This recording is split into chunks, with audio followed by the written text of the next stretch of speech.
Dr. Prerna, and this is my colleague. And I am Kanishk Siddhartha. Both of us are senior resident in the Department of Thoracic Surgery. We welcome all of you on the occasion of second annual Tuberculosis Day event. This event has been organized as a joint collaboration between Doctors Without Borders, MSF of South Asia, and National Institute of Tuberculosis and Respiratory Diseases.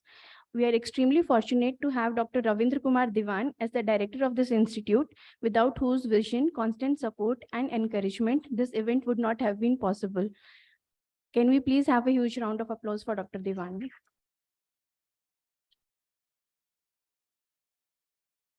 To start the meeting today, I would like to request Dr. Sangeeta Sharma to kindly take up the dice, please.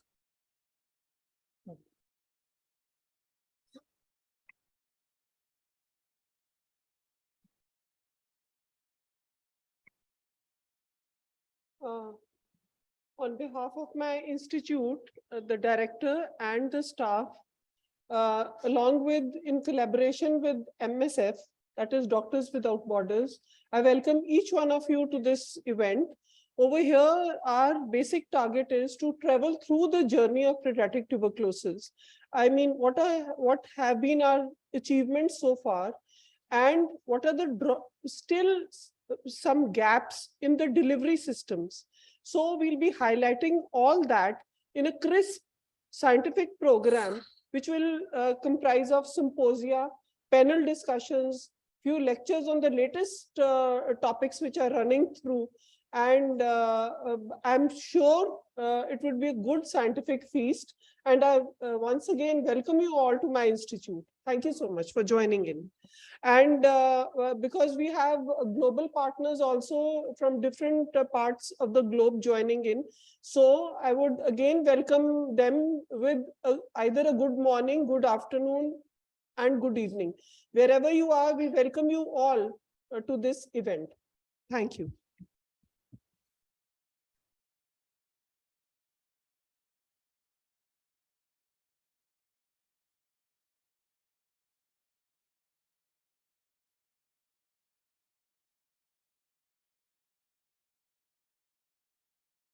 So now, without wasting time, I would, start our scientific with actual case scenarios. I have two children who, luckily, I was able to manage them with a successful treatment. So they've come all the way from Azamgarh and welcome Arpita. Aajo bache, aao. Ankit, aao. Aajo Raja, come. So they were a bit hesitant to join us, but I told them that this won't be telecast. The only thing which will be telecast is their audio recording. And usko Arpit ko bhi bula lo. Aajo Raja, aajo. And they're joined with their father also.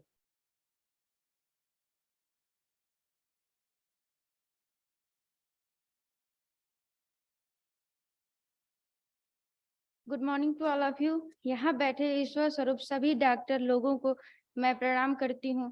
मैं UP से आई हूँ। मेरा पहला बार इलाज जिला अस्पताल से हुआ, जो कि कुछ महीनों बाद दिक्कतें और बढ़ गईं। फिर बीएचयू से अच्छी तरह इलाज हुआ और मैं बिल्कुल ठीक हुई। फिर जब मेरा भाई बीमार पड़ा तो उसके इलाज भी जिला अस्पताल से शुरू हुआ और डॉक्टर उसका इलाज सही ढंग से ट्रीटमेंट करने के बाद भी सही नहीं हुआ। डॉक्टर वहां के रूम के बाहर मरीज को खड़ा करके पेशेंट से बात नहीं अच्छे से करते थे ना, रिपोर्ट से ही दवा चलाते थे बिना मरीज के बातों को सुने। जिला अस्पताल के डॉक्टर्स ने जब हार मान ली तो बीएचयू से ले जाने को बोला। फिर बीएचयू ले जाते ही डॉक्टर्स ने जवाब दे दिया कि ये नहीं बचेगा। ये बातें भाई ने डॉक्टर से सुन लिया था। फिर वहीं के जूनियर डॉक्टर ने दिल्ली जाने को कहा। हम लोग तत्काल दिल्ली आए और फिर यहाँ हॉस्पिटल में आने पर बच्चा वार्ड में एडमिट किया गया। क्योंकि बच्चा वार्ड में केवल महिलाएं रह सकती थी, इस वजह से मुझे वहाँ काफी सारे मरीजों के बीच रहना पड़ा। फिर डॉक्टर संगीता मैम के नेतृत्व में भाई का बेहद अच्छी तरह पूरा ट्रीटमेंट हुआ। ट्रीटमेंट के दौरान डॉक्टर संगीता मैम ने वार्ड में बराबर आकर भाई को अपने बच्चों जैसा प्यार देती और भाई को हंसाना और मोटिवेट करती थी। डॉक्टर संगीता मैम ने भाई को ऐसा प्यार और समझाया कि बच्चा तुम बिल्कुल ठीक होकर दौड़ते हुए जाओगे। यह बात बच्चों से बोली गई जो डॉक्टर ने बोला कि ये नहीं बचेगा। डॉक्टर संगीता मैम द्वारा सकारात्मक एनर्जी, मोटिवेशनल और अच्छी ट्रीटमेंट पाकर वो ठीक होने लगा और ये सारी बातें निगेटिव थिंकिंग वो मन से हटाने लगा। चूंकि भाई केवल अकेला न महसूस करे इसलिए मैं उसके बेड पर रहती थी। साथ में हमेशा रहने के कारण और मास्क नहीं अच्छे से लगाने की वजह से मुझे इन्फेक्शन हो गया। डॉक्टर संगीता मैम द्वारा जब रूम में आकर मुझे समझाया करती थी कि मास्क लगाया करो, तुम अभी अभी ठीक हुई हो और लापरवाही ना करो। मेरी लापरवाही के कारण मुझे यह बीमारी फिर से हो गई। फिर जांच के दौरान मुझे दिल्ली में जब मैं 5 महीने तक रही, उस वजह से मुझे इन्फेक्शन और बढ़ गया। जिस प्रकार बच्चा वार्ड में डॉक्टर संगीता मैम ने सभी बच्चों को प्यार और समझाना और ठीक हो जाने का एहसास दिलाना बहुत बड़ी बात है, क्योंकि मरीज खुद घबराया होता है और जब मरीज से डॉक्टर पूरी तरह बात समझ लें और मरीज को हिम्मत दे तो वो वहीं ठीक होने लगता। और मैं देखी डॉक्टर संगीता मैम ने बच्चा वार्ड के सभी मरीज को प्यार से बातें और समझाया करती थी। उस वक्त हम लोग होपलेस होकर यहाँ आए थे। मैम ने भाई को समझाने के साथ साथ मुझे और पापा को भी बहुत हिम्मत दिलाई। हम लोग डॉक्टर संगीता मैम को बच्चों का भगवान मानते हैं। मैम ने भाई का इलाज बहुत अच्छी तरह से किया। मैम ने हम सबको बहुत हिम्मत दिया। जब हम दिल्ली से यूपी आए, मैम ने बराबर कांटेक्ट करती रही, जो कि कोविड की वजह से यहाँ पे दिखा नहीं सकते थे, इस वजह से मैम वीडियो कॉल पर भी बात की। जब सही तरीके से सही समय पर इस रोग का इलाज हो तो ये रोग से लड़ा जा सकता है। अब डॉक्टर संगीता मैम की सलाह से दवा हुई और भाई मेरा अब बिल्कुल ठीक होकर यहाँ आया है। फिर यूपी आकर मुझे यह बीमारी होने के कारण मेरा जिला अस्पताल से दवा हुआ। दवा कुछ डबल डोज डॉक्टर देते थे। दवा के साइड इफेक्ट से पैर में झुंझुनाहट होने लगी थी और दवा मेरी गलत चलने लगी। फिर दिल्ली आकर यहाँ पे सभी डॉक्टर ने यहाँ पे मुझे हिम्मत दिया और मोटिवेट किया। फिर यहाँ पे दवा सही ढंग से चली और मैं बिल्कुल ठीक हो गई हूँ। अब मैं बिल्कुल ठीक हूँ और आप मरीजों लोग ध्यान रखें कि खाने पीने में लापरवाही न करें ठीक होने के बाद, क्योंकि शरीर कमजोर रहती है और यहाँ पे लापरवाही होने से बीमारी होने का डर रहता है। मेरे लाइफ में बहुत डॉक्टर से मिले पर यहाँ पर लगा कि सही में ईश्वर के समान डॉक्टर है। धन्यवाद।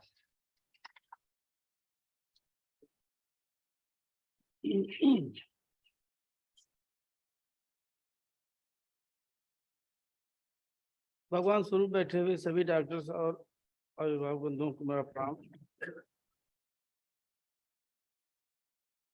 ये मेरा बेटा आर्यन है जो यहीं से ठीक हुआ। इसके पहले मैं कुछ अपनी बीती हुई कहानियां बताना चाहता हूँ। मैं, मेरी बीवी, एक लड़की और 2 लड़के थे। कुछ समय पहले बीवी अचानक बीमार पड़ी। पास ही के नर्सिंग होम में लेकर एडमिट किया, ट्रीटमेंट किया। टाइफाइड था। लगभग 20 दिन तक भर्ती करने के बाद स्थिति उसकी और खराब होती गई। जब उसकी जांच हुई तो पता चला कि उसकी दोनों किडनी सूख गई है।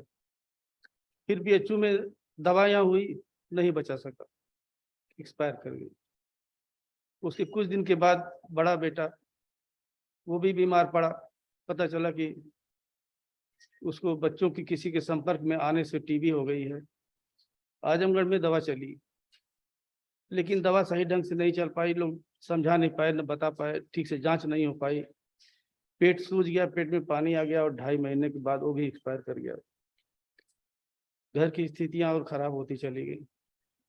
उसी के सदमे में आर्यन और घर का एक और लड़का, दोनों जैसे बीमार हो गए। जब दोनों की जांच कराई गई तो वहां के डॉक्टरों ने दोनों को टीबी घोषित कर दिया।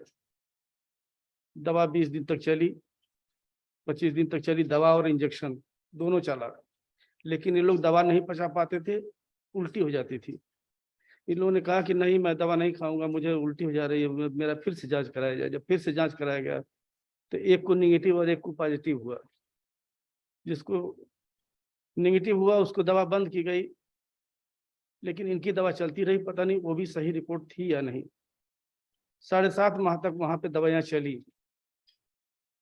उसके बाद इसकी स्थिति इतनी खराब हो गई कि न ये उठ बैठ पाता था, न चल पाता था, न बोल पाता था।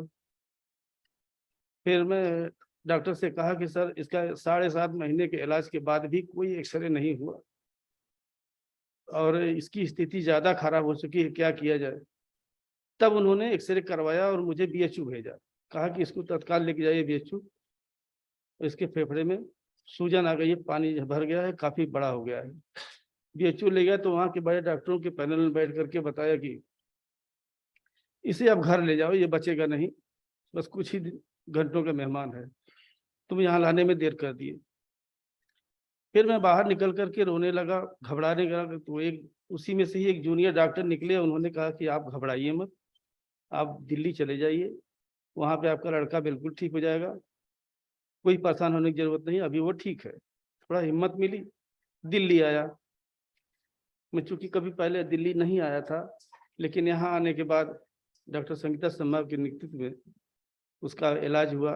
उन्होंने पूरी मेरी जब कहानी सुनी तो भावुक भी हुई और उन्होंने कहा कि आप घबराइए मत, आपका लड़का यहाँ से दौड़ता हुआ जाएगा, 2 महीने में मैं इसको बिल्कुल ठीक कर दूंगी। लेकिन मैं 5 महीने तक यहाँ पे पड़ा रहा, चूंकि उसी समय कोविड का चल रहा था, सारे रास्ते बंद थे। मैं प्राइवेट वार्ड में 5 महीने तक लेके रहा और जब 5 महीने बाद लड़का हॉस्पिटल से निकला तो खूब घूमता टहलता और हंसते बोलते यहाँ से ठीक होकर के, बिल्कुल ठीक होकर के निकला। इनका बहुत बड़ा योगदान रहा। मैं तो यही कहूँगा कि यहाँ के डॉक्टर्स भगवान स्वरूप हैं, सचमुच में भगवान होते हैं। और यहाँ एक इंजेक्शन लगा था लड़के को जो काफी कीमती था, 6 महीने तक चला, लगभग 5,000 के आसपास बैठता था वो इंजेक्शन, जो कि मैं आप लोगों के माध्यम से मैं भारत सरकार से अनुरोध करना चाहता हूँ कि उस इंजेक्शन को फ्री किया जाए, क्योंकि वो हर गरीब आदमी उसका इलाज नहीं करा पाएगा, इतना महंगा है। और कुछ दवाइयाँ हैं जो कि टीबी की दवाइयाँ मार्केट से खरीदनी पड़ती है, जैसे मोनोपास मैं पूरा बाहर से खरीदता हूँ मार्केट से, जो महंगी पड़ती हैं, वो भी सरकार से कह करके उपलब्ध कराई जाए, क्योंकि हर गरीब आदमी बाहर से नहीं खरीद पाएगा। और मैं डॉक्टर संगीता शर्मा को धन्यवाद करता हूँ और कहता हूँ कि उनको ईश्वर बड़ी लंबी उम्र दे, जिससे वो समाज की सेवा कर सके। धन्यवाद।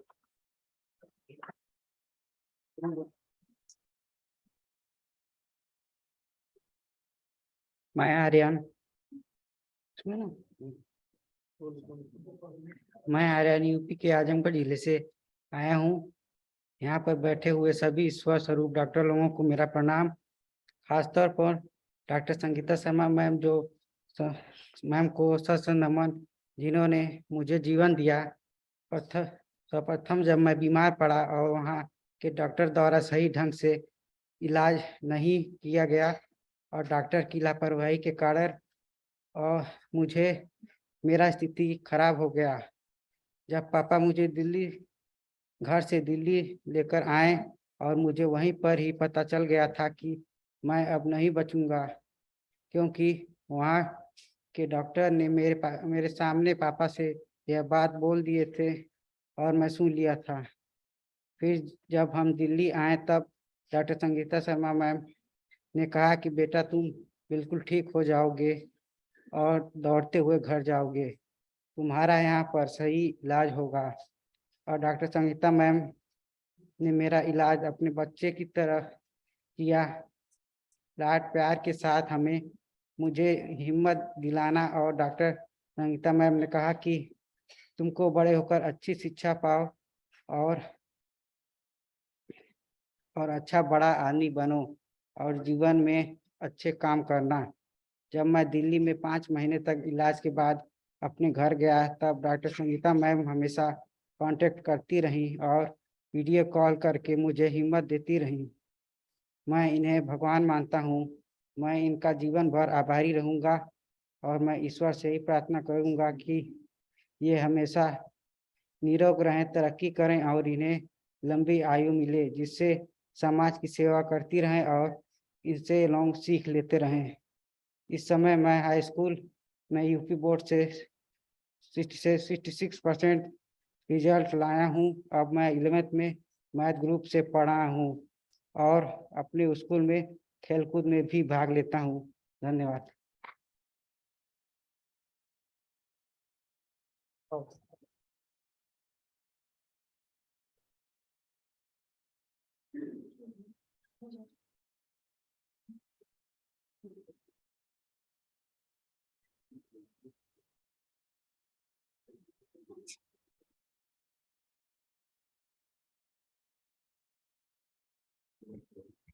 Next, we would like to invite on stage respected Dr. Sarajit Chadha as the moderator for discussion on the group diagnosis, overcoming the large case detection gap in the pediatric age group.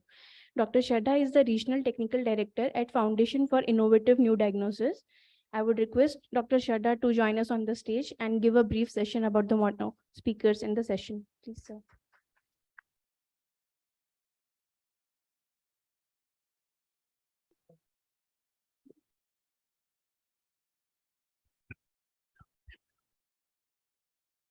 Very good morning to all of you. I think it gives me great pleasure to be here at NITRD once again. You know, I've been working with this institute for more than a decade now with esteemed colleagues and faculty here. So today's discussion, you know, on this MSF NITRD Collaborative TB Day 2022 is on overcoming the large case detection in the pediatric age group. I think I would be preaching to the choir if I'm telling you more about what the challenge is. But as you all are aware that, you know, TB is now one of the top 10 killers, especially in the age group of under 5. There have been several advances in the last decade or so, which have actually helped diagnose more TB amongst this vulnerable age group. And the key actually is the CBNAT or the molecular diagnostic platforms. There is still a lot of work that needs to be done since children, especially the under 5, are not able to produce sputum. So alternative respiratory samples like gastric aspirates, induced sputum, gastric lavage, stool, all of these have now been validated, and WHO actually recommends that these tests should be used in this age group for better diagnosis of TB. The introduction of the ultra cartridge, which the National TB program is still contemplating to adopt under the programmatic settings, has also improved the TB case detection, since in this age group, you know, you mainly have paucibacillary disease and you need more sensitive tests. Other non-respiratory samples like urine are also quite promising, especially in HIV positive and malnourished children. And, you know, we have now the FUJI-LAM test, which is currently undergoing validation by FIND. And after it gets endorsed by WHO, it will also be recommended as one of the tests for use in this pediatric age group. Computer-aided diagnosis using digital X-rays has also been a major advancement. And very recently, in 2021, WHO has actually come up with a rapid communication for using CAD or AI-enabled X-ray systems for diagnosis of TB for screening of TB in both adults and children. You know, while in children more than 15 years, the results are almost similar to adults, but in children less than 15 years, we find that the spectrum could be variable. So probably we need more robust systems, and we have a session today on this as well. So without further ado, I would like to invite the esteemed speakers for this session today. I would like to invite Dr. Anurag Agarwal, who's Professor Pediatrics, Maulana Azad Medical College and Lok Nayak Hospital, Delhi.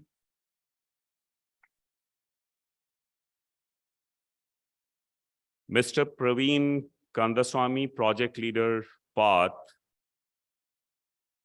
Dr. Laura Morito Planas, I hope I'm pronouncing the name correctly, HIV, TB, hepatitis referent from MSF. Dr. Shibu Vijayan, Medical Director, Global Health Cure AI. Dr. Alok Yadav, Chief Medical Officer, NITRD. I think I will need to.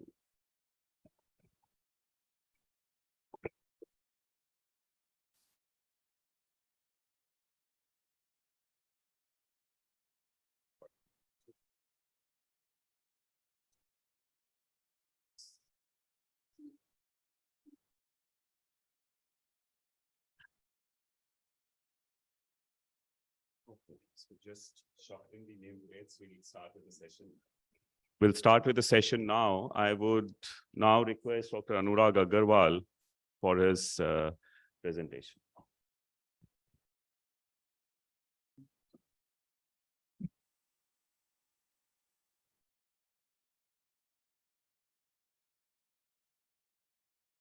So, good morning, friends. I'm a pediatrician, Professor Pediatrics. So what am I doing in a conference on the dais where such senior people of tuberculosis who are working in this field of tuberculosis over last many years? I do not know. So I'll just present my short session, which a study which I conducted. In fact, I did it with some of my students.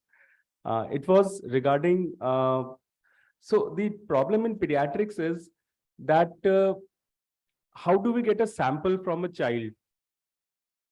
It is a postbacillary disease in pediatrics especially, and obtaining a sample from a child is very difficult. So this is a problem we have been facing in our wards in OPD practice. For a gastric aspirate, a child has to be kept nil orally for the whole night. Then in the morning, a sample has to be taken, a NG tube has to be inserted, which is a painful procedure for the child. The child cries, the parents are not happy. And in OPDs, it is difficult to do it because, again, you start a OPD at around 10 or 11 a.m. The child has to be nil orally for the whole night. He wants food, he's crying, he's hungry, he's irritated. And it's a bad experience for the family and the child. So we thought, can we do something else? Can we do something else, something which is easier for the child and the family?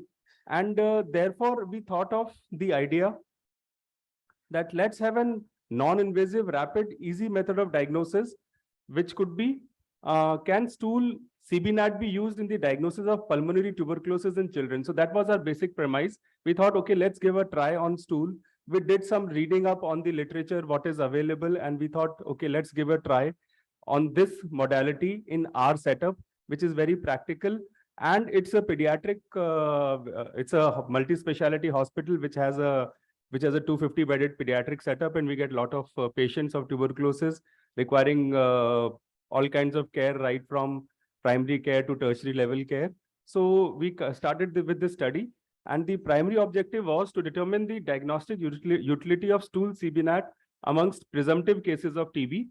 And the secondary objective was to compare the diagnostic utility of stool CBNAT with gastric aspirate CBNAT in these children. So keeping these objectives in mind, we designed a cross-sectional study, and we took children aged 6 months to 12 years. We got a CTRI registration done, and the inclusion criteria was the NTEP guidelines, in which we had the suspected cases of TB, which was unexplained fever for more than 2 weeks, unexplained cough for more than 2 weeks, history of weight loss, unable to gain weight, and history of contact to tuberculosis.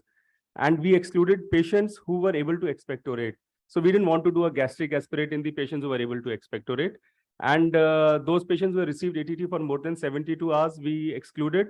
And we didn't want our sample to get diluted because of later on situations when we say that, okay, it is GI tuberculosis, that is the reason we got positive. So we excluded any suspicion of GI tuberculosis, that is pain abdomen for more than 2 weeks with ultrasound suggestive of mesenteric lymphadenopathy.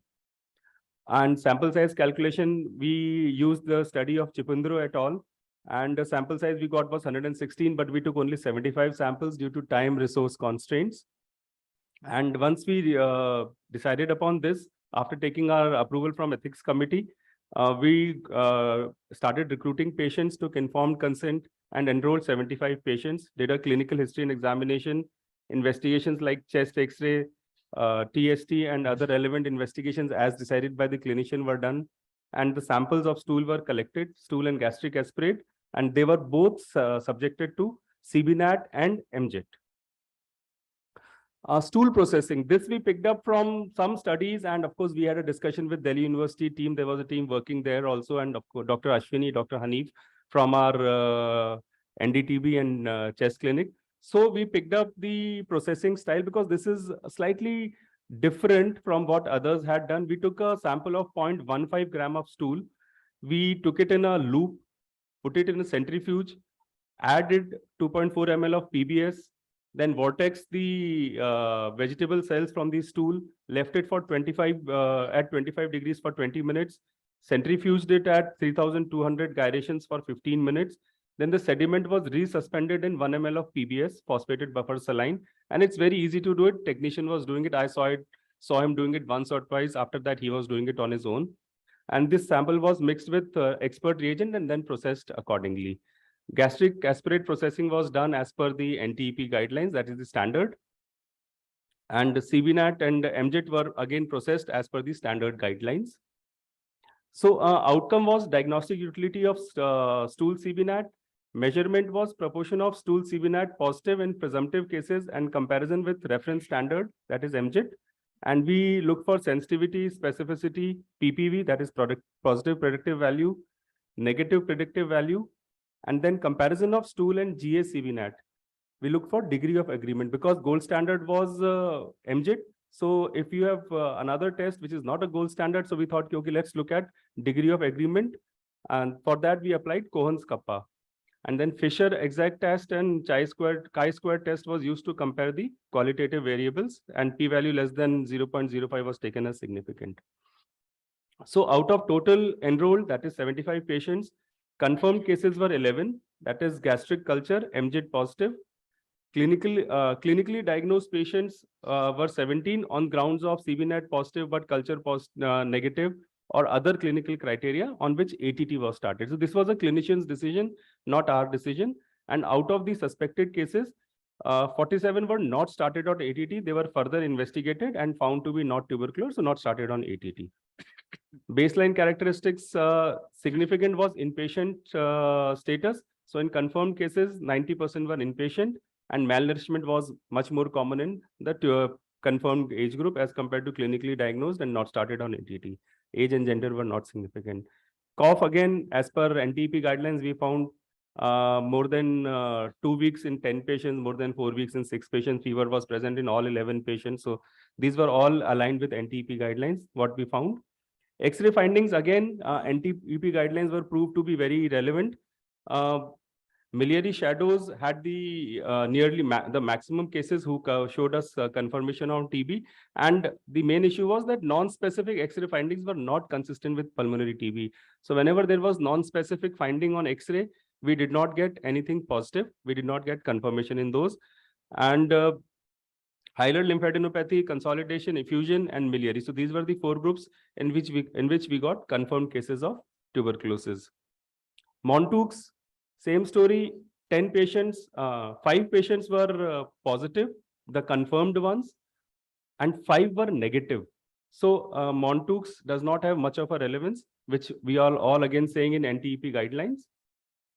So now this comes, here comes the color is changed. Okay, here comes the results, stool CBNAT versus gastric aspirate MJET. So we did MJET and we did CBNAT both. on stool as well as gastric aspirate. So GA-MJIT was the reference gold standard. So in GA-MJIT, we got 11 samples positive, whereas in stool CBNAT, we got 10 samples positive. 8 samples were common to both the groups, 3 extra were picked up by GA, and 2 extra were picked up by stool CBNAT. So sensitivity was 73%, specificity was 97%, positive predictive value was 80%, and negative NPV was 95%. Then comparing GA CBNAT versus GA MJIT. So GA CBNAT versus GA MJIT. Both the groups showed us 11 positive, but both missed 1 sample each. So the total came out to be 11. Sensitivity was 91%, specificity was 98%. PPV and NPV were 91, 98%. So our quality of our sample was good. That is the reason we got nearly same in GA CBNAT versus GA MJIT. Stool MJIT versus GA MJIT, we got only 4 samples positive on stool MJIT. It simply means that maybe as the bacilli passes down the gut, it gets killed or destroyed on the way, and therefore only 4 samples came out positive as compared to GA MJIT, where 11 were positive. Sensitivity was just 36%, and specificities are mentioned already. Now coming to stool CBNAT versus GA CBNAT. So this was our primary aim of comparison. So we got 11 samples positive on GA CBNAT, and we got 10 positive on stool CBNAT. 2 were missed on stool CBNAT, whereas 1 was missed on GA CBNAT. So we compared them and we calculated the weighted kappa, that is Cohen's kappa, and which gave us 0.834, which indicates a near perfect agreement. So 2 tests were in agreement in 96% of presumptive cases. And if we do sensitivity and specificity, sensitivity came out to be around 82%, and specificity was 96 to 97%.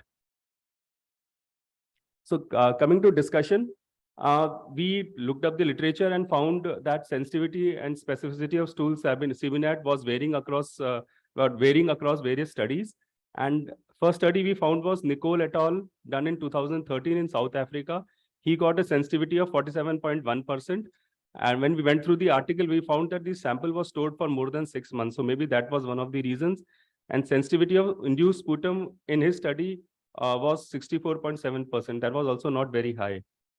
Musa et al. In Egypt got a sensitivity of stool CBNAT of 83.3%. And reference standard used was induced sputum culture on LJ media. Hassan et al. In Pakistan got sensitivity of stool CBNAT at 88.9%. That was pretty high. But in his study, 30% of the patients were immunocompromised. Chipundro et al., that was where the study which we used for sample size calculation. Stool CBNAT detected was 13 out of 19 confirmed cases. That is 68%. And he did not mention the storage method, so we are not able to comment much on that. Another study done in India was Memon et al., where stool CBNAT sensitivity was just 11.54%. But here they did not centrifuge the stool sample. So that is the reason maybe that they were not able to get good results. McLean et al. Did a systematic review and meta-analysis of 9 studies, and he found stool CBNAT sensitivity to be 67% and specificity to be 99%. So the strengths of our study was that both stool and GA samples were centrifuged. MJIT was done on all samples, and immunocompetent patients were recruited. Limitations were we need to do a multicentric trial, and one of the centers is already planning one across the country. So maybe we'll have more results across the country. And lot of patients in our study were inpatients, being a tertiary level hospital, and there were less number of children below 5 years category. So to conclude, stool CBNAT had a good sensitivity and specificity. Stool CBNAT had near perfect agreement with gastric aspirate CBNAT, and stool MJIT does not have a high bacteriological yield. Malnourished children, of course, are seen more in the pulmonary tuberculosis situation. Miliary shadows and hilar lymphadenopathy were highly sensitive of TB, and Montauk's test is of limited value. So implications are, can stool CBNAT may emerge as a simple, practical point of care test in rational management of childhood tuberculosis, particularly useful in a peripheral setting. So samples are easy to collect, easy to transport, and results are processing in lab is also pretty easy. So can this be used in diagnosis of pulmonary TB in children? We would say yes. further data is still needed. Thank you so much. Thank you, Dr. Anurag. So please hold your questions. I think we'll take it at the end of the session for all the speakers. I would like to now invite Dr. Alok Yadav, who's also going to present some data on CBNAT testing on stool as a sample for pediatric TB diagnosis. Over to you, Dr. Alok. Good morning, everyone.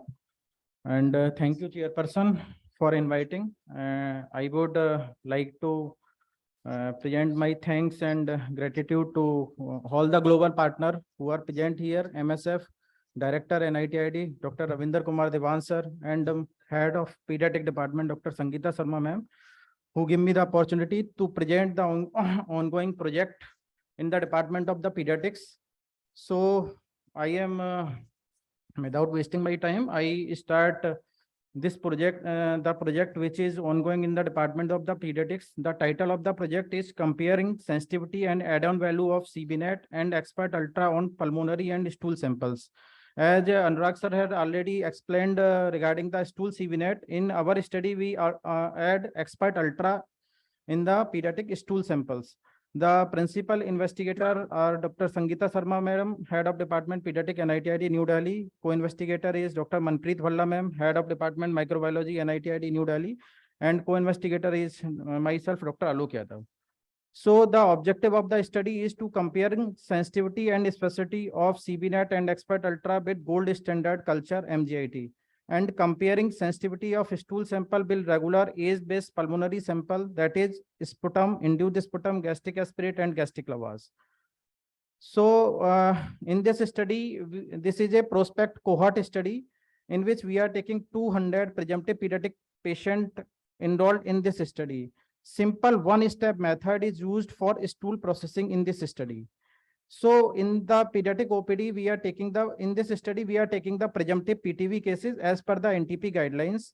And then we do the chest X-ray. If the chest X-ray is highly suggestive to the tuberculosis infection, then we had take the two samples. One is the pulmonary sample and other is the stool sample.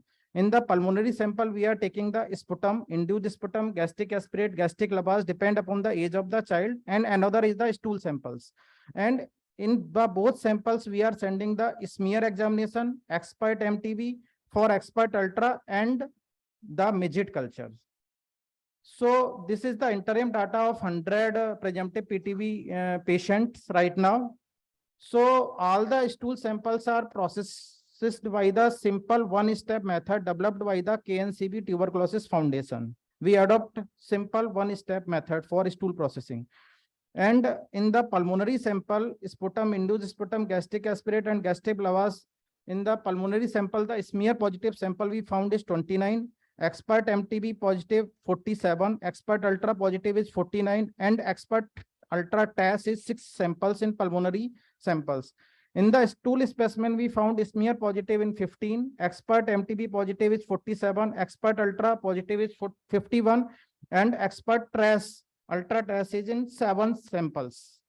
So in this study, the age range is 1 to 14 year, mean age is 8.5 year, and male-female ratio is 37:63, and patient convenience questionnaire is 90%. So in this study, if we add the trace samples consider in positive, then in the smear sample, the positive is 29% and 15% in stool samples. And expert MTB, the positive is 47, and also in the stool sample 47%. And expert ultra pulmonary sample is 55% positive, and stool sample is 58% positive. So positivity rate is least in stools smear than in expert MTB and expert ultra. So what about the drug resistance detection? We detect 12 patients of drug resistance in this study. Concordance is found in 8 presumptive PTV cases, that is MTB, bacilli, and ref resistance detected in both samples in both tests, that is expert MTB and expert ultra detected in pulmonary and stool samples. In both samples, ref resistance was found, while discordance is found among the 4 patients as shown below. If you see the serial number 1 MTB is detected in all the tests and all the samples except in the expert ultra.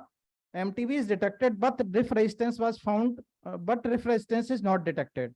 In the patient number 2, if you see expert MTB in pulmonary sample, MTB was not detected. And in expert ultra pulmonary sample also MTB bacilli is not detected. In the serial number 3, if you see, then expert TB bacilli is not detected in the stool samples. And in patient number 4, in expert MTB pulmonary sample, TB bacilli is not detected. So, but one thing I noticed that in expert ultra stool samples, TB bacilli is detected in all the 4 number of patients, and 2 patient was found rifampicin resistant and 2 patient was not found rifampicin drug resistant. So, measure of diagnostic accuracy of stool sample versus pulmonary samples.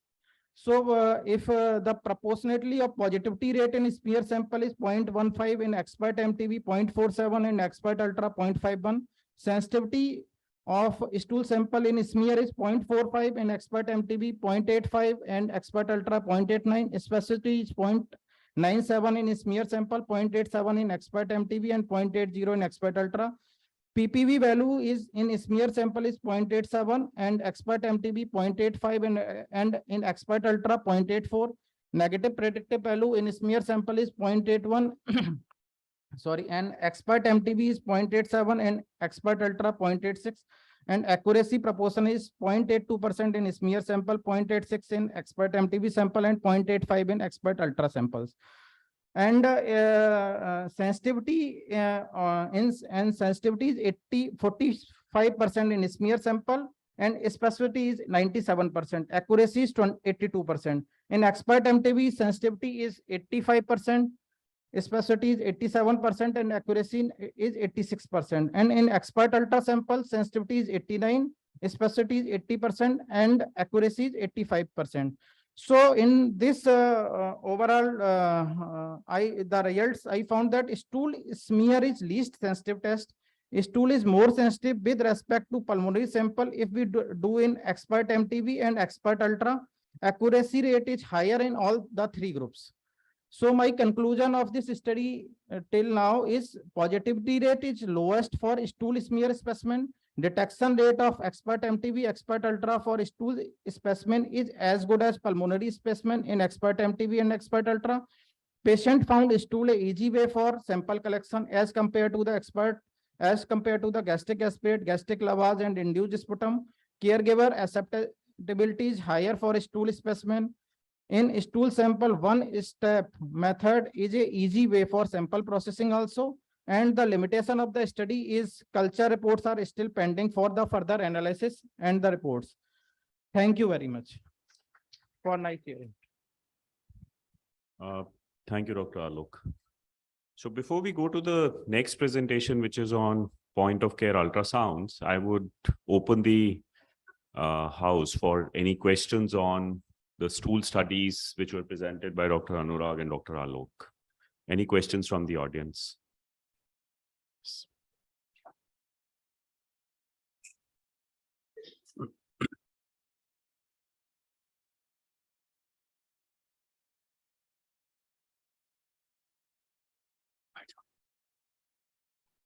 Good morning. I am Dr. Ken. I'm MSF Pediatric doctor working in Moree town in Manipur state for HIV TB program. So thank you for all the presentation, and it's really interesting, especially in children, very difficult for us to diagnose TB. So stool is really quite a good sample for us in the real setting to implement. So my question is, when you take the stool sample, is there any specific time that we need to take for the stool, like early morning stool sample or any time, or before eating food in the morning? Well, how do you take the sample? What time do you take that sample in those studies? No? Stool is no, we do not take any particular time. So whenever the child passes stool, we take the sample.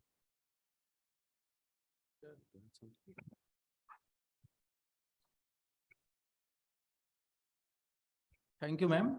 Preferably, we prefer early morning samples Because we are doing this study in our indoor ward, we admitted the child. So early morning sample, we preferably we take the early morning sample in our studies.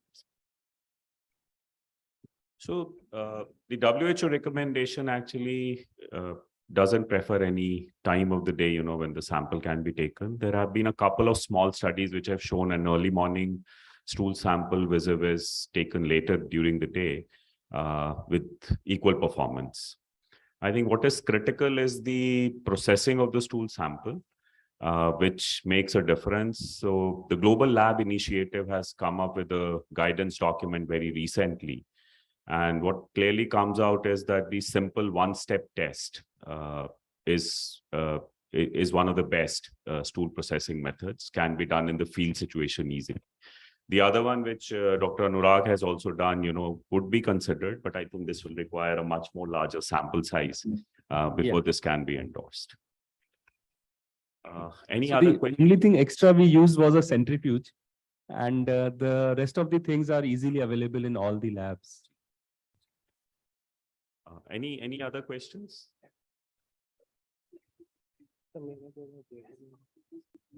Hello.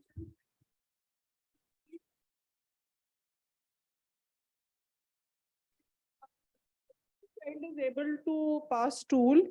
And the other thing which I feel is probably the reason of higher positivity could be because the children, they continue to swallow sputum. I mean, they're unable to cough up, but they continue to swallow. So stool could be, something like a concentrated sample. This is, the background with which I had planned this, and I'm really thankful to MSF for supporting us with the ultra cartridges. Thank you so much. Hello. Yes. Yeah, good morning. I'm Dr. Ajay Verma. I'm microbiologist here at NITRD. So my question is with Dr. Alok. We are working together and we are doing the gene expert also. So the two questions is, one question is, we are taking the stool. Any guideline for how many sample we can take? And just now one colleague has asked the early morning sample. So early morning, how it affect? And whether the 2 or 3 sample, like in the parasitology we are taking, the 3 sample should be considered because it intermittently setting the parasites. So is there activity like in tuberculosis? And another question is whether tuberculosis and stool GI problem, it is related or it is independent? Stool With the tuberculosis. Like many other diseases, stool frequency increase or consistency. So have you any observation in this? Thank you. Thank you, sir. Regarding the first question, there is a clear-cut guidelines of WHO. We adopt simple one-step processing that is developed by KNCB, and WHO had a separate guideline. In this stool study, we had taken 0.1 gram lagbhag thumb size stool sample for the solid samples, and we put into the sample reagent bottle, and after putting the sample reagent bottle, just take this bottle for 10 minutes, and by taking 2 ml of the sample size and directly put into the cartridge for the solid samples. And for the liquid samples, we take 2 ml of the sample size and we direct put into the sample reagent bottle, and from the sample reagent bottle we take the 2 ml sample to direct put into the cartridge. So these are the clear-cut guidelines of WHO for the sample processing method, SOS, simple one-step process method. And regarding the second questions, preferably we take the morning sample. But as ma'am and sir suggest that as the child swallow the sputum and sputum goes into the GI tract, so you can take any other sample also. But in our study, we preferably take the morning sample as the child is admitted in our ward. So the caregiver is also there. So we take the morning sample in our study. Thank you. Sir, I have a question, 2 observations to make on Dr. Anurag's. Sir, first of all, children as per the year has a very wide age scope. So TST is useful in 0 to 5 years age group. First of all, that's my point. Second thing is that, again, as you mentioned in your study, 0 to 5 years, or rather 0 to 7 something years, is the age group which should be the target for this, because above that the children can be taught to expectorate sputum. That's all my.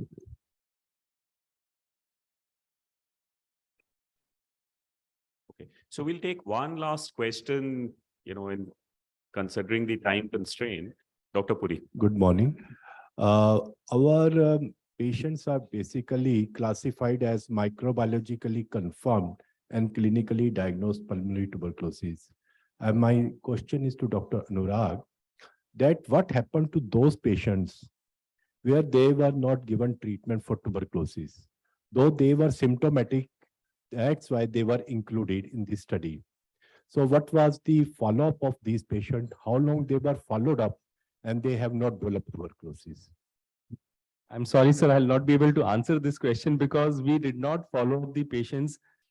We tried to, but it's very difficult to call them back, and so much of attrition. They don't pick up your call. They sometimes don't want to answer anything. So we were not able to follow up the patients whom were not started on ATT. We wanted to, but we were not able to.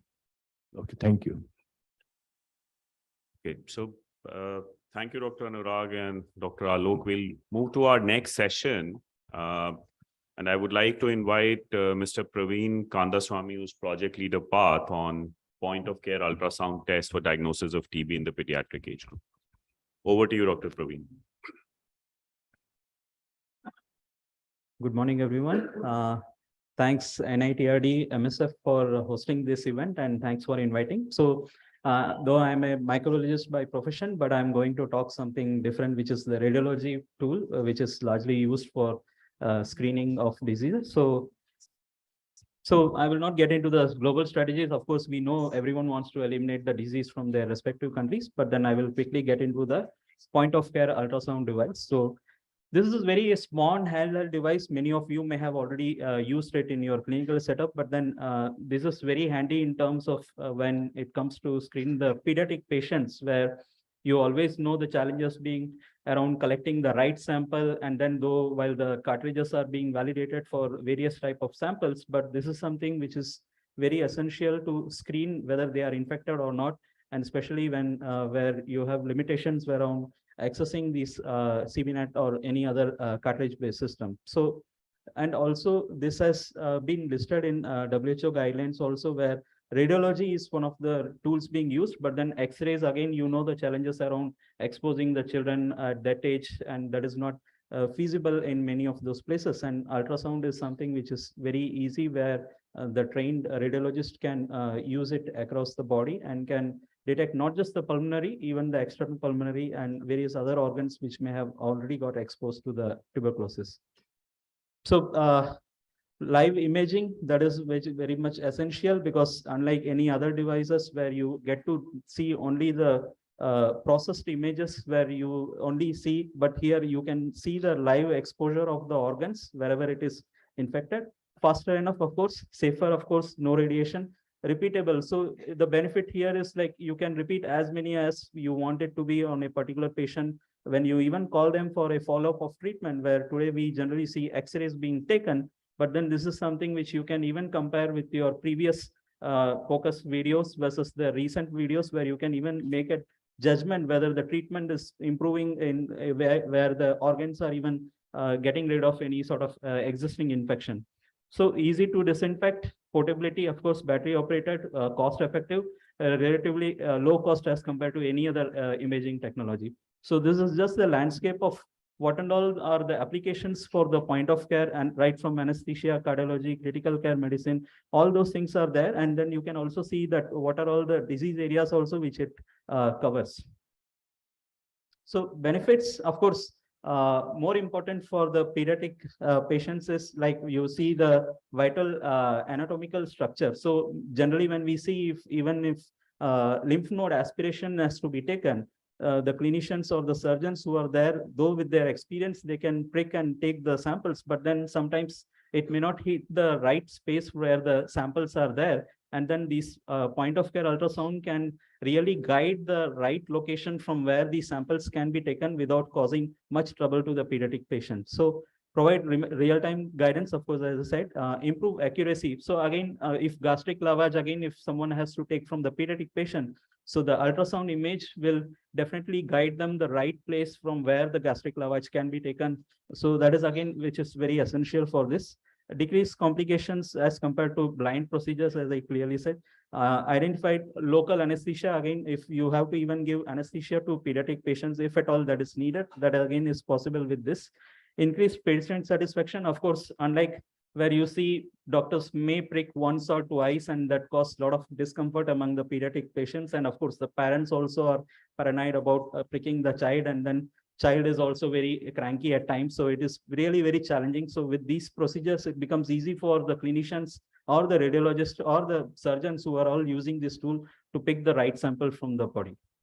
So these are some interesting publications which are there internationally available. So one is from this study, ultrasound point of care sputum-free tuberculosis. So building collaborative standardized imaging banks. So this study has already got a lot of data sets, the machine learning components. So now what they are also trying to do is these data sets will also be used in terms of an AI, where apart from using the POCUS, the AI algorithm like CURE, where in X-ray you have the radiology image being read by a software. So this also is going to benefit the radiologist, or in remote locations where there are no radiologists. So this is going to help the clinicians to even know whether this has got a TB or not. So second disease again is utility of point of care ultrasound in pediatric with pulmonary TB. And then the last one at the bottom is something which I think MSF is doing at international level, evaluation of point of care ultrasound in children from 6 months to 15 years with presumptive TB.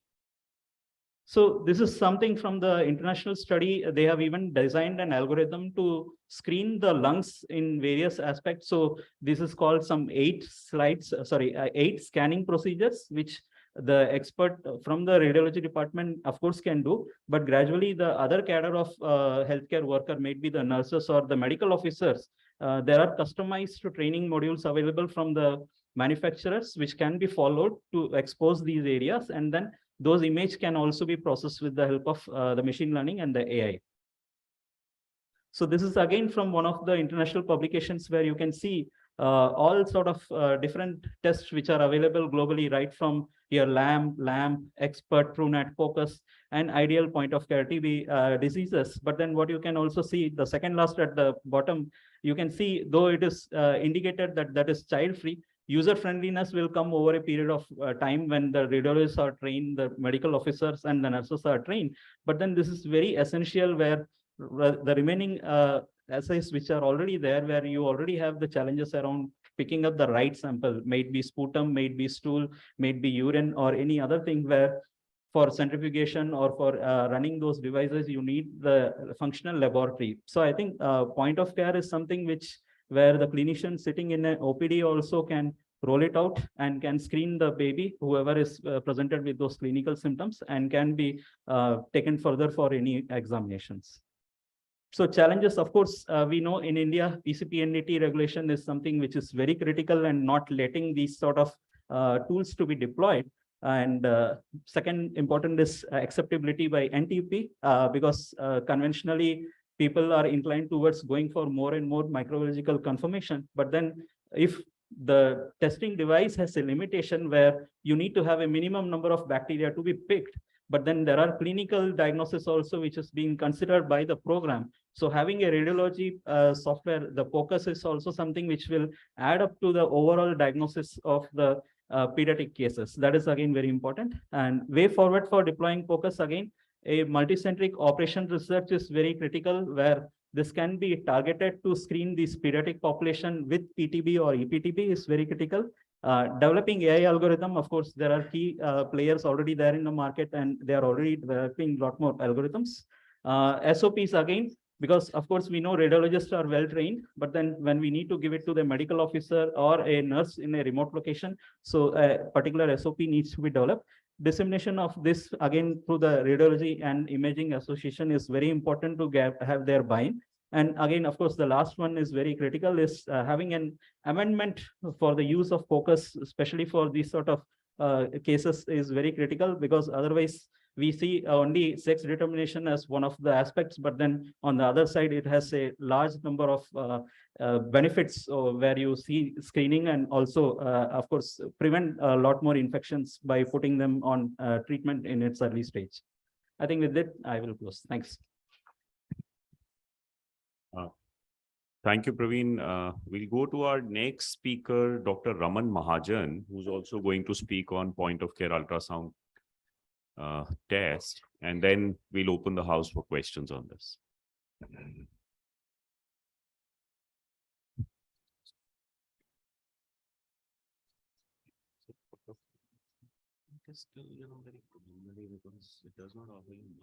Good morning, everyone.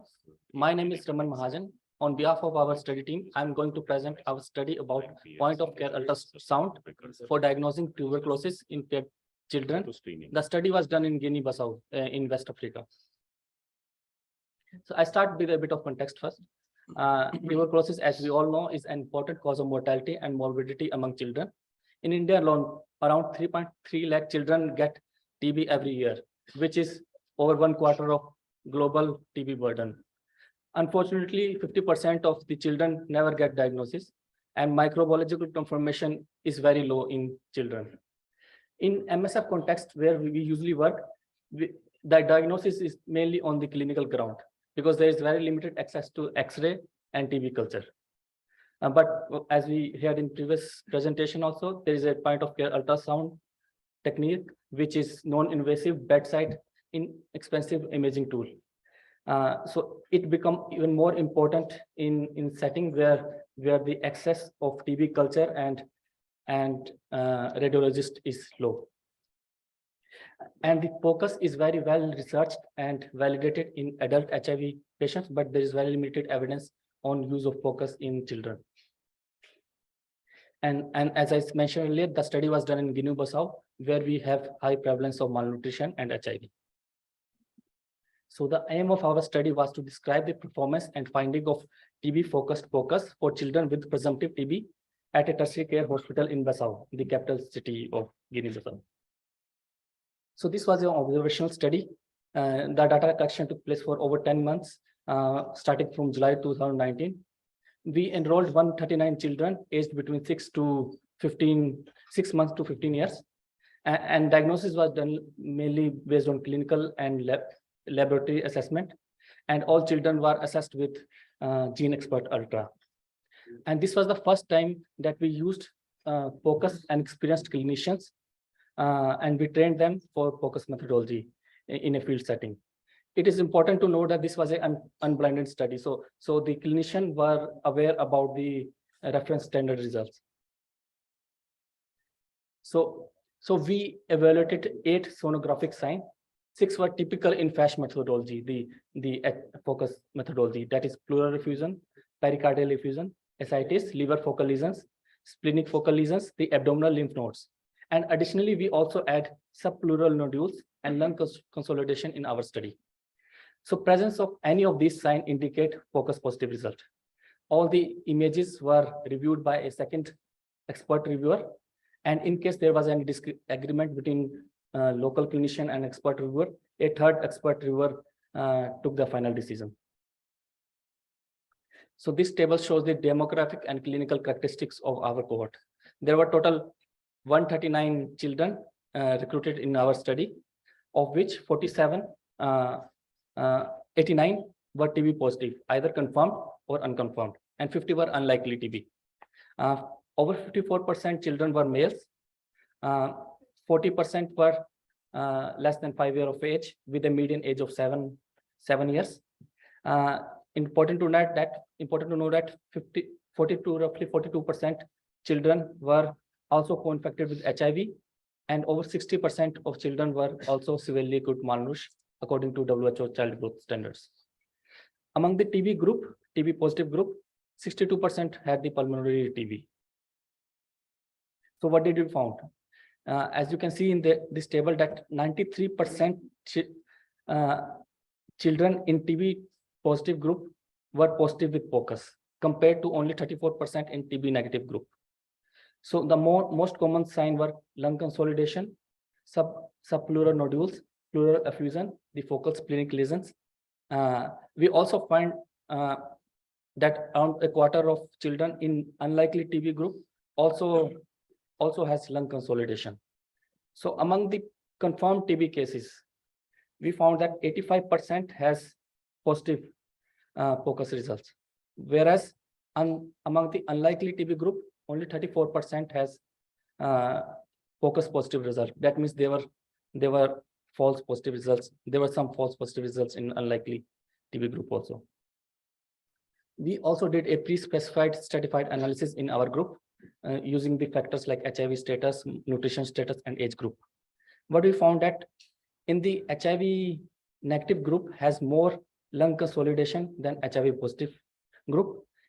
In the nutrition, in the severely acute malnourished children, we found that there are more chances, more likelihood of getting subpleural nodules in children with severe acute malnutrition compared to children with normal nutritional status. So we also found that same children present with significantly higher risk of focus positive result compared to children with normal nutritional status. We also compare the agreement between local clinicians and expert reviewer, and the agreement was fair. So agreement was between moderate to good. So kappa score lies between 0.6 to 0.9, with the overall focus score lies was 0.8%, which is considered as good agreement. So our study also has some limitations. One of the limitations is a smaller sample size. Basically, the study is a part of a bigger multicentric study. The data collection of that study is ongoing in South Sudan. Another important limitation of our study that clinician was unblinded for the reference standard results. That could have some bias in the study. But our study has many strengths. One of this is first study that included pulmonary assessment of classical FASH protocol. This is also the first study that correlate TB focus sign with malnutrition in children, and also we used the focus unexperienced clinicians. We trained them, and the study was done in typical field setting. So in conclusion, what we found that there is high prevalence of focus sign in children with TB compared to children who do not have TB. And focus positive result was unrelated to HIV. So HIV has not any association with finding high focus positive result, whereas the undernutrition status was associated with finding more focus positive children. And the agreement between field clinicians and the expert reviewers was good. So we also recommend that a more context specific study with more robust methodology and a blinded study could be done to support our findings. So the study was done in West Africa, Guinea-Bissau, but our study has some implications for India. Like in rural setting where there is very limited access to radiologist, X-ray, and TB culture, the focus could have some utility in diagnosis.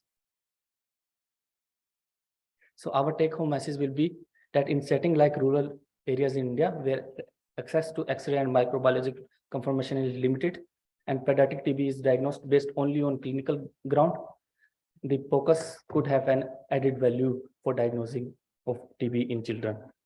But we also recommend further studies with robust methodology to validate our findings. At the end, I would like, thanks to our study participants, their families, our field team, MSF field teams in Guinea-Bissau and Ministry of Health, Guinea-Bissau, to support our study. Thank you very much. Thank you, Dr. Raman. I'll open the house for questions from the audience. Dr. Sareen. Well, firstly, I'd like to congratulate both the speakers. I mean, it's something which is new, and I would say that the only issue here is the value of ultrasound in pulmonary tuberculosis. That's the only issue.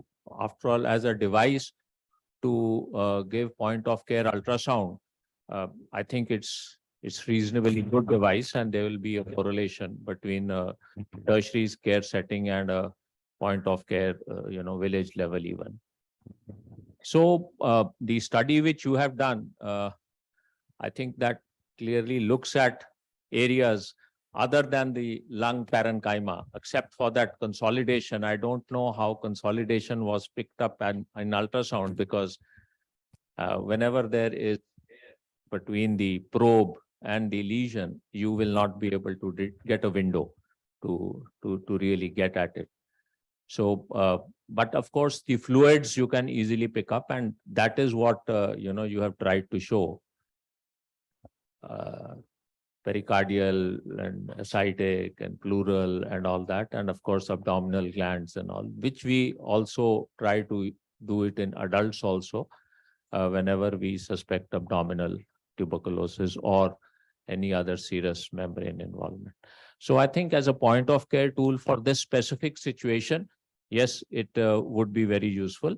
But as most of the TB, or rather majority, I would say, is pulmonary, in that context, we will still continue to rely on sputum microscopy as a tool, or maybe newer molecular tests in sputum testing as a tool. Thank you.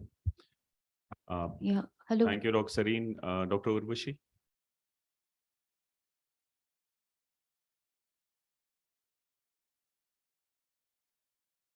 Morning, esteemed members here. What sir has made out, of course, needs to be, there's one catch that he asked, well, how can you make a window? That, of course, you are the expert. But I wanted to bring in here is the children present differently than adults, especially even if you're talking about pulmonary TB. Why is the yield of the best molecular methods still below 50%? Expert ultra gives us a better yield, but that, of course, is another story. The point I'm trying to make here is children have more often parenchymal involvement or mediastinal lymph nodes, which may not always communicate with the airways. Hence the catch of low yield of microbiological tests. So the best of tests, which we can say ultra, reaches say 67%, 70% in some cases sensitivity with pulmonary samples, induced sputum, GA. Specificity drops with ultra, of course, that is another story. So what I'm trying to say here is I am very happy to see your results and that you were able to carry it out in a rural setting. This probably will help us with the cases we are not able to catch microbiologically. We're complaining all the time. We're looking for LAMB. We're looking for other methods to improve microbiological diagnosis. Probably this, along with microbiological diagnosis, if the specificity is high. You also talked about the unconfirmed TB. Of course, the CRS and the follow-up response to treatment, etc., will give you additional data if those were actually TB or they were not TB. Regarding the HIV patients that you talked of, there was not enough consolidation. That's because of the poor immune response. Their cavitation consolidation is much less than the immune competent people. So I think it all falls in, with the science that we're all aware of. And it's a beautiful study. I hope you can carry it forward. Thank you. Yeah, just one very small question to Dr. Mahajan. In your study, you have shown that in confirmed TB, it was about 88% focus picked up. In unconfirmed TB, it was picked up to the tune of little more than 90%. So my query is that if you have a confirmed microbiological TB, you should be able to pick up all of them. That should be more. So just a reason, could you say that there is something which has been picked up, which is not specific, not in this thing, or how do we explain it? Focus positive in confirmed TB, which is quite good compared to other molecular tests. The reason of this missing 15%, there's no gold standard test which give 100% accuracy. We are expecting some gap there. Among the unlikely TB, it was 34%, if I'm not wrong. So 34%. So we were false positive also in our case, mainly because they were also lung consolidation found in unlikely TB. Unconfirmed TB is 90%. So we combined them in one category. So TB positive, unconfirmed plus confirmed. So unconfirmed, I agree that is more positive more sensitive than confirmed TB. Maybe it could be related to sample size. The unconfirmed TB, confirmed TB were only 27 cases versus unconfirmed TB, there were more cases. So if you see the confidence interval, it may align together. So maybe there's no big difference there. Okay, so I have a couple of questions, Raman, for you, and then I'll pass on to Shibu. So one was, was this POCUS AI enabled? That's one. And second, did you also compare that what is the added value of POCUS vis-a-vis AI enabled chest X-rays? Did it add any additional value? So I was not there during the planning of the study, but as much as I am aware, it was not AI enabled. So we trained on, the clinician was trained on FASH methodology, and the decision was taken at the end based on the signs and symptoms they found. Okay. So what is the advantage of X-rays? Any comparison you did, because you did the study in a tertiary hospital. This was not a peripheral setting. So maybe you would have done a chest X-ray in all these patients as well. Was there a comparison of the additional value of POCUS on X-rays? Sorry, sir, maybe I'm not aware about that. Thanks. Shibu, over to you. Yes, I see Dr. So, I mean, just wanted to mention that last year we discussed this as a futuristic technology, and then good to see that some data attached to it. It's very exciting in that sense. But again, I'm not sure whether we are positioning this in the right patient cascade system. Probably we need to, taking on to your questions, this is more of a screening and triaging tool than a confirmatory tool. We are trying to actually kind of looking this as a confirmatory, where probably might be slightly off track. And there are different use cases. I mean, especially when we look at the pediatric cases, like maybe cervical lymph node has not been. I haven't seen that information coming out of the study. Whether I don't know whether I missed it or not. So there are WHO checklists available in most of the remote locations and difficult countries. Actually, they use checklists, and MSF is also have their own checklist for probably do a head-on comparison with how it fares in with checklist versus this ultrasound findings. That will give us more confidence than probably ground rooting it with microbiological diagnosis, which is slightly, I would say that we are there is a mismatch in our expectations. Thank you. Thanks, Shibu. Dr. Virender, you had a comment? Thank you. Though I've joined physically now, but virtually I was hearing whatever was going on. Very exciting discussion, particularly on ultrasound. But as a clinician, this is not a new tool for us. We have been using that in emergency situations for several years. So the important point is that is a pneumonia like sign on ultrasound is equivalent to a sign of tuberculosis? It is not. Is an effusion equivalent to this being TB? It is not. We are struggling with a lot of patients who get TB diagnosis based on an ultrasound of the abdomen because they have recurrent abdominal pain. You more often stop their therapy rather than start their therapy. So one has to see it, while it looks exciting, any new game is a toy for the boys. If I put it a little sarcastically. But does it deliver what we need to have? We are the ultrasound, having used both the modalities, and I'm not talking of theoretical experience, the dependence on the observer is much higher in ultrasound than it is in X-ray. And the parameters are so much difficult. To get an ultrasound machine of a resolution, which will be able to pick up those kind of lesions at the periphery, is going to be far more difficult. So it's okay. As a pediatrician, I'm very excited a new tool is made available. But in the larger event, the way you are trying to position it, I have my serious concerns whether it can be positioned there. It would have a definite role to play in extrapulmonary TB. If it comes to abdominal lesions, we need it. Shivu mentioned something very interesting, on which we did a study last year, which is about deep-seated lymph nodes. So if you get, echogenic foci within the deep-seated nodes and hit them, the possibility of getting a CBNAT positive in those lymph nodes is much better. So if we are looking at, we on one hand, we are talking of a molecular diagnosis. We're talking of dealing with resistance, knowing on the first sign. On the other hand, we want to go back to shadows. So I see as kind of a schism as to, for the progress we have made in one direction, are we taking step backs? That's the concern I have. Right. So last question, Dr. Puri, please. Thank you. I see this tool as a different one, not for TB. It was my dream when I was a young resident looking for the ultrasound that I should have a handy ultrasound. So it is a complement to our clinical examination, which includes inspection, palpation, percussion, and auscultation. So by adding this to our clinical examination, we can at least say that this patient requires further investigation or not. Not only it can be used in the rural area, it can be used everywhere, even in a small clinic, in a private clinic where we do not have the ultrasound machine or X-ray chest. So it is a very good tool. This is my comment on it. Thank you. Thank you. I'll just make a short comment to what Dr. Virender said. I think the discussion was also, whether this is AI enabled, how good is its fidelity, what is the value addition over and above AI enabled X-rays. I think each of these tools will have a place. And like you said, extrapulmonary TB is also not easy to diagnose.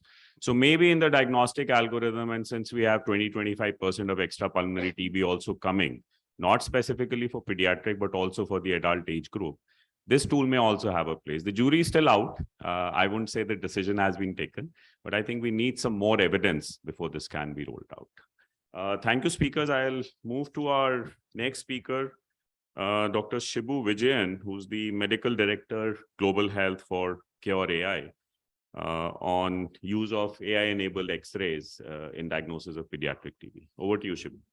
Thanks. Thanks, Dr. Sarojit, for the introduction, and also thanks to MSF and NIRT. So I recently made the switch from a public health hat to an industry side, but I just want to put some disclaimer before I get into the presentation. This is a triage tool. This is not a diagnostic tool.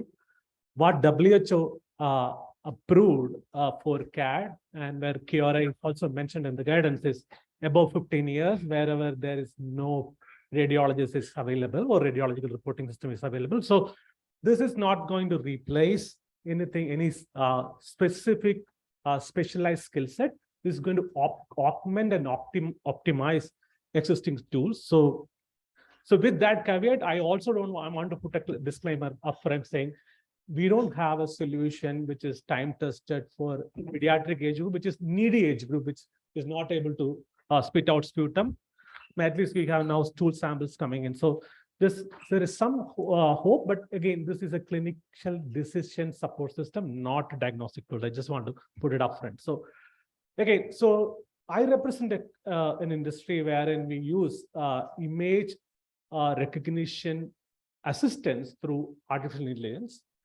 And we are a small startup started in India in 2016. And now we are scaled up to 60 countries with 1,000+ deployments. Predominantly, our solution is pivoting on tuberculosis. So what we do is that the AI system is enabled to detect X-ray shadows, which have different conditions like pleural effusion, cardiomyopathy, consolidation, cavities. So as 40 different conditions are there enabled in our version 2. Taken some of the systems, some of the specific findings of tuberculosis, this also gives us a tuberculosis probability score. Again, it's not a tuberculosis diagnostic score. Now we have capabilities also detecting lung nodules with a malignant probable score so that we can actually further explore. And similarly, we also have chest X-ray capabilities of detecting probable cardiac failure also, looking at the lines and then at the cardiac shadow. And any X-ray, so our capability is on any X-rays and on CT scans. Any X-ray, we have solutions like our AI can read fractures. So we have musculoskeletal solutions to detect fractures. We have CT scan solutions which can detect brain abnormalities, intracerebral bleed, and then accordingly escalate and triage that for clinical action. So in pediatric, we don't have a pediatric specific solution. What we have is validated 6 years and above, which is an adult solution, which there is no pediatric specific algorithm. So as you see that in the left side up, the right side of your screen, you see pediatric X-rays are very difficult because sometimes if you throw this pediatric image to an AI system, they will say, oh, this looks like an alien, right?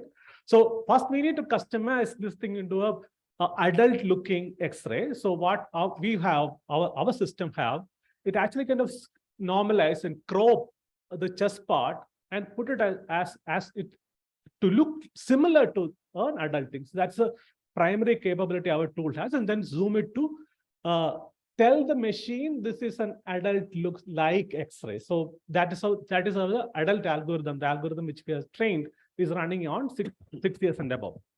So trained on a data set of 120,000 X-rays of age groups of 6 and 15, because these are either radiologist said yes, oh this is TB, or a pediatrician or clinician said yes, this is TB, or a final gene expert or TrueNet test done on that, or microbiological diagnosis done on.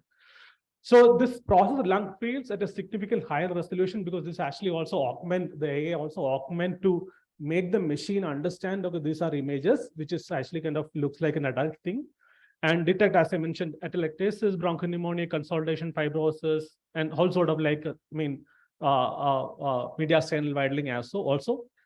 So when we compare, there is a minimal drop in performance when compared with adult X-ray. So adult is something which we have validated and also recommended with WHO is 15 years and above. This is not recommended by WHO. So so what our internal validation says, okay, there is not much significant difference between adult reading and pediatric reading above 6 years and above. So what we have a certification for 6 years and above is CE certification, ISO certification, and MDSAP certification. And we have deployment across all these countries, because these are all general deployment that we currently have. And we enable the capability also to read 6 years and above with a fair amount of confidence.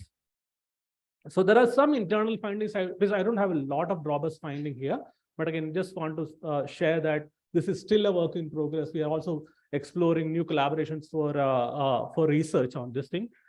So what we see, there is a fair amount of agreement. If you look at the preliminary finding of these things, you see a fair amount of agreement with the radiologist of where the machine said yes, this could be TB. The radiologist says X, and subsequently the ground truth also been validated with subsequent test also see a fair amount of agreement, which is again from a standpoint of a triaging tool or a clinician decision support system, because in pediatric it's a composite indicator of what we feel, what we think, what the test comes out of. This would have some value, but not absolute value. The same thing, this is a multicentric study with this again all the studies of low sample size. This is 16 years and less. We have done in Bangladesh, collected data from Bangladesh, Pakistan, and Vietnam. This is from our own deployment. This is 2 years and above we use. Again, the same as we've seen earlier, this also show a fair amount of agreement within this thing. But again, this needs to be structured. These are just observations. This is not a study done. These are observations from the deployment. So just take it as as with a pinch of salt. So next steps, we are pursuing studies with, so as I speak, so we had a discussion with the Sion Hospital last week, and then we are agreed to do a prospective study on looking at specifically from 6 years and above. But again, so the Sion Hospital folks are interested in looking at the lower age group also. So probably next year I will have some exciting information to come and share with you, at least from a triaging standpoint. But again, as I stand here, the machine have capabilities, but again, as we ponder into the pediatric complexities, like as we discussed about how do we get a correct X-ray from a pediatric age group patient, how do we actually adjust for, say, has capabilities for adjusting for movements, the respiratory issues, the exposure, and all these things can, to some extent, will get extended, but again, it's not absolute thing.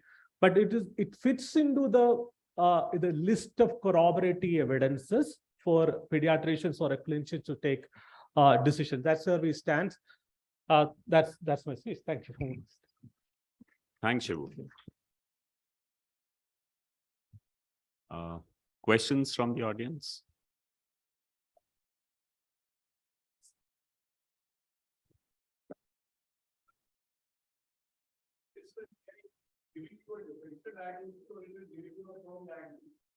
No, it's not a diagnostic tool. That's I initially said. This actually, so this gives us probable TB score based upon the findings. And that's not the, so that is a triaging system. So the further evaluation is necessary. Typically classifies the X-ray as the normal and abnormal.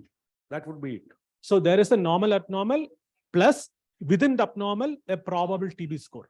Only for tuberculosis, or does it differentiate? Okay, that this can be tuberculosis, this can be this. It gives you a list of. So there is a list of, I mean, as I said, there are 20 plus validated findings are there that will populate. So we also have a capability of, auto reporting. So on the right side, it will actually translate the image finding into a text, and that reports. So the clinician can actually look at it and then kind of validate it.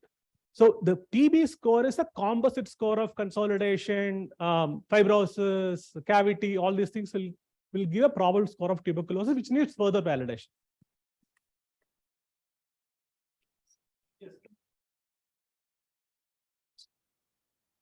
You have taken the X-rays mainly from the symptomatic patient.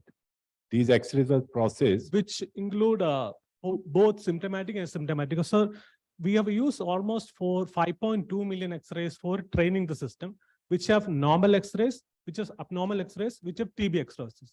1.2 million were TB diagnosed X-rays. Among that, 120,000 was gene expert positive X-rays. So this is how, engineers can actually explain. So I have engineers from my team here, but again, this is how it is being trained. So all the TB X-rays has been picked up. Not all, sir. So that is where it is validated against each ground truth. So as a triage tool, this cross out WHO guidances for triaging tool. That's what got, and WHO validated independently. I'll just say, so FIND was also part of it, that validation. What they use that they have a panel of X-rays. They use so they have panel of X-rays, which is blinded to the system. So they run the system, the software through that, and then check for the validity. So it is being published in the Lancet.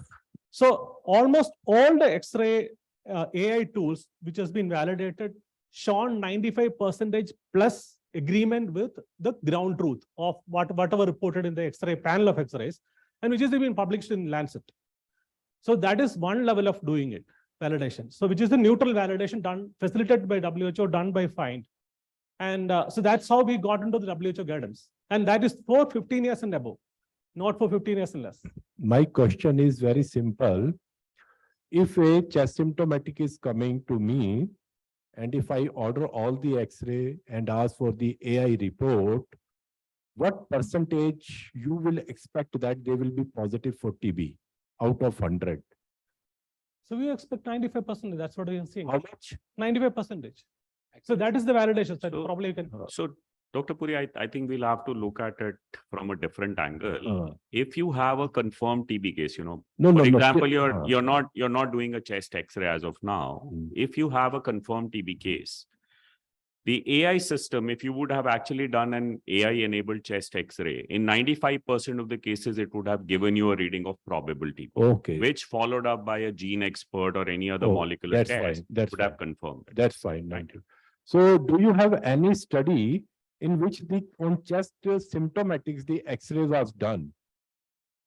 And what is the proportion of those X-rays were abnormal? Do you have any study or any literature available? So we have literature, I can share that with you, but again, from a field level experience also, 30% of the X-rays. Any published literature? So we have published literature, so we'll share that. So I'm just saying, so we'll share with the larger audience also. So 30% of the presumptive TB cases, what we have screened, this is X-ray positive in any setting. So if you look at if you go take without AI also, which is similar in AI and in radiologist reading also, which is we are saying probable TB flagged by chest X-ray is roughly around 30% in Indian urban setting. Okay, thank you. Right? Which is true for us and as well as for radiologists. Dr. Varinder. Dr. Varinder and then Dr. Vora. Exciting area again, and more so for pediatrics, because when we are talking of decentralized diagnosis, we have to look at but one of the hindrances which we recently saw in the context of child health when we created a mobile app is non-availability of, network in the places where it matters, where you want to decentralize it. So if your AI is going to sit on a server, how do you, or is it something which can be easily, is small enough to be put in a machine? How does it work? How does it interact with the existing digital machines? Yeah, so we have a good question. So, I mean, certainly internet and server storing in a server is going to actually kind of increase the scale and decrease the cost. So any other thing will comes with the hardware, which actually adds the cost. We have something called a Q box, which is a compressed compute CPU into a small box, wherein the entire algorithm is already there and it reads. And it can get, when you get to the connectivity, when there is internet connectivity, it get updated also. So that comes with a cost. Internet is actually not essential, but it will actually bring down the cost and increase the scale. But we have solutions now with the hardware also. So how would you compare this product with possibility of teleradiology? Yeah, so that is where this adds value. The turnaround time is something which we see the teleradiology turnaround time versus this turnaround time from a triage perspective, much more value. So you have a quick decision making from a point of care. Like if we have a gene expert in the van, we are going and doing, or in the periphery where you don't have doctors, this is an assistance tool to the clinicians. So that will actually decrease the time for diagnosis.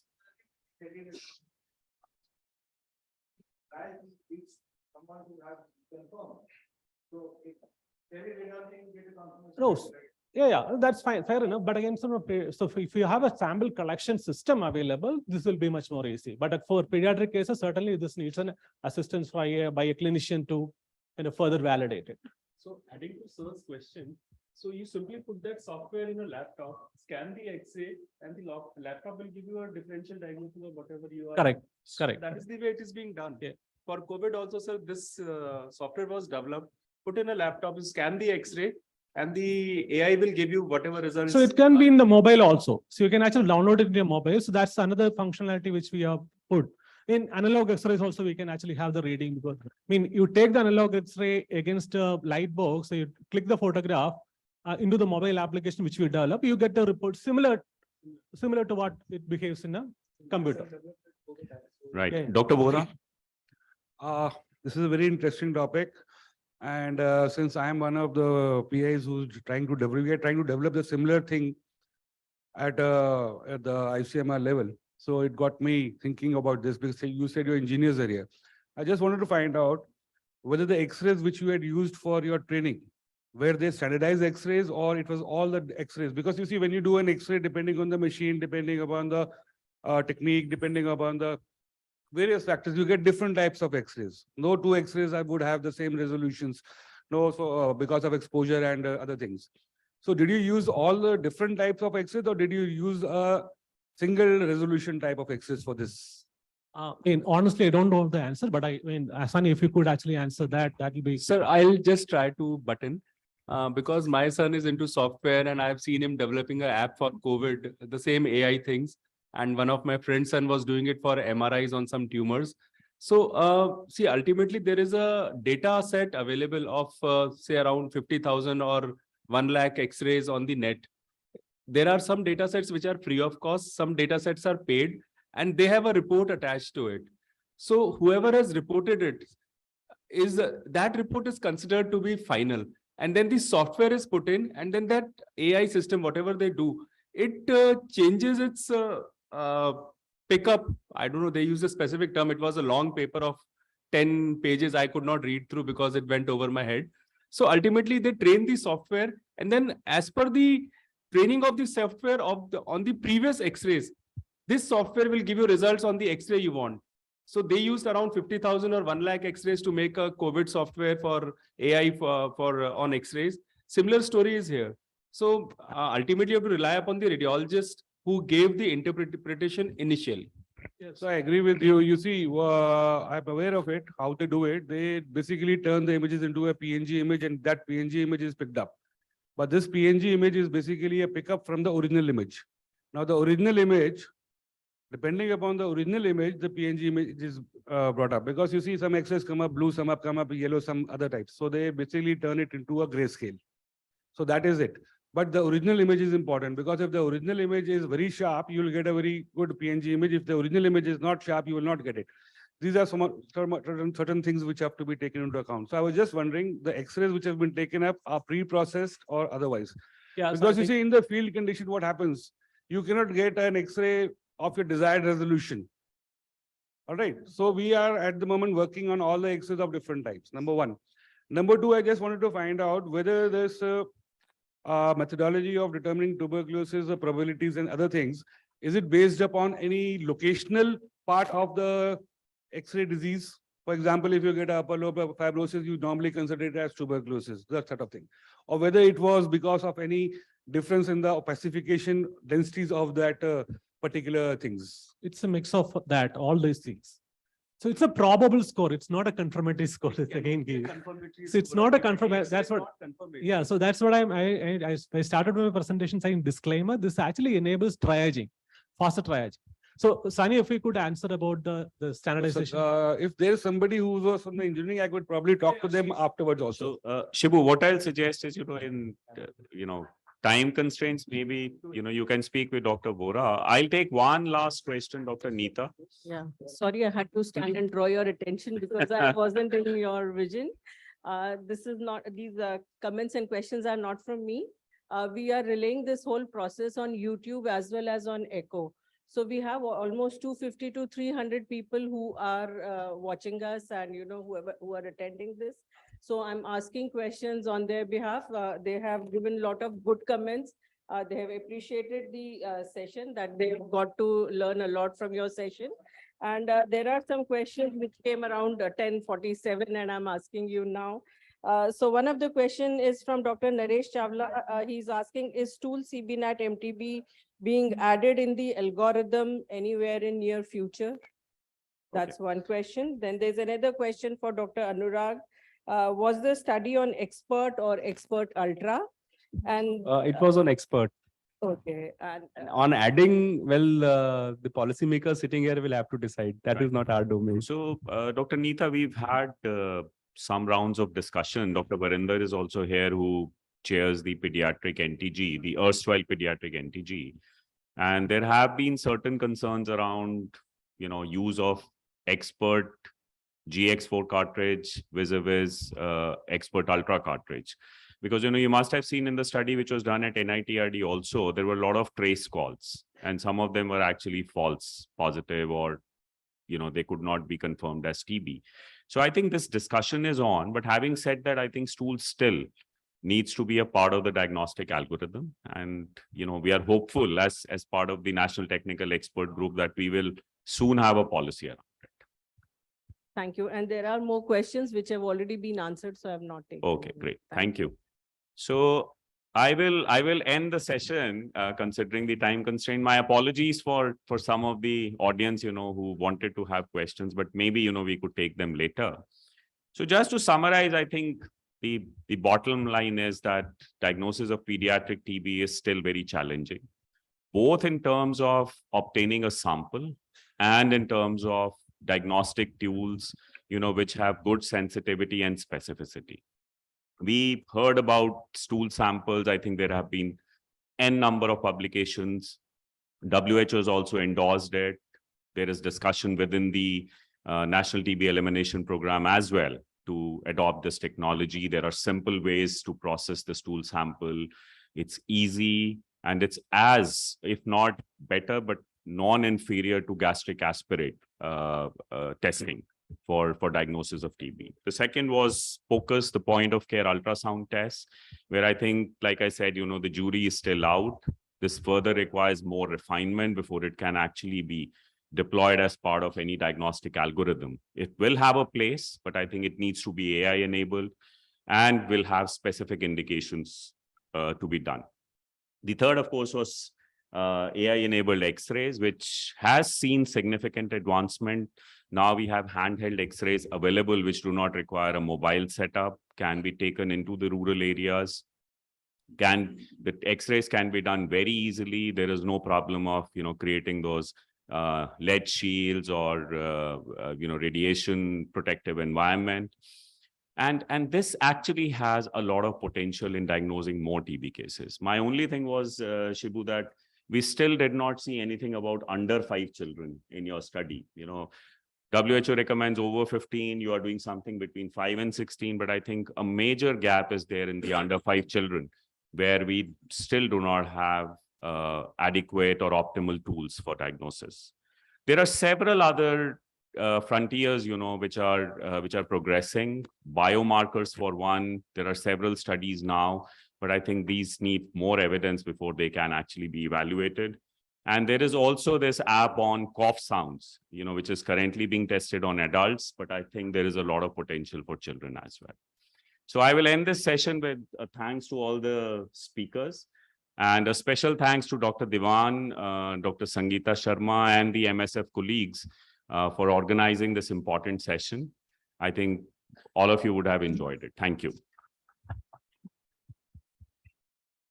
It was a wonderful discussion. Thank you all the respected speakers for sharing your valuable insights with us. Sir, wait for a minute. So we have green welcome for respected speakers. So now I request Mrs. Komal Vasisht and Mrs. Rajni Nirala to come up on a stage to present green welcome to Dr. Sarabjit Chadda, sir.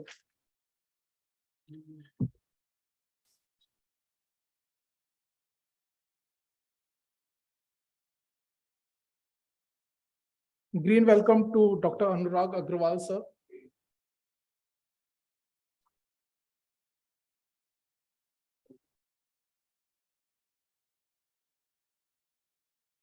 Green welcome to Dr. Alok Yadav, sir.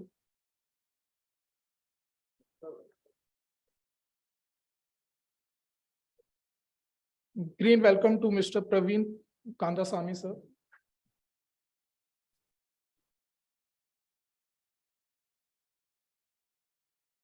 Green welcome to Dr. Raman Mahajan.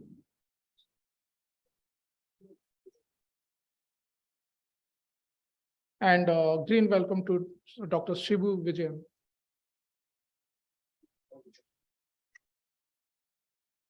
Thank you so much.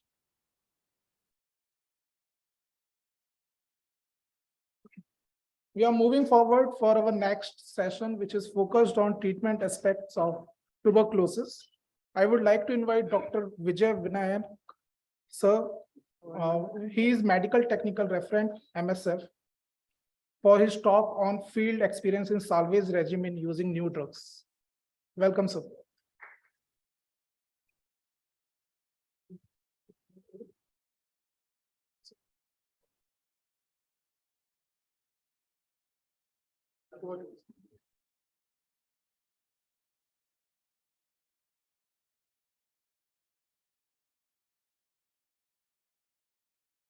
Good afternoon, and thank you so much for the opportunity. Well, the morning part, we were looking at heard about the diagnosis. So now we come over to the treatment part of it. So we at MSF, since 1999, MSF has been collaborating with the National TB and the HIV program Mumbai. MSF Clinic in India treats patients who have limited treatment options available under programmatic conditions. Since June 2016, MSF started the compassionate use of bedaquiline and delaminate for difficult to treat patients. We received pediatric formulations for delaminate and bedaquiline since April 2021. This is a notification in MSF that we see. You see the patients referred to MSF are from public providers, that is around 69 to 70%, private providers, contact tracing, and others. If you see the graph and you see that less than 5, that is highlighted in the blue, you see that the notification rate is very less. So that is why the first part of our event, which was on the diagnosis, that itself is again driving home the same point that we are not able to diagnose more. Very few cases less than 5 years. So the diagnosis of pediatric DRTB is very less, negligible to say, because if we say that we are a high prevalence country, and then the number of children diagnosed with DRTB is less. So most of the time, these children are underdiagnosed by treating them with DSTB, then waiting for the treatment to fail, and then at a certain point, starting them on treatment where it is too late. So this graph just tells you that, the less than 5, we are diagnosing very little people. And that's because there are difficulties, there are difficulties in diagnosing in children also. So that is why the whole point of, having new diagnostics tool, the stool gene expert, the point of care, ultrasonography, just to diagnose more. So in children, we don't want to miss any opportunity for missing diagnosis. So trying to make that best use of technologies available using the AI, but we need to diagnose more. On the left-hand side, we have this cohort. We have just tried to, show what the scenario is. Less than 10 years, you will see that, it's mostly the pre-XDR, that is the FQ resistant cases that we had come across in MSF clinic.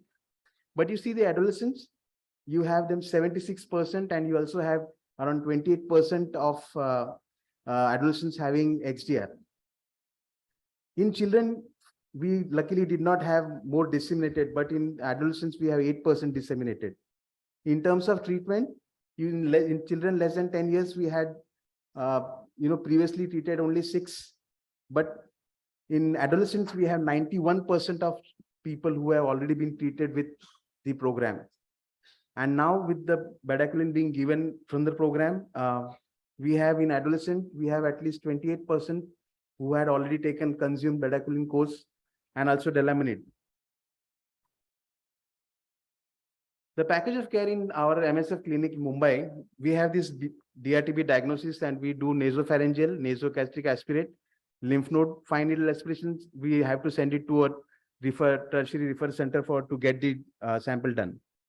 Then we have the age appropriate counseling tools and self-administered checklist, social assessment, reimbursing transport, link with national social schemes, nutritional support, daily ration, support group meetings for patient and giver. Now the treatment is the ambulatory treatment with family-centered approach by multidisciplinary team. By family-centered approach, what I meant was that, we ensure that all the family members are screened for any active disease, and we ensure that they all are followed up regularly after every 6 months, just to make sure that, we have only one index case and no other secondary index case. Training of family members for dose modification for drug compounding by pharmacists. So we basically want to treat patients not as an indoor, as on ambulatory basis. So we ensure that we identify one family member who would share the responsibility of taking the medicine. And, we tell them how to dose modify, especially in children, because when the pediatric drug formulations were not able, we had to, modify the drug as per the child's weight. So in special cases, directly observe treatment at home, initially for 3 months by community nurses and later by family member, because in certain families, we did see that, even the mothers were not really very understanding about how the treatment is to be modified or given. And so we had a nurse going there to their house for the first 3 months and teaching them how. Finally, it became a routine for them, and then they were able to manage. Then we also give imipenem, the group C drug, where we have to give because there is no other option. So in these cases, the patient is put on a PICC line. So that is the peripherally inserted central line. So patient on PICC line are given infusions at patient's home by community nurses identified and trained by MSF. The idea is that, MSF takes the, onus of starting the treatment. So we ensure that, we have a nurse who goes to the patient's house twice a day, morning and at night, and ensures that there is an infusion of the imipenem given at the patient's home. Palliative care support for adolescents failing treatment. Sadly, but surely we are having patients who are now, have taken bedaquiline, delaminid for 18 months, have been given imipenem for a period of 10 months or sometimes even more, and still have not been able to culture convert, that they are still they're positive. And we actually have no regimen, no new drug to offer to them. So these patients are sadly failures. And since there is no other treatment, we need to call them as palliative care. A palliative care for an infectious treatable disease is something that we really find it very difficult to come to terms with. But this is the reality on the ground, that, there are patients who, in spite of being given best treatment for adequate amount of time with the best drugs available, still do land up having persistent culture positives, and we have to call them palliative. So this is the difference that we generally see when we talk about children less than 10 years and the adolescent age group. You see in the pediatric age group, you generally do not see much of parenchymal destruction. You generally have a Ghon's focus. You have the mediastinal lymphadenopathy. So more or less the lung parenchyma is saved. But in adolescent, you come to the adolescent, and this is the picture that you see, that there is a lot of parenchymal destruction. There is crowding of ribs. The whole mediastinum is shifted to one side. There are cavitative lesions. So what we are seeing is that the adolescent age presenting to the MSF clinic, or even to the DRTB centers are mostly having a lot of lung destructions and very difficult parenchymal. The regimens in the outcome. So in the less than 10, thankfully, but pediatric population less than 5 generally tend to tolerate the most worst medicines also quite well. So in case of PAS, which is very difficult for the adult population to take, but you will find the pediatric children taking the PAS, and as if they have consumed a regular dose of medicine. So in less than 10 years, we generally had a outcome which was like 8. We had cured and complete out of 10 patients. We had unfavorable outcome, that is the 2 out of 10, and there are 6 patients still on treatment. So the tolerability of treatment, 63% presented with some side effects, but generally, as I told you, the children pediatric population generally seem to tolerate this DRTB medicines better than the adults do. So most adverse events were easy to manage. We had to stop cycloserine in 3 cases. Linezolid was stopped in 2 cases. Bedaquiline and delamanid were continued in all cases. In the adolescent, things really change. In the favorable and outcome cured with 71%. Unfavorable outcome, we had 22 out of 75. 41 people are still under treatment. So far, no serious PICC line complications have been observed. Treatment fatigue is very frequent in this group. Adolescent pediatric group is very difficult because they are grown-up child. They want to go to colleges. They want to go and play football. They want to be with their peers, but it's difficult with the PICC line. They have a lot of stigma with it, with the clofazimine, their color being changed. So this causes a lot of treatment fatigue. These patients, just for your knowledge, that these patients are not the patients who were diagnosed for the first time. These are the patients who have taken a treatment regimen of 18 months from the NTEP, and then they were still failing that regimen, and then they have come to MSF. So it is 2 years of treatment earlier, and then they again have to continue for another 18 months. So treatment fatigue is a very logical thing that can happen to anybody. 2 patients in this are still in the palliative care. The challenges that we generally face is that low case finding in pediatrics. So this low case finding is what we all are dealing with. And this low case finding is because, the diagnostic tools, it's difficult, the paucity of the bacilli in the samples, difficult to get samples. Parents finding it very uncomfortable to subject that child to, the nasogastric aspiration or the gastric lavage. And so that, like what the earlier morning we said, that, routine stool expert is still not allowed in India. But it was very, very heartwarming to see that, that there is already work being done on stool gene expert. There are a couple of institutes doing stool gene experts, and we are very thankful to Sangeeta ma'am for, having this study being done. And, it would be a great thing that if our children would be able to have some kind of microbiological diagnosis, which would be, easy for the child and for the parent. The unavailability of delamanid and bedaquiline less than 5 years in PMDT guidelines. The bedaquiline pediatric formulations have come, but the delamanid pediatric formulation is still to be approved. The DCGI has given clearance, and we are just waiting for that to roll out so that, the children will have an all-oral regimen. The unavailability of pediatric formulations complicate adherence, requires intensive training and supervision in order to give adult formulation to the children. The compassionate use of delamanid, bedaquiline require dedicated team, paperwork, logistics, and good pharmacy support. The problem was the delamanid, since it was not available in our setup, wherein we had to use it under compassionate use, and the compassionate use requires a lot of paperwork, and it takes at least around 1.5 to 2 months for the compassionate drugs to be come and then to be actually delivered. But 2 months is a big time for a DRTB patients to be remaining without good drugs. In adolescents, the problem is the late referral of failure cases due to lack of bedaquiline extensions, because the bedaquiline extensions are still given for 3 months, and it is not something that we can get it like for 3 months, and then again we have to reassess and again give for 3 months. There is inadequate availability of delamanid for FQ resistant cases, because so far extensions about delamanid yet has not been there in the guidelines. So that is something that we generally have a problem with. Acceptability of the PICC line is not easy in this group. These are adolescent groups. The keeping a PICC line in your arm for 10 months is very difficult. High cost of salvage regimen. It includes the group C drug with the consumables, bedaquiline, delamanid. It costs around 13,000 euros. There is stigmatization, skin discoloration, PICC line in situ, and the quality of care in these patients requiring hospitals at public centers.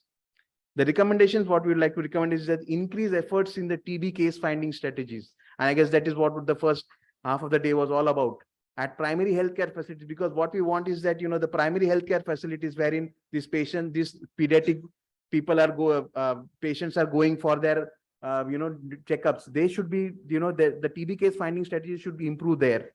At the pediatric OPDs, at the nutritional rehabilitation centers, especially in SAM and MAM. Use of child-friendly diagnosis tool expert ultra, XDR cartridges, which has been there, and it would shorten the turnaround time, and the XDR cartridge would give us very good information about the FQ very early.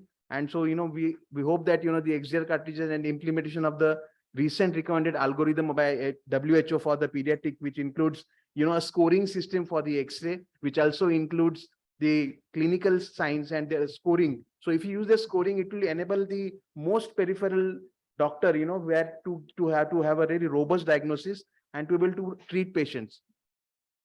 There should be a close monitoring, management of adverse events, timely referral for patient failing current regimens, availability of pediatric drug formulations, especially of Delaminid, availability of psychosocial health supportive services at public and private healthcare facilities. To conclude, in Mumbai, we have an acceptable, we would call that, we would have wanted, 100% outcomes, but an acceptable outcomes in this special difficult to treat pediatric cohort. This was possible due to access to newer drugs that allowed tailor-made regimens by a multidisciplinary team. Robust patient support is a key factor for good adherence to treatment. Thank you so much. Thank you so much. Thank you, sir. Thank you for enlightening us with your valuable insights.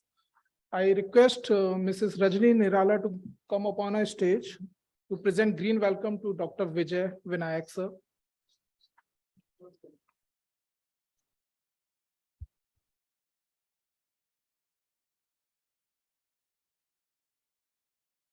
We now invite our on the stage our next esteemed speaker, Mrs. Leena Meghnane. She is the India head and the global IP advisor for Access campaign in the MSF. She'll be delivering a talk on access to newer drugs, the field challenges and solutions to it. Thank you, ma'am.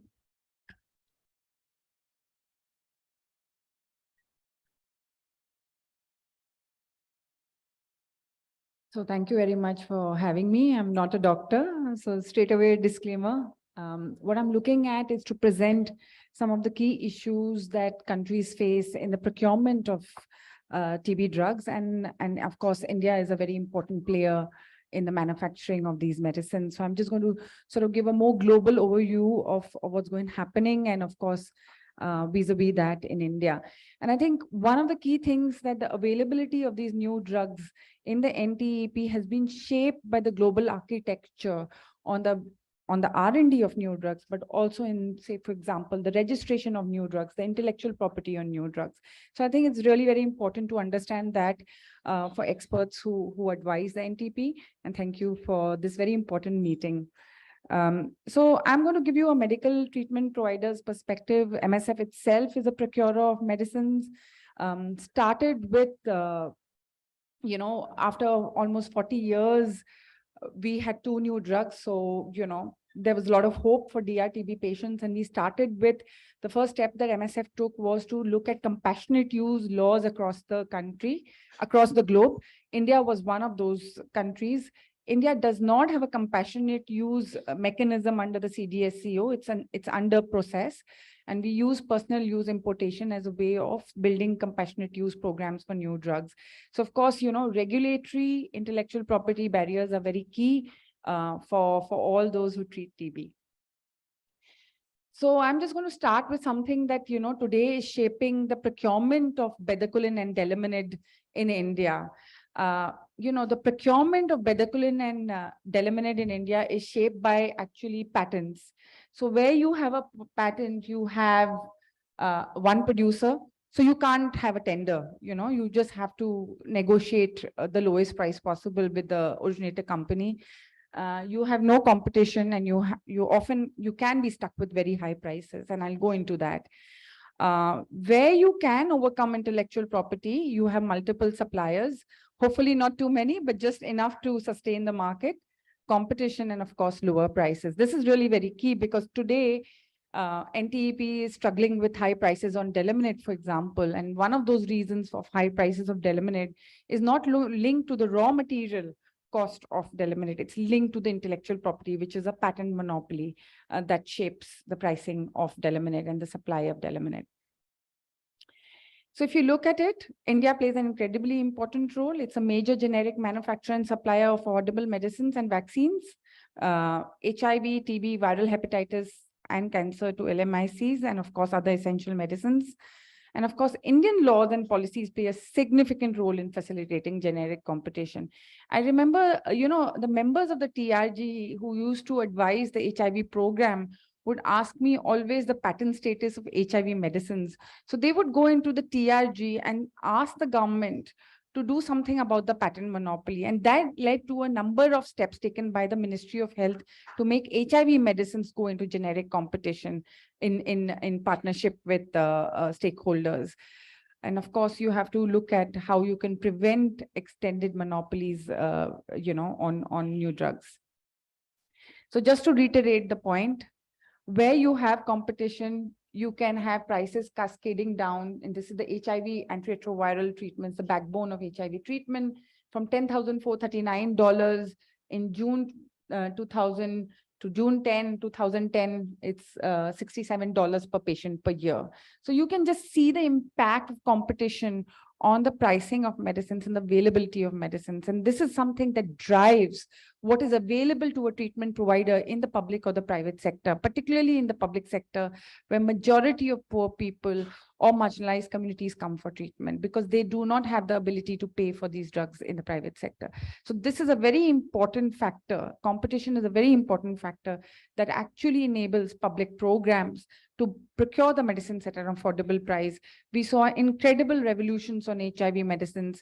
We've seen an incredible revolution on hepatitis C. And we're actually starting to see some impact on, even cancer. The generic competition is changing the way cancer medicines are starting to become available.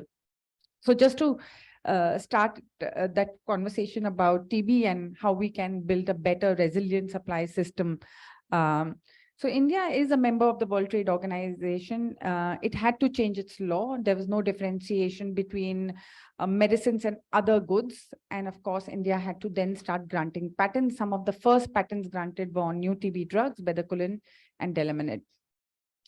So the good news is the patent on bedaquiline is expiring in 2023. The patent on Delaminate is expiring in 2023. I think these are incredibly important landmarks in terms of, what we're going to get in the pipeline of generics down the road in 2023. And of course, Petominid is already being non-exclusively licensed to a number of manufacturers, and they have already started to file for quality assurance. So what you are seeing is, in response to the patent expiry, you are seeing generic companies starting to file for quality assurance at the WHO pre-qualification system, but also what we call the ERP, which is just to, expedited system of quality assurance while WHO PQ processes are completed. So you're going to see a speeded up process of quality assurance leading up to patent expiry. And I think this is good news. What we must encourage Indian generic manufacturers to do is also make the pediatric formulation. So I would sit McLeod's, Lupin, and a couple of other key manufacturers down from the government of India and ask them, along with the adult, are you developing the pediatric? And of course, for pediatrics, you don't need lots of manufacturers. You need one or two key manufacturers taking it up. And I think this is very important that, that discussion happen with manufacturers, TB manufacturers in India. So what is civil society doing? Civil society is challenging the extension of patents on bedaquiline. At this point of time, J&J is asking for an extended monopoly till 2027. You have Nandita Venkatesan. She's challenged the patent on the fumarate salt of bedaquiline. And of course, the hearings are ongoing in the patent office. MSF has provided technical support for these patent oppositions, and we are awaiting the decision from the patent office, hopefully a rejection that will lead to, lead to generic competition in July 2023. Now, Delaminate is where the prices are. Really, that's what's sort of biting everybody in terms of pricing. And then, of course, supply. The more expensive a medicine is, the more likely it is to be rationed. So it's a major cost driver. So if you look at Delaminate 50 mg, more than 70% of the overall regimen costs in long regimens for FQ-resistant TB required combining bedaquiline Delaminate for 18 to 20 months. And 70% of that goes to Delaminate. Again, Delaminate 25 mg, 65 to 80% of the overall cost of combined bedaquiline Delaminate regimens for children of 10 kg and 20 kg. So this is what is driving costs for everybody, not just NTEP, but also for MSF and other treatment providers. What we see is in October 2022, as compared to bedaquiline, which was, a drug that was launched around the same time as Delaminate, 600,000 treatments of bedaquiline have been taken up in 10 years, and only 100,000 treatments for Delaminate in that around that 8-year period. Generic version under development in India, Delaminate 50 mg, interest to develop the pediatric formulation, Delaminate 25 mg. All the generic manufacturers asked us for the reference product. They need the originator product to do bioequivalence testing. And they can't get the originator product for bioequivalence testing from the originator. So this is a major stumbling block for running bioequivalence test on the pediatric. Now, these are the kind of problems that we are facing in getting the generics to into the supply chains. And today, the originator product is either with NTEP or GDF. These are the two entities that actually have the originator product and could provide it to alternative manufacturers to run bioequivalence testing. And that is perfectly legal under Indian law. So that's something to consider, that NTP might consider that this is a stumbling block for pediatrics. Why am I saying that it is the driving force behind prices? If you look at the cost-based generic pricing, this is basically looking at the cost of raw materials. It's assessed that Delaminate is one of the cheapest drugs to produce. It could be between $5 to $16 only. This is Andrew Hill and his team at the University of Liverpool that have been estimated all the essential medicines in the WHO list and came up with the estimated cost-based generic pricing. And look at the pricing that we are currently paying. If you buy from GDF, it's $283 per 6 months treatment. Otherwise, both South Africa and Indian Central TB Division pay about $207 per 6 month regimen. So you can see that the prices are much higher than what could be under generic prices. So I'm going to quickly wind up in the last two slides. Yes, today Delaminate is used in long oral DRTB regimens in adults and children with FQ resistance, mostly as salvage regimen. Dr. Vijay said a last option, but there are future opportunities with this drug as they are with Pretominid. You have, you could combine it with bedaquiline Delaminate in short regimens. This is, looking at what is in the pipeline. You could see more data come out from the NTB trials by Q3 2023 and also due by 2025 for those with fluoroquinolone resistance. And of course, it's a very important drug for preventive therapy for people exposed to DRTB. So all of this is in the pipeline. Studies are undergoing, and we'll be looking at, Delaminate as an important drug and not to be discarded as not something important. And so it represents an important class of medicines that we really need. So what are the recommendations from us? Please provide the new TB drugs as part of regimen short, longer, MDR, PXDR under NTP to both adults, adolescents, and children. Generic competition is key to reducing costs and securing supply chain. And the TB program should provide the reference product for bioequivalence studies. This is a very important stumbling block for a majority of countries who are waiting for Indian generics to start supply of new TB drugs. And NTP-EP could play a very important role by providing the reference product for generic manufacturer. Global pool procurement. When a country buys a small quantity of pediatric medicines, a company will not run an entire batch for that country. If you do global pool procurement, if all countries come together to do pool procurement for pediatric formulations, then you have a higher chance of sustainable supply of pediatrics. So I would just like to underline that in pediatrics, the market has often been unsustainable. And it's really very important that we are part of the global pool procurement to ensure sustainability of pediatric formulations. And of course, India and South Africa should be consolidating the market with GDF. So this is a very important issue. Private market sales of new TB drugs are not allowed. Fair enough. This is very important. Private market sales of TB drugs has driven drug resistance, and therefore you need regulation. And therefore, the efforts that have been done by the NTEP to bring in practitioners who've been treating TB in the private sector, who've been willing to follow the diagnostic algorithm, should be strengthened. So this is very important issues on access that represent access to the new TB drugs. There's a publication that MSF put together on the prices, availability, sources of new TB drugs. It's just been published in October 2022. It's called DRTB Drugs Under the Microscope. And please feel free to reach out to us for a copy. Thank you so much.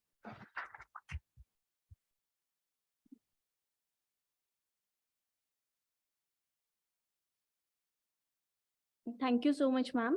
I now request Mrs. Komal Vashish to kindly present green welcome to Mrs. Leena.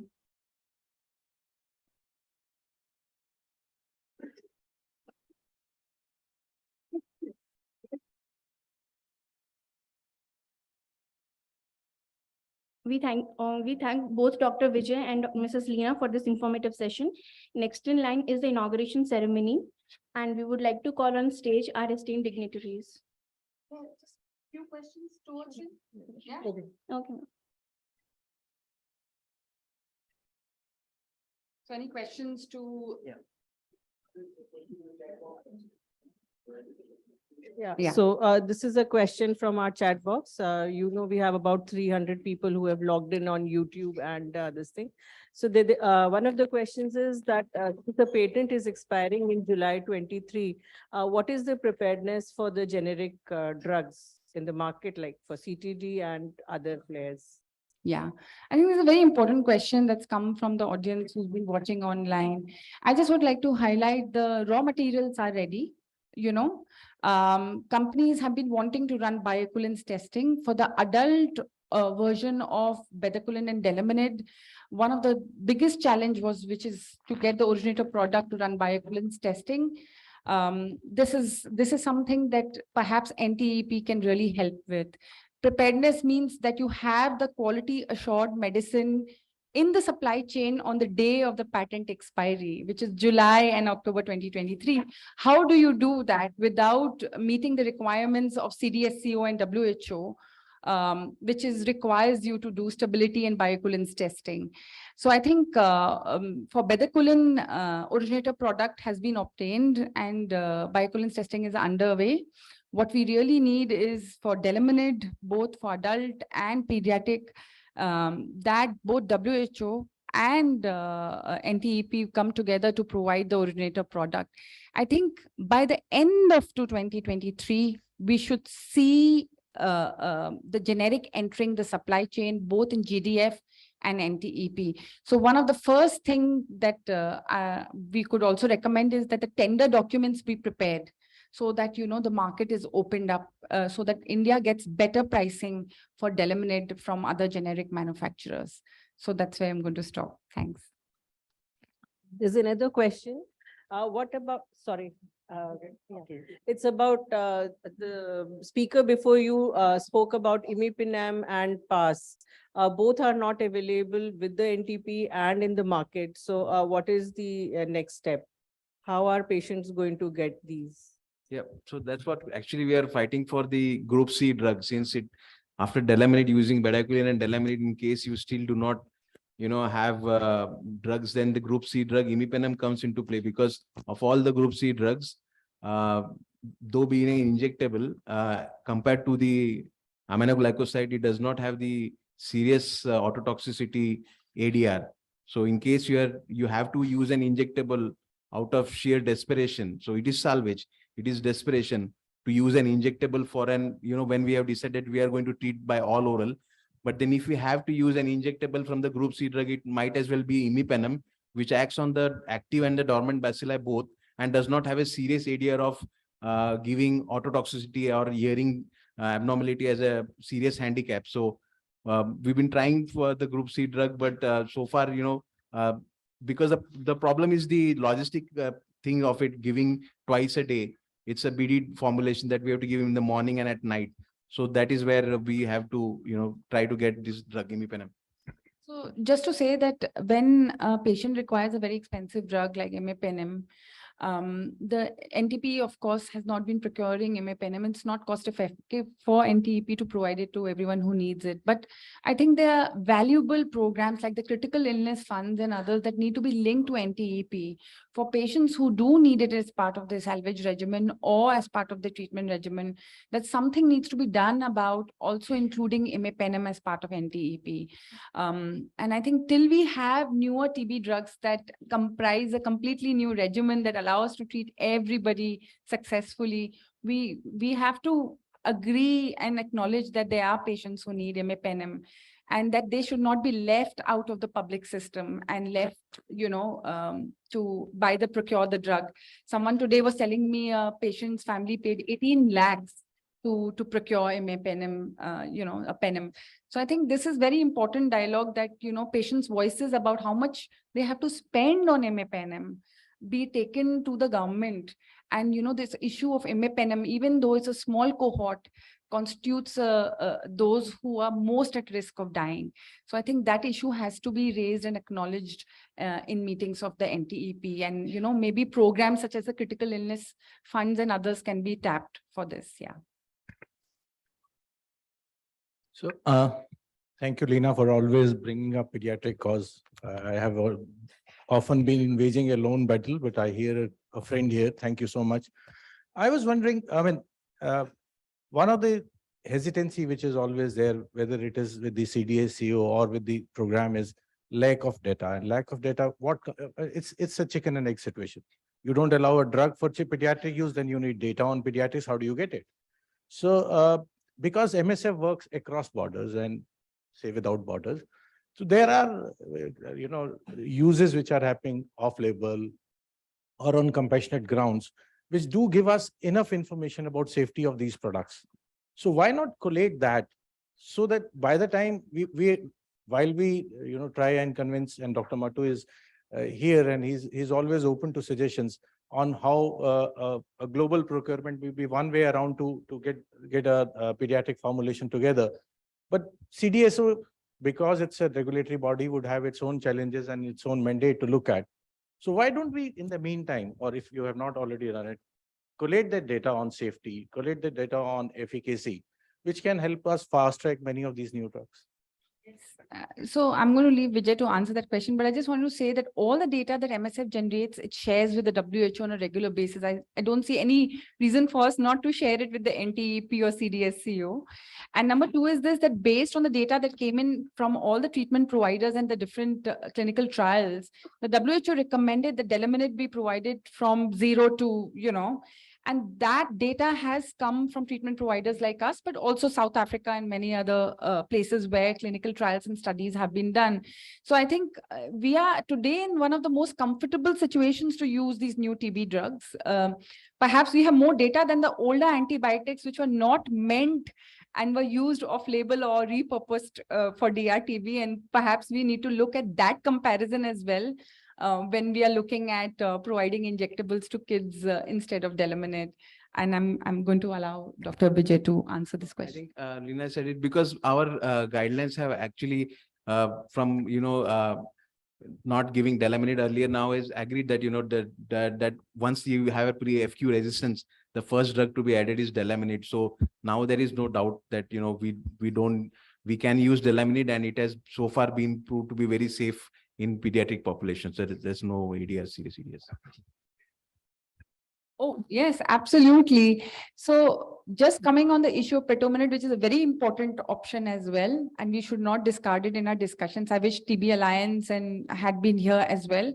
And I just wanted to simply say that normally what is happening in R&D is that pediatric trials are often delayed or much after the adult trials. And that is the gap that we are trying to bridge on almost all drugs. And unfortunately, I wish we had more data on Pretominate, and I hope the developers are prioritizing that. Yeah. Just to coming back to imipenem, because I used for the first time in this institute way back in 2008, 2009. And when I wrote to someone, some patient from Shillong rather, one of my colleagues commented, because it was a costly drug and there was no reports available except one report published in 1995 on 10 patients. He commented that, do you have some tie-up with the company? Because it was something new for them. Thereafter, I gave so many patients, almost 30 patients, I got good results. And again, we are using this mention this word imipenem, but unfortunately, in national program, it has never been procured. We have patients who require them. Even we use today this imipenem or carbapenem. In fact, it would have been oral. I was looking for this tebipenem, which was supposed to be a good drug, oral carbapenems. What do you think? What should be the duration of this imipenem for such patients? So actually, to begin with, we basically all would like to treat our patients with a completely all oral regimen. So no matter how good an injectable drug would be, we would generally not go for an injectable drug as the first line treatment for our patients, because all oral is all oral. We don't want an injectable. We resort to injectable only as the last place, because we should have an ADR developing to a bactericidal drug like linezolid very early during the treatment. You have an FQ resistance, or now we are getting bedaquiline resistance also. So you would have to resort to a good bactericidal drug, and the only drug that qualifies to be a good bactericidal drug then remains imipenem. So imipenem would come into play, but then at the same time having a PICC line or any injectable device to be to inject imipenem.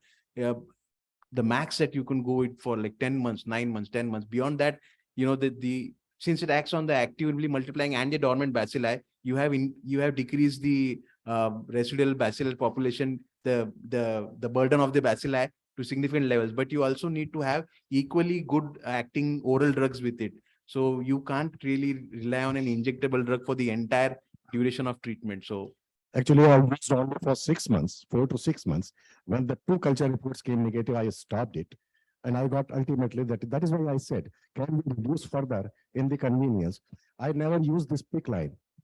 And I gave this, it was a bit difficult. Yeah, but can be given. Yeah, but since a lot of water has flown under the bridge since you use it, and now, because now we are getting bedaquiline used patients exposed to bedaquiline. So we are basically, so we tend to use it, like you said, wait for 2 cultures to come negative, but invariably there is a lot of so much of lung destruction, and the cultures, sometimes they are not able to give. So you have to wait for, at least 9 months. So that's what we have seen, that generally need 9 months. Now, because bedaquiline is also failing, as you said. Absolutely. In such cases, we require some background, some good injectables. Yeah. So in that case, we have to work up. I'm so sorry to cut you short, but I think I'm going to tell the organizer that put imipenem on the agenda for the next TB day, because it's really very important, I think. So Dr. Chadda had one last question, and then we wind up the session. Thank you, Lina. Excellent presentation, and I must commend MSF's role in bringing down the cost of antiretrovirals. So you actually gave a very nice landscape and scenario where we expect to see a drastic reduction in the cost of the new drugs. So my question is, when is that going to happen? When can we see a $6 to $12 cost for a course of Delamanid or bedaquiline 1?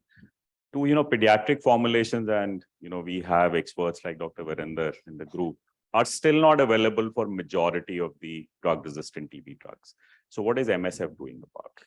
The second part I didn't get. Sir, come again. So the pediatric formulations are still not available. I think maybe because it is not economies of scale, right? Exactly. So what is MSF doing about it, and what is it that, as part of the NTP or government and other stakeholders, community, can be done, to push this? Yeah, so I think what we are seeing is a gearing up of the supply chain by generics themselves, who are producing the raw materials, and they're starting to do the quality assurance, and where they are hitting a stumbling block is getting the originator product for the pediatrics. So that's one roadblock for the pediatrics.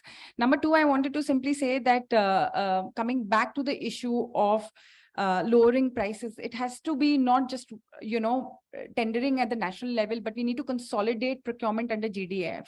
So, we can all benefit from bigger volumes coming together. And lastly, I would like to say with pediatrics is that, civil society pushed for the registration of the pediatric formulation, which had been sort of, being neglected by Otsuka and Viatris. And what we've seen is a breakthrough that they have filed the registration dossier and it has been registered. So I think now it's up to NTEP how widely they widen the diagnostics, which we talked about the stool gene expert, and most importantly, the XDR cartridges. And we need a faster algorithm for diagnostics. We've got an XDR 159 XDR machines lying across the country. We need the microchips to go into them so we can give it to patients a faster diagnostic. So that's where we are. And I'm going to stop here and thank you for the session. Thank you, respected speakers. It was a wonderful talk. And next in line, we have inauguration ceremony. We would like to call on stage our esteemed guests for today.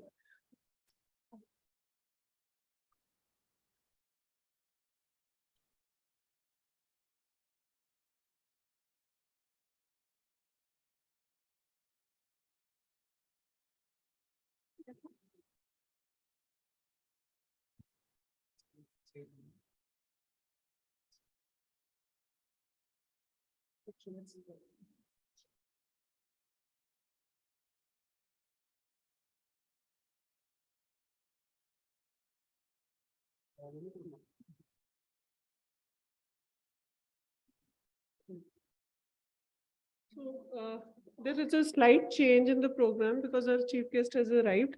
So we'll be stopping for the inauguration, just a quick inauguration. And I was just overhearing all the discussion which was happening. I mean, the Arpita Aryan story, those two kids, Aryan was the one who landed from, as you have heard in the morning. इसको बच्चे आगे कर पड़ो just ताकि आपका time. So he had total drug resistance. So that time bedaquiline, delamanid, they were not available for children. So I had no other option but to start with imipenem based regimen. We gave him meropenem. And obviously the child is responded, he's cured, and now he spoke in front of us, and that's almost like 4 years. But the thing is, obviously the father just told me that he is under a debt of 18 lakhs because he had to buy majority of the drugs like PAS, as Dr. Nita has highlighted. So we seriously need to look at issues of, procurement and availability of these drugs under the program. So now I'll pass it on to the Dr. Kanishk. So we are starting with inauguration ceremony. First, I would like to invite our chief guest, Dr. Randeep Guleria, sir, former director, AIIMS, New Delhi.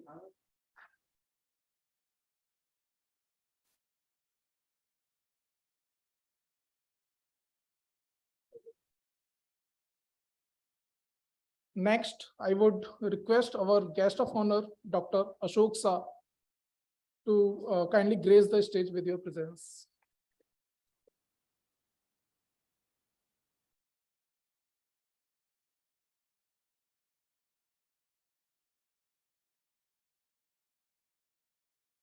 I request our esteemed director, Dr. R.K. Diwan, sir, to kindly join us. I wasn't expected to be there. I would like to invite Dr. Farhat Mantu, General Director, MSF, India.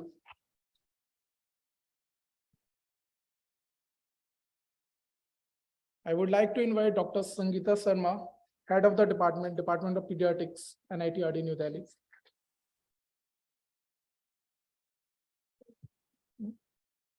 Now I request Mrs. Komal Vasist to come up on a stage To present green welcome to our chief guest, Dr. Randeep Guleria, sir.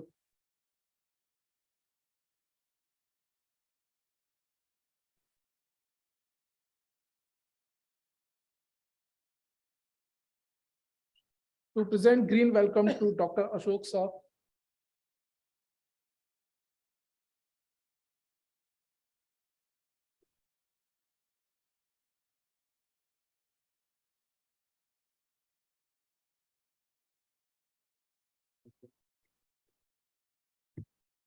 Present green welcome to our esteemed director, Dr. Ravindra Kumar Diwan, sir.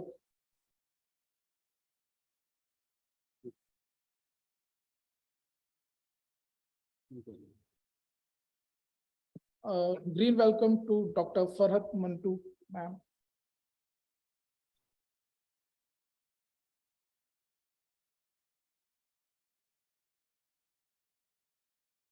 And green welcome to Dr. Sangeeta Sharma.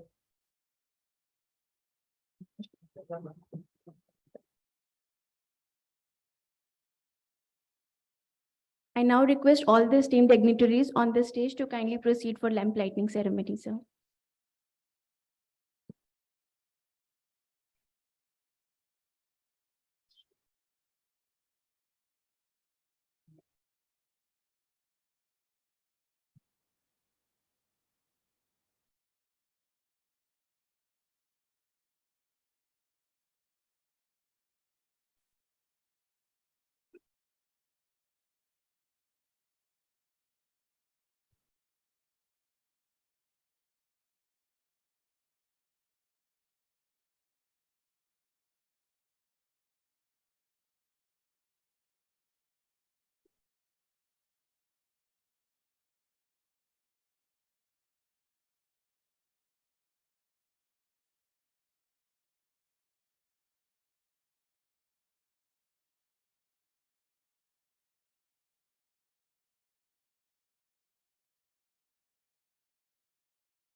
We now request our esteemed director, Dr. Ravindra Kumar Diwan, sir, to kindly come to the dais and give welcome address.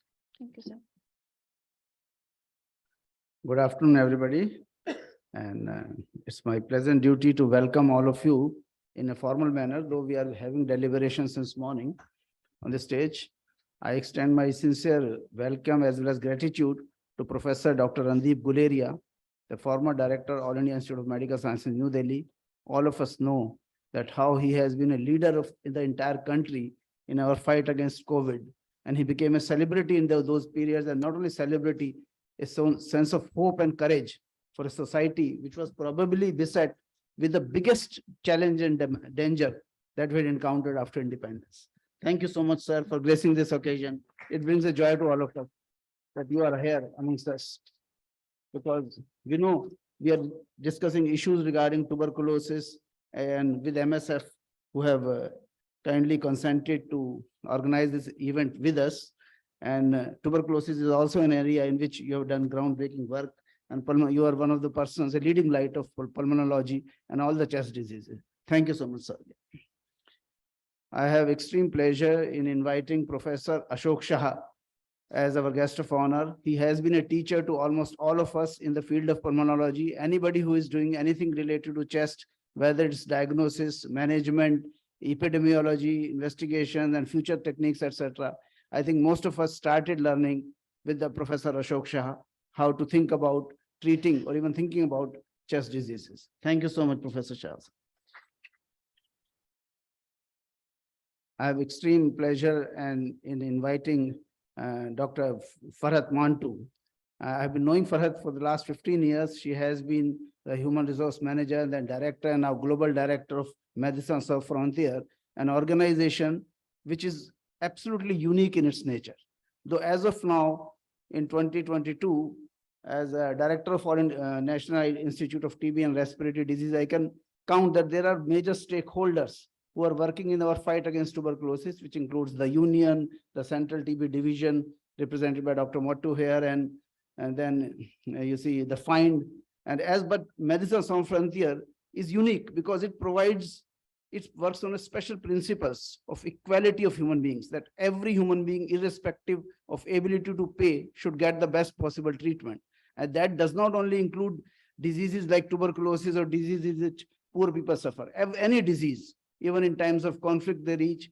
And because I can call myself an NITRDian as well as an MSFer in some way, because I have done some missions, I am deeply impressed by the kind of professional dedication and the entirely different approach they bring to medical problems and how they can be brought to everybody who is needing medical attention.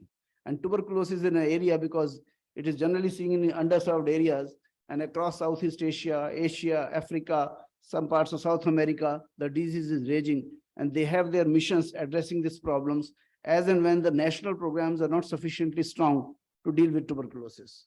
Thank you so much for your presence, Farhat. The presence itself adds a luster to here. Thank you so much. Then I thank all those people who have taken time out to gather here.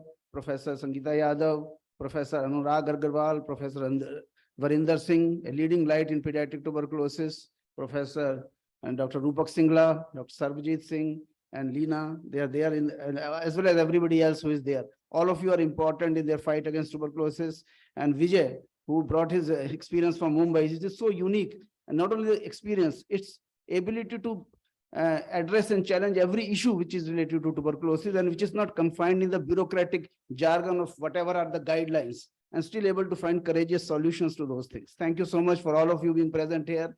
I hope the deliberations make us think in a new manner, as well as bring kind of a new clarity in various areas which we are looking forward. And this year, the theme is pediatrics, especially pediatrics, but it does not mean that we are stopping at pediatrics, because last year our theme was different in areas of tuberculosis. Whichever is the theme, we'll address all of those themes, and let our collaboration between the MSF and ITRD broaden and strengthen further. Thank you so much, sir. Thank you, everybody.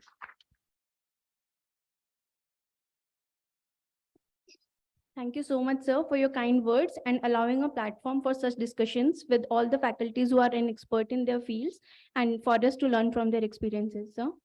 I now request our MSF Director, Dr. Farhat Mantoon, to come on the dais and share her thoughts with us, please.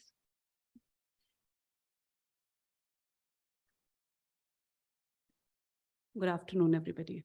Dr. Devan, my esteemed colleagues here, both from MSF and from different stakeholders who are passionate about TB, a very warm welcome.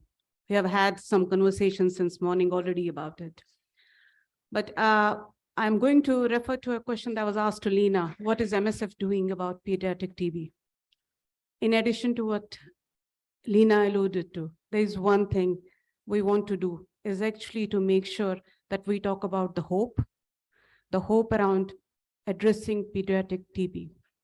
I understand every day in our clinics around the world, we see kids, small children, adolescents coming to our clinics. The good part is they respond to the treatment much better than adults.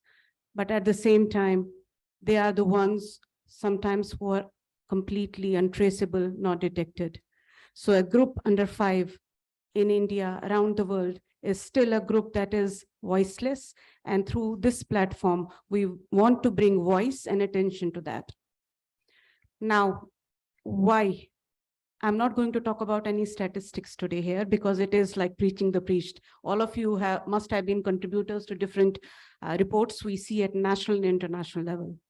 We as MSF want to make sure that when we look at TB, we look at it holistically. We do not only look at the diagnostic part of it. We do not only look at the treatment part of it. We look at social rehabilitation. We look at patient care. We look at person-centered care. We look at access and affordability. This is something that is going to affect us. And it is not just a disease of poor. It is something that affects everybody across the lines. And we believe as MSF, by bringing in different stakeholders together, we want to keep the dialogue going. We want to put attention, especially for the policymakers, on the areas that need attention. There is so much to do in the area of TB. And the choice of talking about pediatric TB this year was based on the experiences. I'm sure in this room, you may be a parent, you may have a small brother or a sister, you may be an aunt or uncle. Let us not look at statistics as number. Let us look at human beings behind them. And you heard two very inspiring stories in the morning from two of our patient activists. Thank you for sharing your story, because I know the amount of stigma that is there in the society around it. We have come a long way, but we have a long way to go. When we talk about the society in India, we talk about still, if you're a girl, you would not talk about TB because it would make your chances for marriage questionable. If we talk about TB treatment, the changes it brings to your color. We are a society that all these things are really that are detrimental for us to seek help, seek treatment. So what we want to do is we want to normalize conversations around TB, and we cannot do it alone as MSF. And we are extremely thankful to NIRTD for giving us the space and platform to bring everybody together, and actually the policymakers listen, hear what are the experiences from the field, and try to see how we can get them in the national protocol. How do we get them integrated so that we empower our frontline clinicians? How do we empower our patients to know their rights? So through this platform, we would really like that this dialogue continues. This year we talk about pediatrics, but maybe next year we talk about something more. But every year we should talk about progress, and I think that's what we want. A very big thank you, especially Dr. Sangeeta, because you and your team has been pivotal in making and curating the content for the day. I know it's a Monday, so it must be very difficult for you to spare your time, especially Dr. Devan. I know that as a director of the institute, to prioritize your complete full day here is a big thing to ask, and equally to all the people in the room and our online audience. So please keep the dialogue going. What we need is like our small steps towards the elimination of TB. The first step to start is to talk about access and affordability. And that is where we want to put our attention. Thank you very much. Thank you so much, ma'am. I now request our guest of honor, Professor Ashok Shah, Professor of Pulmonology at VP Chest Institute, New Delhi, to share his thoughts with us.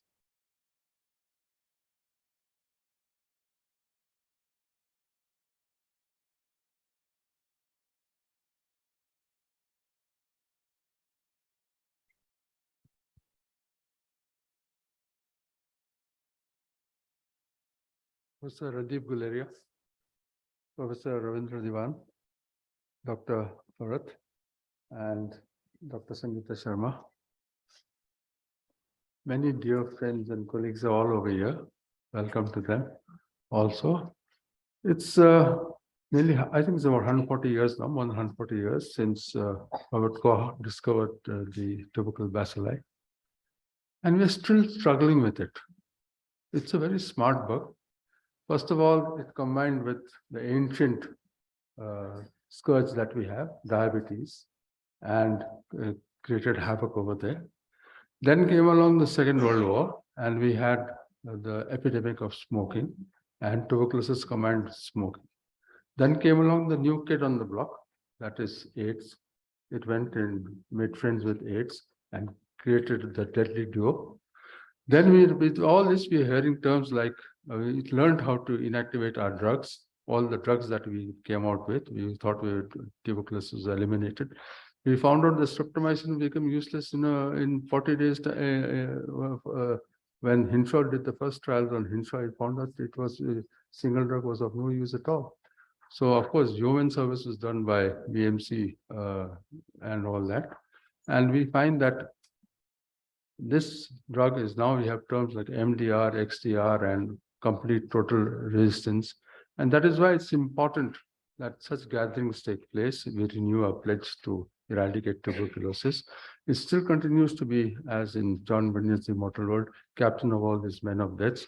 So that is why I feel that these kind of things, we renew our pledges. And with the Prime Minister's personal push to eradicate tuberculosis, I'm sure we'll make some progress at all.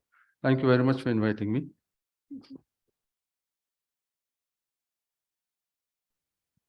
Thank you so much, sir. I now request our chief guest, Dr. Randeep Guleria, to kindly come on the dais and grace the occasion, sir.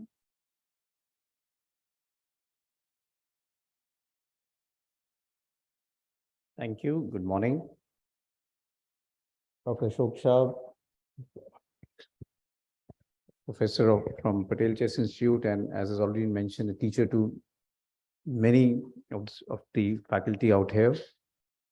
Professor R.K. Dewan, Director of the Institute. Dr. Farhat Mattu, Director General of MSF. Dr. Sangeeta Sharma.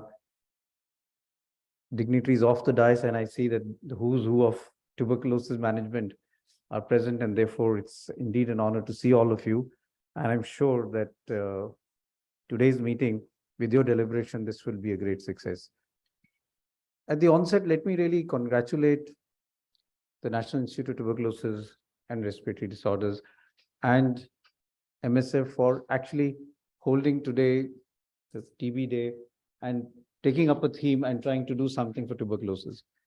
It's something which is really required, but something which we don't do as aggressively as we should. As has already been mentioned, TB is an ancient disease. It's been there as long as humanity has been there.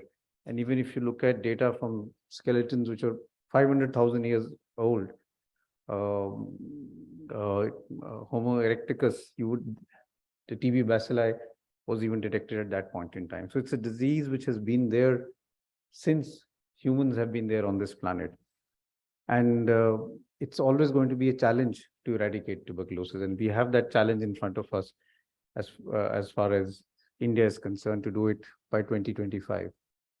But the important thing to remember is that when we look at TB control and how TB was controlled in the Western world, it was not only with medication.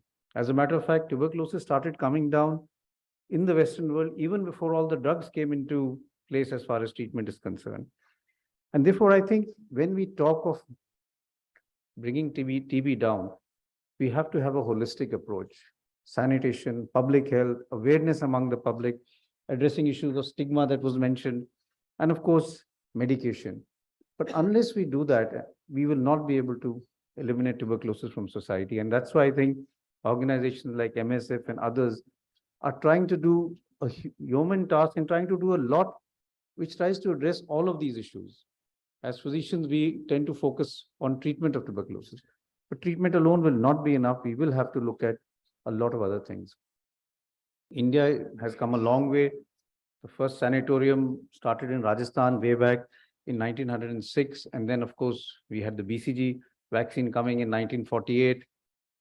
The tuberculosis control program, the RNTCP, and the DOTS program.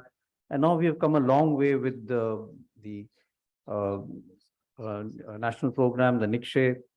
But I think all of this needs a big push, and I'm glad that organizations are coming together to see what we can do. There have been major progress, and if you look at data, it does suggest that overall cases, incidence, and mortality has come down. We've had a setback because of COVID-19. Because of COVID-19, the data does suggest there was decreased detection and increased mortality in as far as tuberculosis was concerned during the 2 years that COVID was there. And therefore, there is a need for us to really sort of rebuckle ourselves and recharge ourselves to see what we can do to come back to the decline that was there as far as the pre-COVID data was concerned. What are the challenges that we have? I think we need to look at a lot of issues. One, as was already mentioned, drug-resistant tuberculosis. How do we address that? 500,000 people every year develop drug-resistant tuberculosis. Overall morbidity, mortality is higher in them. Treatment cure rates are low. What can we do to prevent drug-resistant tuberculosis? And the whole issue, which we don't discuss as aggressively as we should, is latent tuberculosis. What are we going to do as far as latent tuberculosis is concerned? We have almost 40% of population in India which has latent tuberculosis.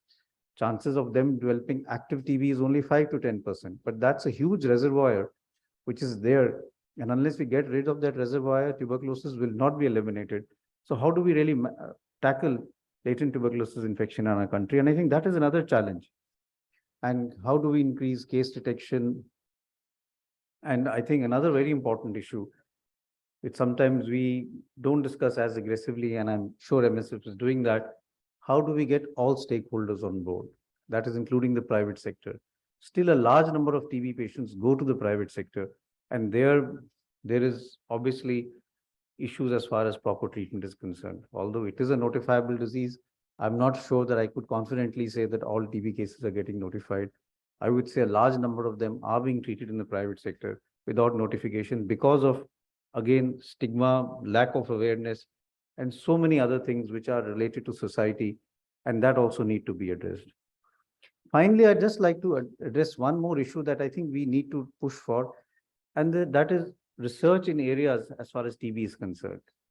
Better diagnostic tests. We still need to have better diagnostic tests. We don't have good diagnostic tests, even for pediatric tuberculosis for that matter, or for extrapulmonary TB. Even for pulmonary tuberculosis, how do we combine the chest X-ray with sputum examination using artificial intelligence, neural network data? And there is a lot of research being done to see how you could use that in terms of early diagnosis using portable X-ray machine, which could actually go to rural areas. And I'm aware of programs being done even in Haryana, that there is a program being done for TB elimination of that state, and other states are trying to do that. But it has to be done with early case detection. And how can we make it easier to do, simpler to do? And there's research that is needed for that. TB vaccine, there is a lot of trials going on. We are at AIIMS are doing a trial on TB vaccination among the close contacts to see how effective it is. So what can be done as far as vaccination is concerned? And of course, that one was discussing before this inauguration, better drugs which are cost effective as far as treatment is concerned, research into developing all of that. So I think we should also have a push as far as good quality research for tuberculosis is concerned. Unless we do that along with the management strategy, I don't think we'll move forward. So going back to the basic 4 pillars, detect, treat, prevent, and build, I think we need to do all of that from policy point of view, from implementation point of view, and from research point of view. Unless we do that, I don't think we will be able to achieve our aim of TB elimination by 2025. I would like to just end by wishing all of you the very best. And I'm sure that this conference will have a lot of deliberations which will be useful. And I hope that it can be taken forward into some actionable points. Thank you very much.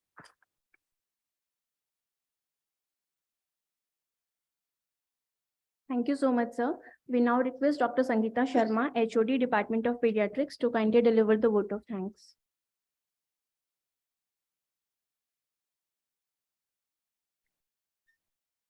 Yeah, it's indeed pleasure to be standing here and offering vote of thanks. Sir, we are much obliged to you, Professor Randeep Guleria, because I mean, being the former director at All India Institute of Medical Sciences, and now, you know, the whole world literally knows you. And you know, we used to feel proud to be known to you. So that's the stature which you carry, sir. And Professor Ashok Shah, my interaction with him has been now for many, many years, though I was not his direct student, but I've learned a lot from him. And also Farhat Mantu, I mean, words literally fall short. Kind of the support you landed to us, your MSF team, I mean, the names are many, and each one in the MSF team deserves a mention. If I start the list, I think I'll be standing here because they have been literally, you know, there behind me as their backbone. And also my director, Dr. Ravinder Devan. So without his support, this event would not have been possible.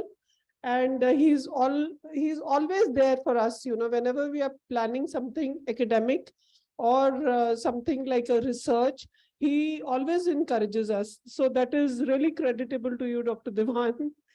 And I would also, after this, I would like to thank my 2 children who came all the way from Azamgarh.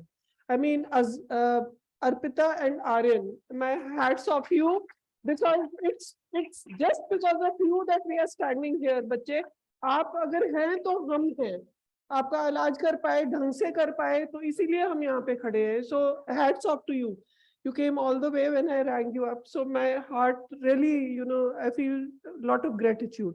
And my colleagues, my seniors, I mean, Dr. Sanjay Matto, who is the Additional Director General TB Control and in charge of our pediatric TB program, Dr. Sarabjit Chadda, Varinder, Dr. Varinder and me.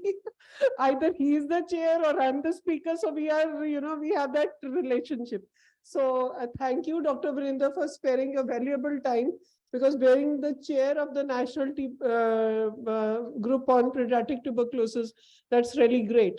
So, and my colleagues, my seniors, Dr. Sangeeta, Anurag Agarwal, and the list goes on and on and on. And finally, I would like to thank the faculty, the residents who I hope must have learned and will learn through the day's proceedings. So I would like to end over here by concluding my sincere thanks to each one of you to have come here and graced the occasion. Thank you so much.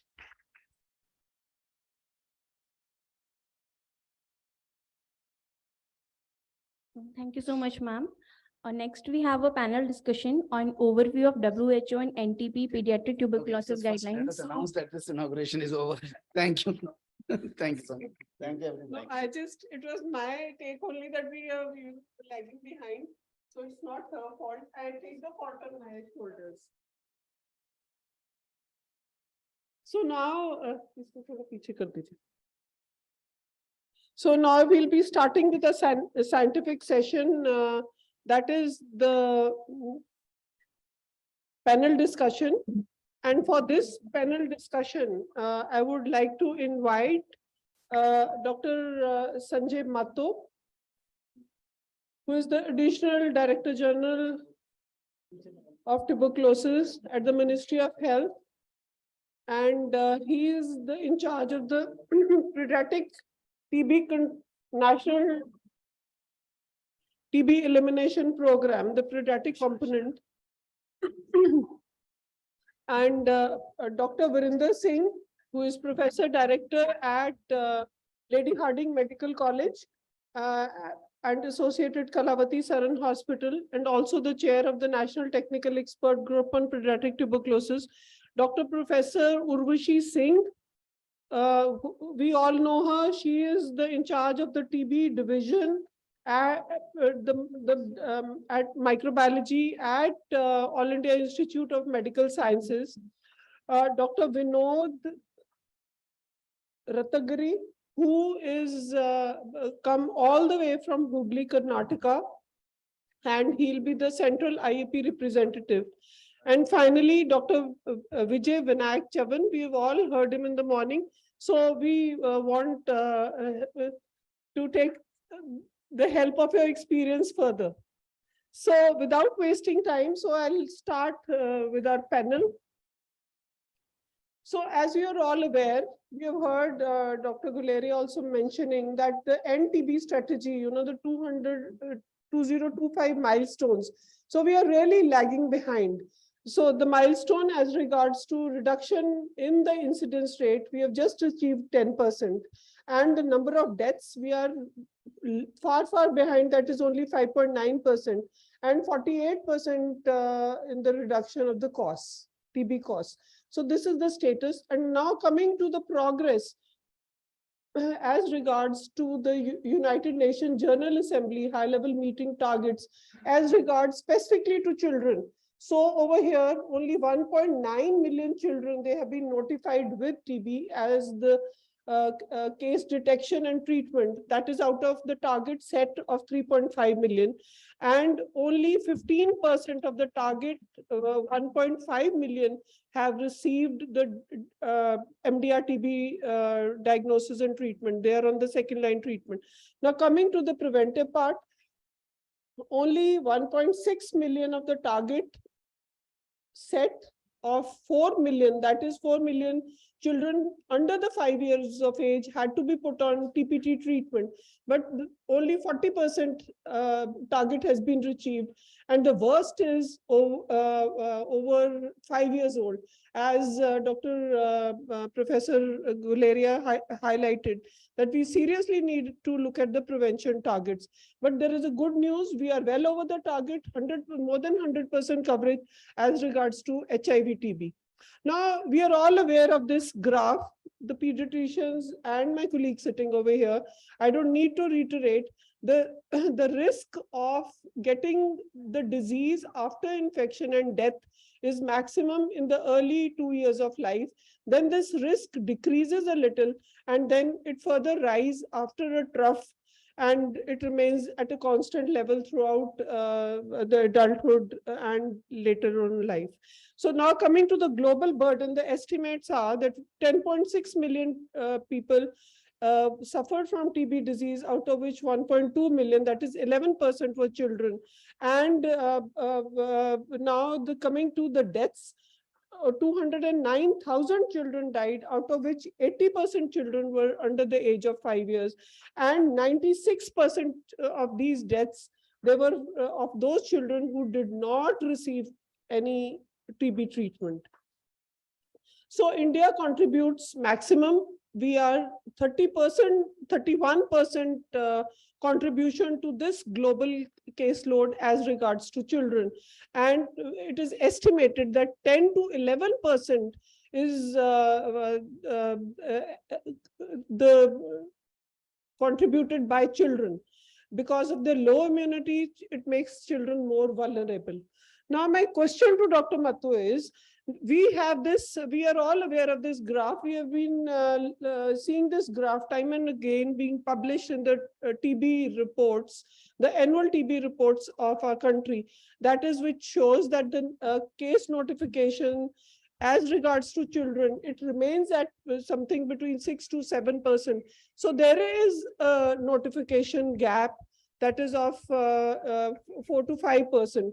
So Dr. Mattu, I mean, my question to you, you being at the helm of affairs in the ministry as regards to children, so what steps are being envisaged in the ministry to improve this case detection gap so that it decreases? Thank you, ma'am, for asking this question. First of all, thank you for inviting me for this workshop on the TB Day, and thanks to MSF also for organizing this event along with the NITRD. Dr. Guleria sir and other persons, the esteemed experts who were there in the inaugural session, they were mentioning that how old this tuberculosis is, and it is being said that even this bacteria was seen in the dinosaur, also the fossils. So the history goes very long. And when we are having this management of tuberculosis, basically we are having the three perspectives. One is the patient's perspective, then we are having the clinician, and the programmatic management of the disease. So how the governments want to treat the disease. So there the three aspects are there. Because it is a public health problem, it is continuing for longer time. So we want to have this management by the government side. That is why the government is investing, and we are running a program, National TB Elimination Program, for this particular disease. Now coming to the where we are situated, you have already mentioned that as per the global TB report, we had the estimate was almost 3.27 lakh TB cases were there in the pediatric, and as per that report in 2021, we were able to notify 1.8 lakh TB cases were notified in the program. So still we were having almost more than 40% of the TB cases in the pediatric age group are in the community. So that is one challenge that program is facing. This is one program. Now, how the program is moving, as you asked that what we have invested. So we have done some very good steps has been taken by the government side. Like from microscopy, what we are doing, we are providing this upfront net diagnostic facility, which is the nucleic acid amplification test. It is more sensitive. So in pediatric tuberculosis, because a sample is very important, so we are providing this upfront molecular testing is one thing we have moved up. Now we were using earlier this solid culture was being used for the DST. Now we have moved to the liquid culture DST facilities are available throughout the country. We are having very good network of the laboratories which are there. Other than this, to identify the DST, we are having the line probe assays also, which identify the genes particularly for which are available for the certain drugs. And accordingly, we can decide that these LP are available for the first line also and second line drugs also. So these are the other things which we have provided in the So program my division. question to you is how to increase this notification? Yeah. We are still at 6%, 6 and 7%. There is a gap, Yes. So any measures, inter-ministry involvement or improvement of the niche so that notification goes up? Yes. So actually, and if you are seeing this treatment aspect also, we are providing this child-friendly formulations in the drug-sensitive TB. In DRTB also, we are having certain time, but not all type of like in Bedaquiline, we are not having. But we have already had this Delamid also for less than 6 years. We have got approved and it is available under the program division. Now coming to this aspect, that what are the challenges and how we are going to cover up those challenges. So as far as the patient is concerned, patients usually want to have this diagnostic facility nearby their home residence. And when we see it is the PHC or the sub-centers are the nearby, but the pediatric tuberculosis, we are not having those services at that level. Usually they are situated at the district level headquarters. That is one of the biggest challenge.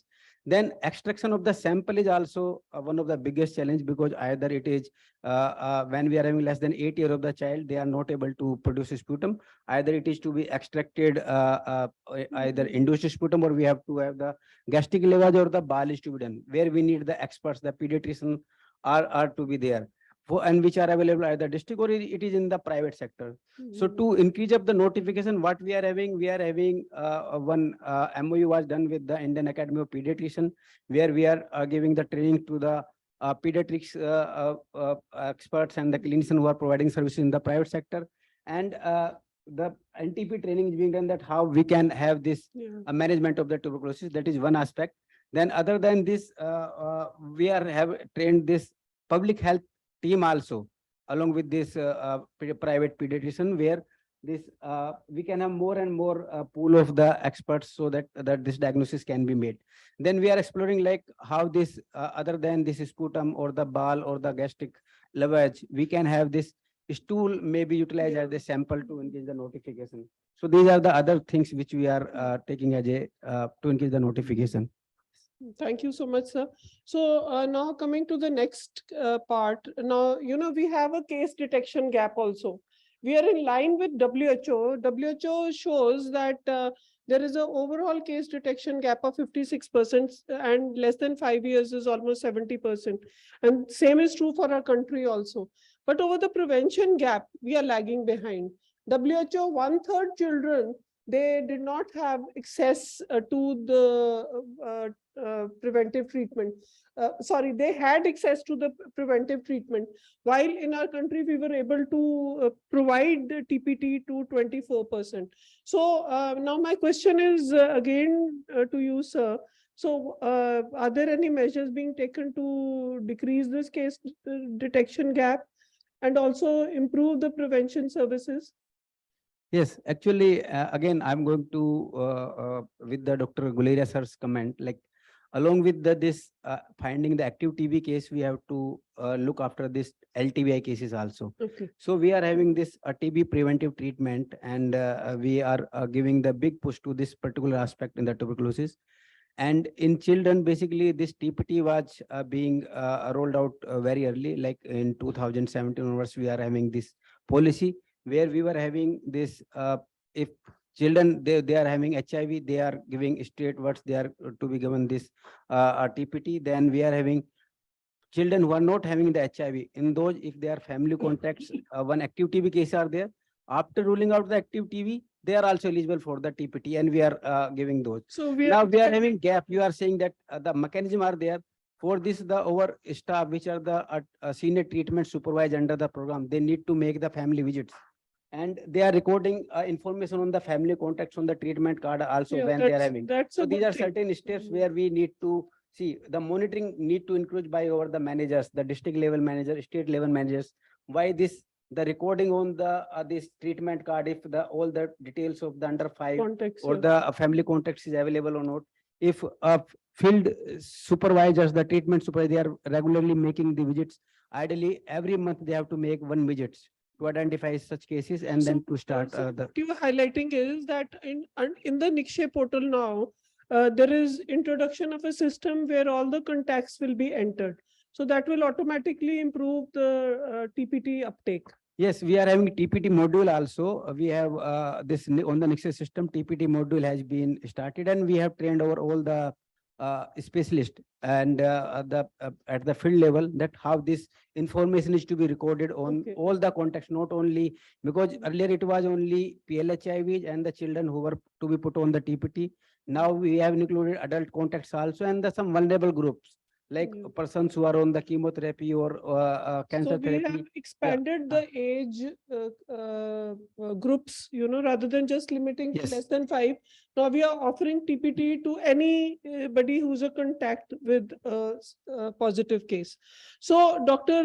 Ratagiri, my question to you is, as a representative of Central IAP, is there any facility or any initiative being taken by the Indian Academy of Pediatrics to help the program?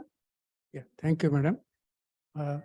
On behalf of Central IIP, I thank you, especially Sangeeta madam and the other organizers, MSF and other team. So basically, the Indian Academy of Pediatrics is a big organization where it is covering more than, say, we are having 32,000 plus members.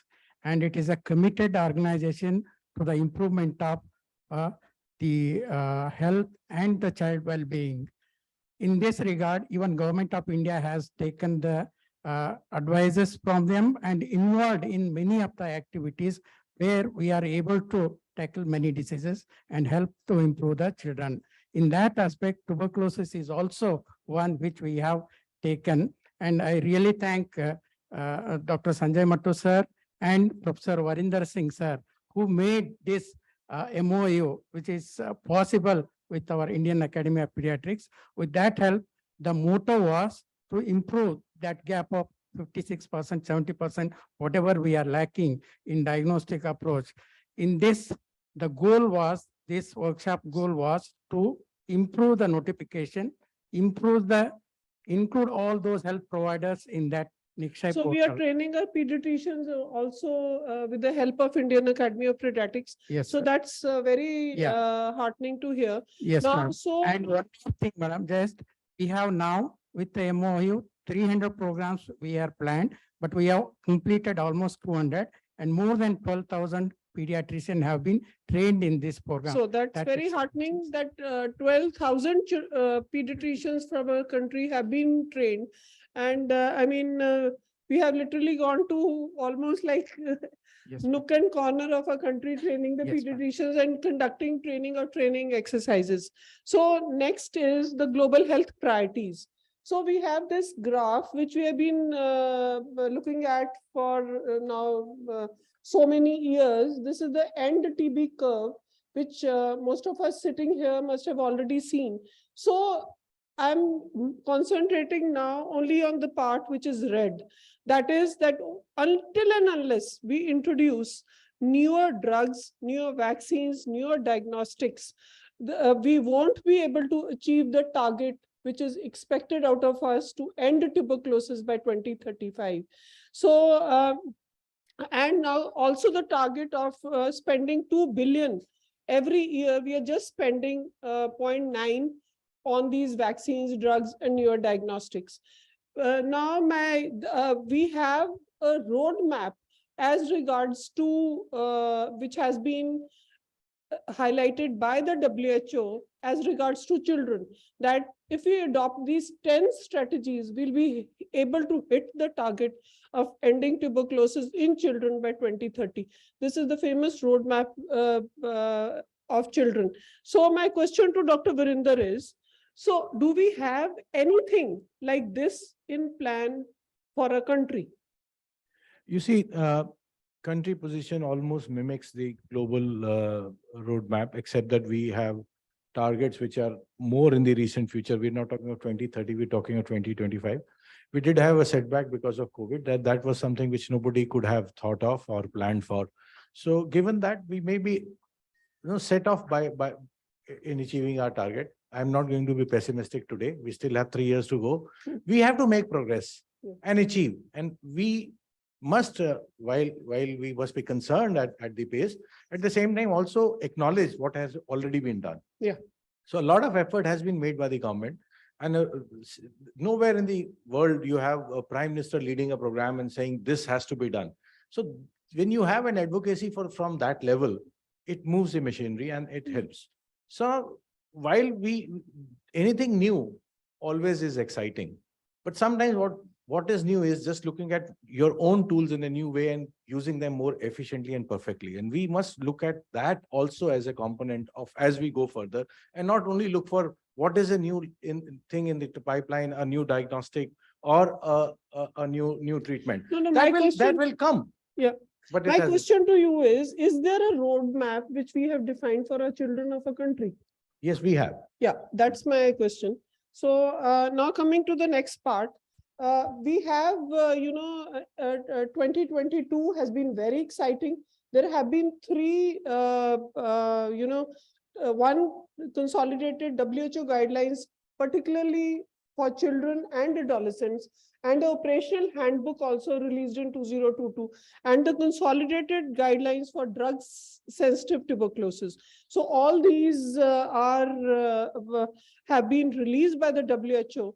Now my crux of my panel would be on focusing on the comparison of the WHO recommendations and the NTP guidelines in the management of TB in children as regards to the present status.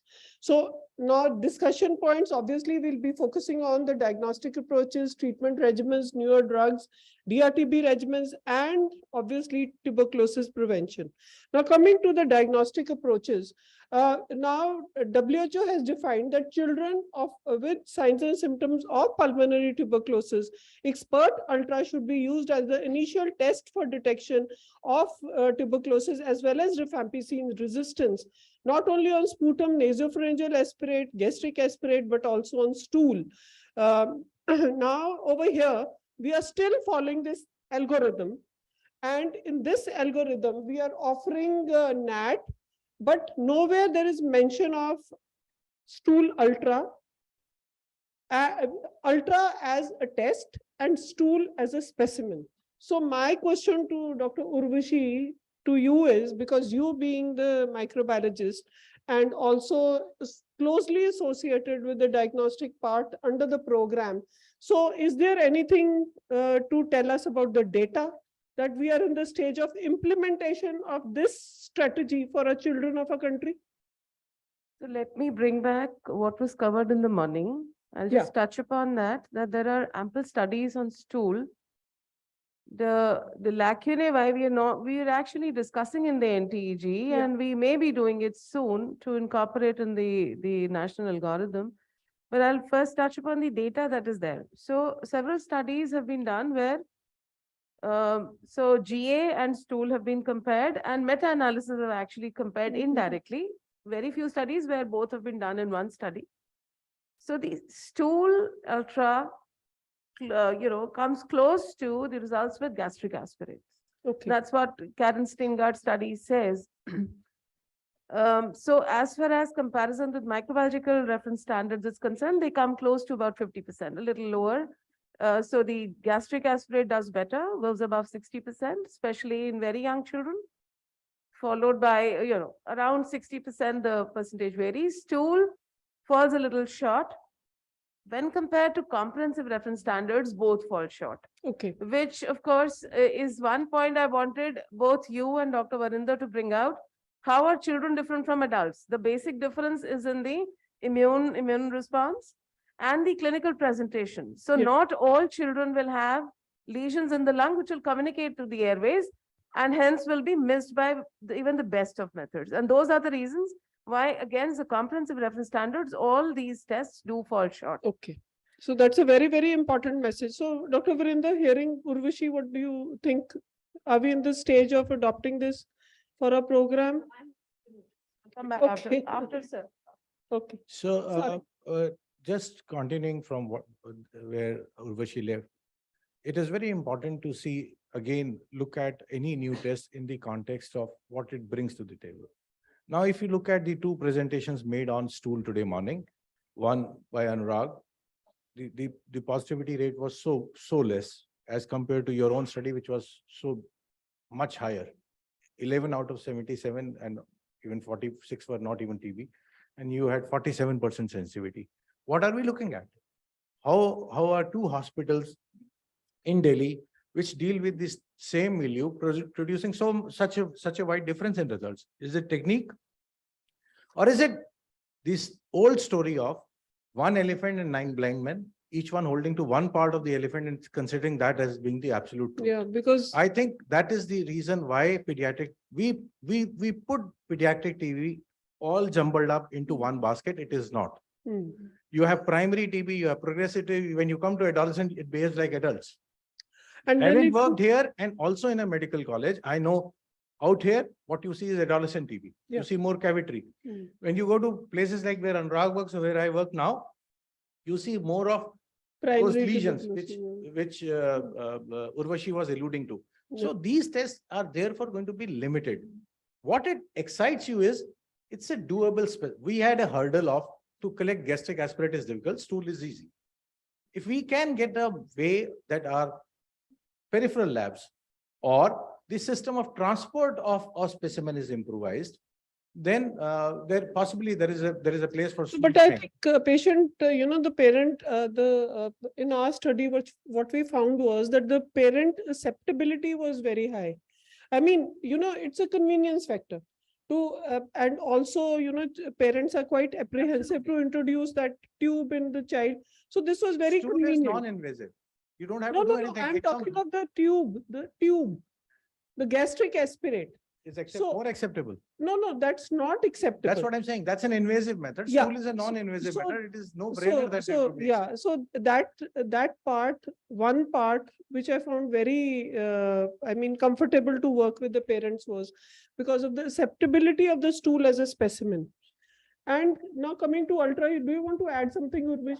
So I was just alluding to the global literature, and then we have done studies with FINE. At AIMS also, we have a FINE study, which we concluded, where we did ultra and stool, and we were comparing the 3 different methods. So I think the catch, why the program, the main 2 reasons why we are still discussing, 1, to have ample data. Yeah. 2, to know which is the best of these 3 methods, because the publications have used different methods. SOS method like you've used, and there are other 2. 3rd, to worry about the trace calls. So Yeah, that's those, important. several studies have published Yeah. the trace calls, but what the WHO concluded in 2017, they said in children, a trace call, children, extrapulmonary, and those with immune compromised status, you could actually respect the trace call.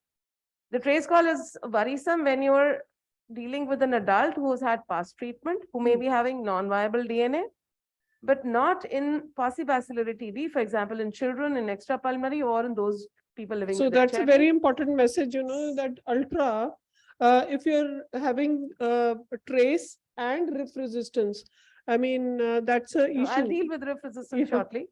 So Okay. why the trace call actually comes in is because the improved sensitivity, we have 2 targets. Yeah. But the rifampicin detection with trace call cannot be relied upon. So Yeah, trace that's call, you true. always have to give rifampicin indeterminate.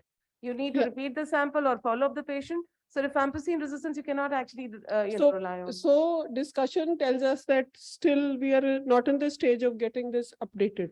Now coming to the next part, that is again WHO has said that TB of the lymph node and TB meningitis expert ultra should be offered as the first test for diagnosis of tuberculosis and detection of rifampicin resistance rather than culture and phenotypic DST.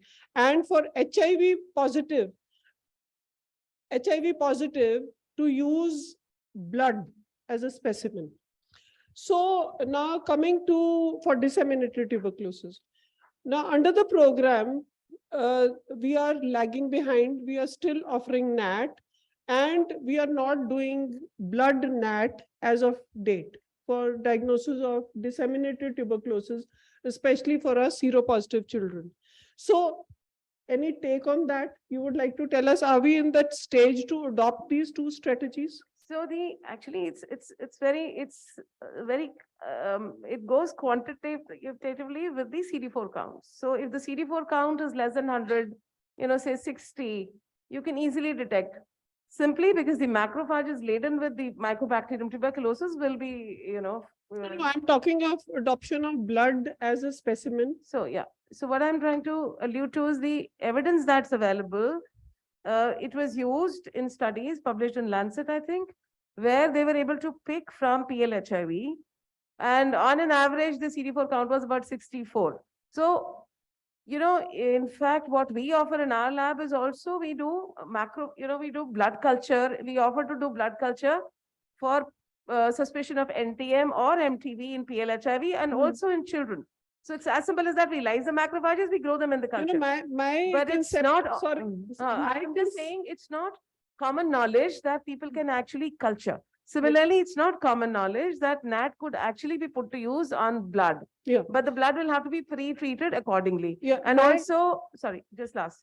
The actual methods of preparing the blood for NAT is not still standardized and not widely available, but it is doable and will definitely help. Thank so you. you've answered my question, the one which was I going to ask you, that our prior knowledge that we should take that part of extrapulmonary TB sample that does not have the blood part to improve the sensitivity. So we are still working upon over So there. basically, blood contains hemoglobin, which can be an inhibitor of PCR. So it has to be dealt with in the processing. So these are We need to different. deal with This is like this cartridge would be different from the No, other it's one. just the processing will have to be modified. Processing method would be different if we are looking at blood as a specimen. We'll have to spin down the macrophages, deal with them, something like that will have to be done. Okay. So now next, you would like to add? Just a brief Yeah. point. We seem to be going on a very micro place, and I see some residents here. Please do not go back with this idea that blood is a specimen to be used across for diagnosis of TB. We are talking of HIV with very low CD4 count, where possibly there is a role where you would have basilemia. Otherwise, blood as a specimen for TB is not what we are discussing. Thank you. Yeah. So we have these integrated decision-making algorithms which have been put on the WHO recommendations. So these algorithms, as you're all aware, there are two types. One at situations where the chest X-ray is available, and the other one in those areas where the chest X-ray facility is not available. And these are scoring algorithms to make the diagnosis of pediatric tuberculosis. So my question to you, Dr. Varinder, is that we have an algorithm for which includes a chest X-ray.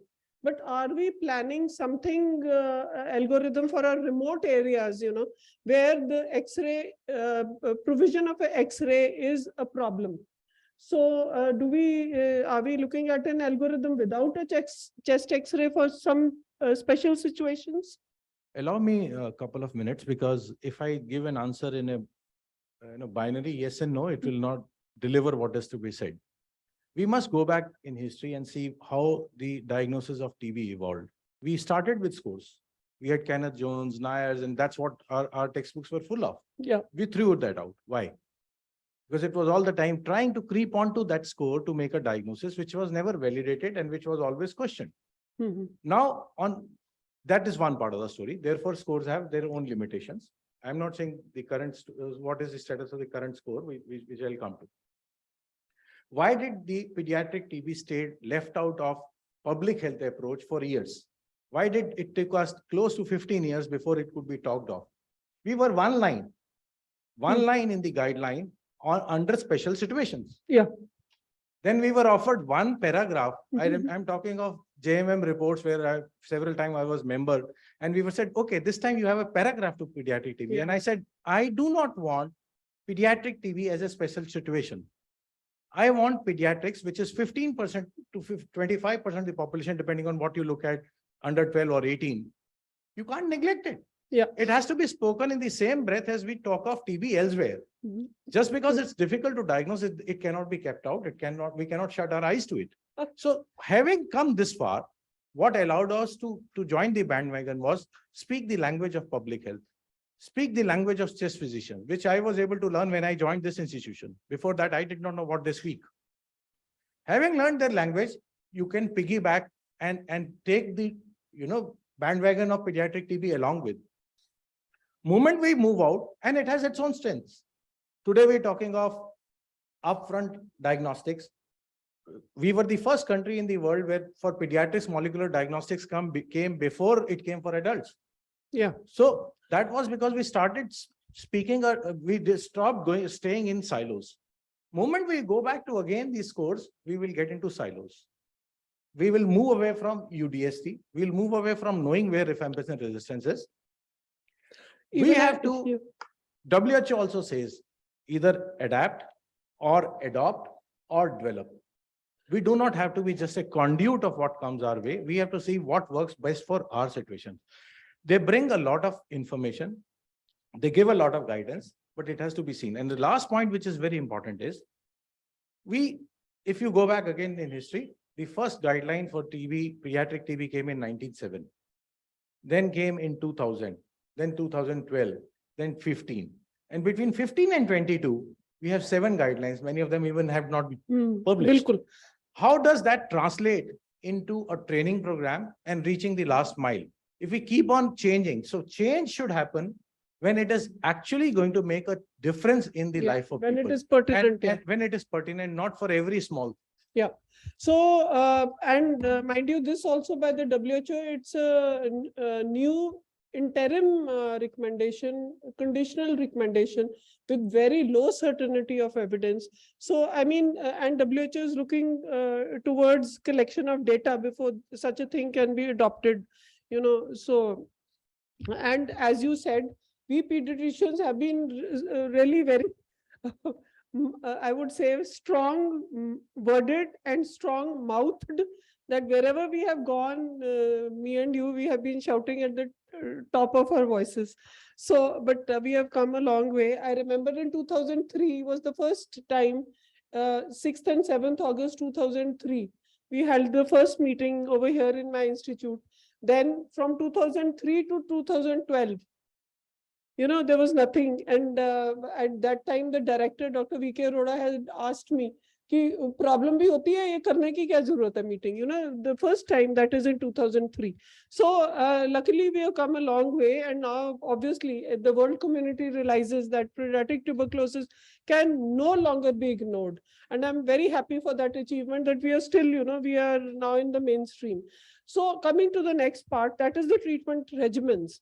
So the treatment regimens, we have all heard, we have seen the NEJM, the 2 trials, that is the SHINE trial, which highlighted that children 3 months to 16 years should now be offered with drug-susceptible tuberculosis. Non-severe TB should be offered 4 months of therapy. And the other one, that is the study 31, in which children or adolescents more than 12 years should be offered the rifampicin and the moxiflox-based regimen, again a 4-month regimen. And finally, the third treatment shortening regimen is for TB meningitis, that is the 6 months of uniphasic regimen, that is 6 INH, rifampicin, pyrazinamide, and ethanamide. So, but over here in the program, what we are offering is for a drug susceptible TB, we are offering 6 months of regimen, and for MDR TB, we have, for TBM, we have 1 year of therapy. To increase the compliance, I do agree that the time is there where we should be looking at shortening of the treatment regimens. But is the time appropriate? Do we need, again, you're smiling. I think I got my answer. You see, everybody has to get this answer. My smile just answers to you. So I'll quickly sum it up. When it comes to shortening of regime, the SHINE trial, any shortening of regimen is something which is worthwhile, decreases the cost for the program, decreases the stress on the family, and adherence is better. So it's absolutely something you wish. But one has to see the results in the context of our situation. When you look at the SHINE trial, I am working with Professor Diana Gibbs on shortening of TVM regimen. So I was on the trial steering committee of SHINE trial, and so I can tell you, they themselves are saying it has to be done where you have the best possible way of looking at a minimal TB on an X-ray. You and I and many of people here in the audience who deal with TB and particularly with pediatric TB know how much is the difference between inter and intra-observer assessment of X-rays. Yeah. So how would that definition of minimal TB happen in a periphery? Because guidelines are not going to be for a tertiary level organization. The guidelines are going to be for everyone. So if the program says 4 months for everyone, are we ready? Do we have that capacity to diagnose minimal TB in the periphery? As a step forward for implementation of these recommendations by WHO, the same group has come up with an atlas of reading X-rays. So we are looking at something which is not immediately doable, even though the group is not directly saying it. And what is the program doing? Under the national training program, which has been devised by us and being run by IEP now, we are working on these very lines where you are educating everyone on what is suggestive TB, what is not suggestive TB, and the X-ray diagnosis. Once we have made inroads, possibly there will be a place for SHINE trial. When it comes to TBM, that comes from not from any RCT. That comes from programmatic data or a large experience from South Africa. And that should be respected because it's coming from a place where they have good documentation. They have situations which are quite similar to us. So therefore, we should not have any xenophobia. We should be open to the fact that there may be a global learning. At the same time, if you go back and dig back, what you see is they have made a historical comparison. And the historical comparisons have one big difficulty. And the difficulty is, along with the TB treatment, what evolves is how you manage the TB complications. And in deaths of TB or overall management of TB, these play an equally important role. What they have looked at is the mortality and not the relapse. And mortality data shows that it is as good as with a longer regimen. But my question is it is not done in a controlled situation. You're looking at historical data where the practices as it is, where people have used, the mortality has gone down. So we cannot say, draw this parallel and say this is largely because of shortening. But this is something we are going to look at my concern, just to add over here, my concern when I was interacting with the WHO colleagues was that, how can we offer a regimen of 6 months for such a dangerous condition like TBM when we do not know the INH resistance status? We are giving without knowing whether it is INH-A or CAT-G. They have just said for drug-susceptible tuberculosis. That's a fair point, considering that ethionamide and INH both because are the major that's one thing which I found very absurd. So now coming to the newer drugs. So newer drugs and DRTB regimens. Now over here, as we are all aware, WHO has recommended bedaquiline and delaminate for children of all ages. So now coming to our program, we have BDQ, which has an approval for more than 5 years, more than 15 kg. Delaminate, recent approval, more than 1 year, more than 10 kg. So still, we have to give injectables to our children less than 1 year. And also, if it's in a shorter MDR-TB regimen, then again injectables for children in the age group of 1 to 5. So my question as a field question to Dr. Vijay is, because you have worked in Mumbai. So my question, sorry to keep you waiting, you've been sorry about that. So my question to you is, what is your field experience using these drugs? Are you comfortable in the age groups which we have not yet got approvals for? Yeah, absolutely. Because the kind of patients that we were getting, though not many, because less than 2 years we had one but we never found any problem with giving Delaminid with this. We got it through compassionate use program, and it is actually much safer to give an oral Delaminid than to give an injectable. Now, if you are dealing with a child, and I agree that, so far there are not many studies with autotoxicity, but imagine an autotoxicity being given to a child, and where will his speech develop from? So he's not going to participate in your audiometry, which is very difficult to get it done. So I do not understand that, we really cannot compare an injectable aminoglycoside with a serious autotoxicity ADR. I mean, you say it's safe. So what do? You take a approval from Compassionate use, Okay, yes. now coming to the last part, that is the TB preventive therapy. Over here, we are all aware because of the shortage of PPD RT23. We are moving towards CTB skin test.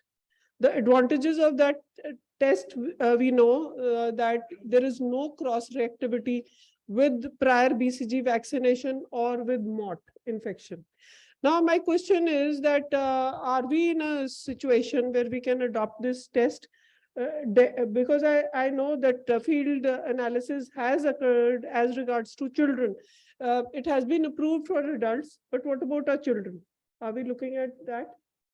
Dr. Mato? Thank you, ma'am. And as you rightly mentioned that we are having challenges of this PPDRT23, and it is a shortage. So we had the IGRA, but IGRA was having this cost factor was the other thing. Now CTV, it has been approved by the DCGI. Yeah. It is approved, and now we are having a validation and cost evaluation study by the ICMR. As soon as it is available, we are going to make a procurement and it will be implemented. So it's approved with for regard to the children? use in the pediatric age group, It's not because the ICMR validation, they said that this data Yeah. was inadequate when they were doing this sampling and the validation study was being done.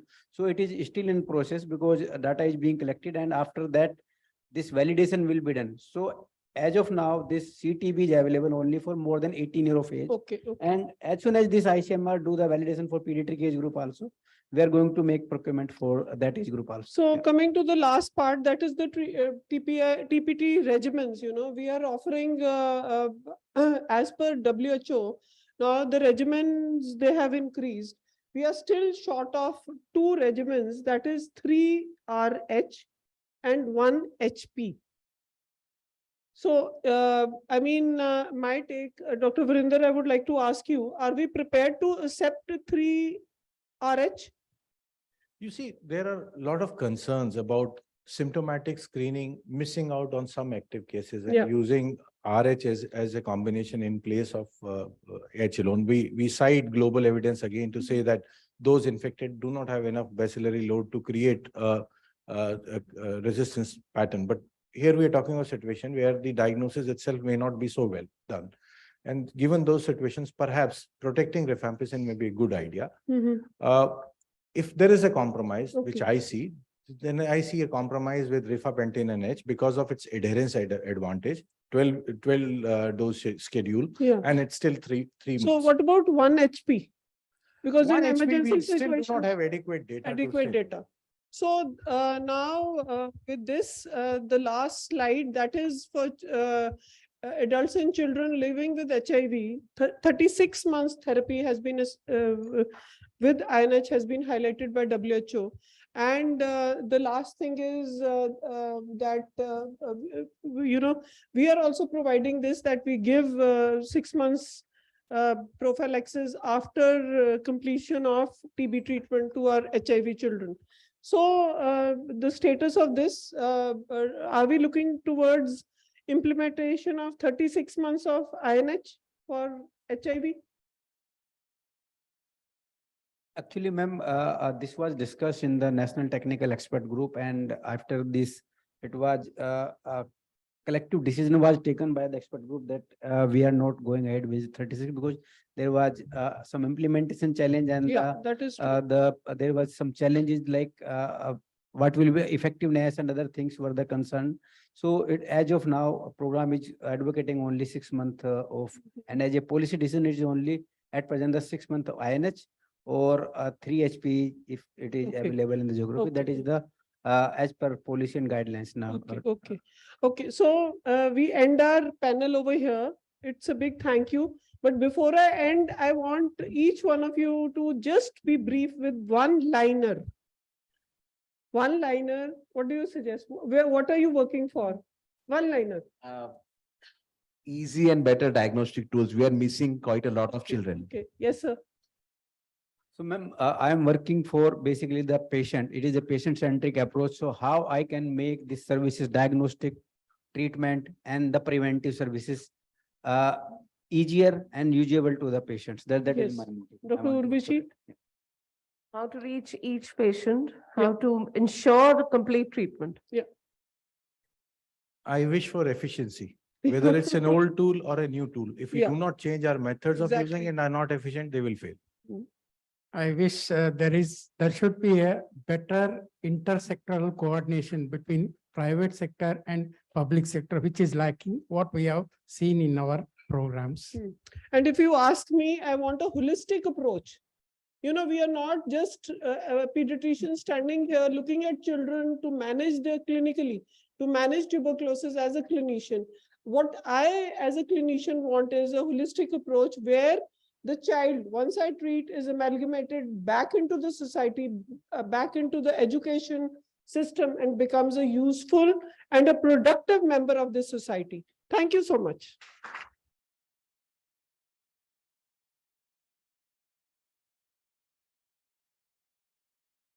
Thank you, all the speakers. It was a very interactive session.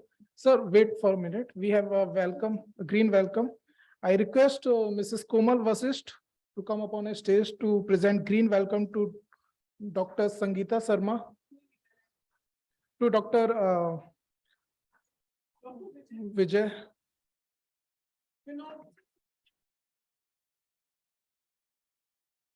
Green welcome to Dr. Virinder Singh.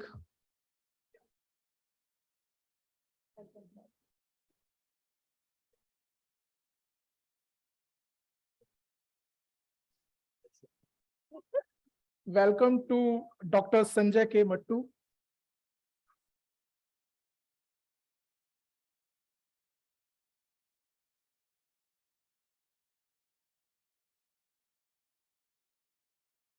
Green welcome to Dr. Urvashi B. Singh, ma'am.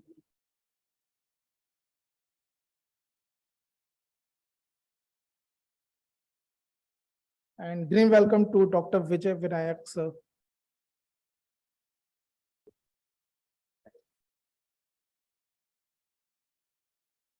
I would like now to inform everyone that we are breaking for a lunch for an hour. I kindly request all the, yeah. We are already running short of time. I mean, 45 minutes, if you can be back, that would be really nice of you. Yeah, we will regroup in the hall after 45 minutes for next sessions.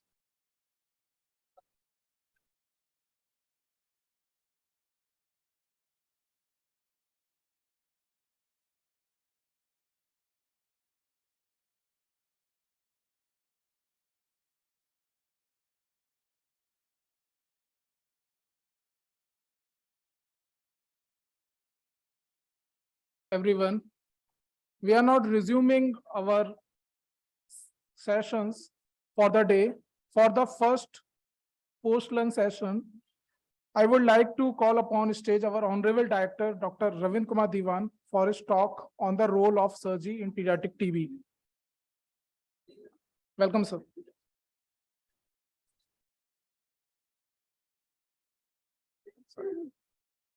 So good afternoon, everybody. So having the privilege of being the director and thoracic surgeon, I have somehow introduced surgery also, when we were discussing tuberculosis. Actually, in our institution, there is a pediatrics ward in which there are 30 or 40 beds. And generally some case of empyema or requiring surgery, 12 to 14 cases are always admitted. So we have an experience about it, with which I would like to share with you. And very briefly, some points have to be considered. The problems in children are somewhat different as compared to adults. In adults, the surgical intervention is generally restricted to or generally involves management of complications and sequelae of pulmonary tuberculosis.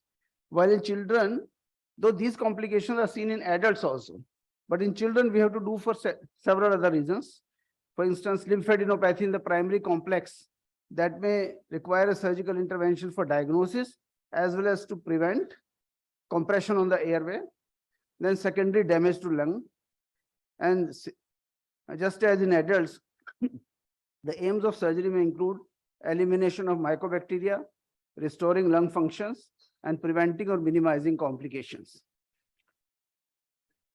And major clinical presentations for which we have to do some surgical interventions include extraluminal nodal compression or intraluminal obstruction. Similarly, post-tuberculosis pulmonary destruction. I will show you some of the X-rays, etc., of these patients on the way. And tuberculous pleural disease. In fact, this is the largest number, and probably in no other hospital you'll find children with chest tubes going around. And we see a large number of patients who are having empyema, the primary cause being tuberculosis, and then a bronchopleural fistula, and then an empyema formation, and they require some kind of management. There are generally, the management is on the same lines as in adults, but there are some subtle variations which I'll point out. So, major airway obstruction, the nodal compression of airway, which is most commonly, because you must have, many of you might have seen X-rays with total left side opaque hemithorax. And many times we believe that this is because the left lung is destroyed. But we have seen the reason is a large lymph node presenting in the left vein, compressing the left vein bronchus, which is causing the lung to collapse, and it remains collapsed. Over a period, it becomes destroyed. So if at that time somebody had addressed the problem of lymph node, probably we would have avoided a pneumonectomy, because later on when the patients present to us, we end up doing a pneumonectomy. Proximal compression in trachea or main bronchus has been seen, and occasionally we have seen asphyxia also. I mean, I had a child who had presented with like a foreign body, and we removed from the main tracheobronchial tree a lymph node which was eroding into the airway. So this also happens occasionally. While distal compression causes atelectasis and obstructive emphysema. Life-threatening asphyxiations, as I said, urgent bronchoscopy interventions may be needed, and surgical decompression may be needed. This bronchoscopy is also important in children, because in children as well as in adults, but if you are contemplating any surgical interventions, the bronchial tree may also be involved by tuberculosis. And if you do any pneumonectomy or lobectomy at the proposed site of your stump formation, if there is any active infection, the patient will develop bronchopleural fistula and go into serious complication. So surgery for tuberculosis in children is rather less than that in adults. But if you are contemplating it, it has to be contemplated with greater care and better selection of cases. And chronic obstruction can cause atelectasis or lobar obstructive emphysema. Then there is a risk of superadded infections which cause respiratory compromise. And as I mentioned, delay in surgical intervention sometimes leads to lobar destruction. And surgery is more dangerous, as we can see that in child, if we are sacrificing a lung, probably the prognosis will be worse. It is both worse as well as good. Children do very well after major surgery because of their inner reserves, but at the same time, they are at a risk of going into respiratory compromise if patients are not selected carefully. Post-tuberculosis pulmonary destruction, when they are not suffering from active tuberculosis and have received multiple courses of treatment based on imaging. Now, what happens, a patient who has been fully treated with TB gets cough or expectoration again, and many times our physicians end up giving them ATT again.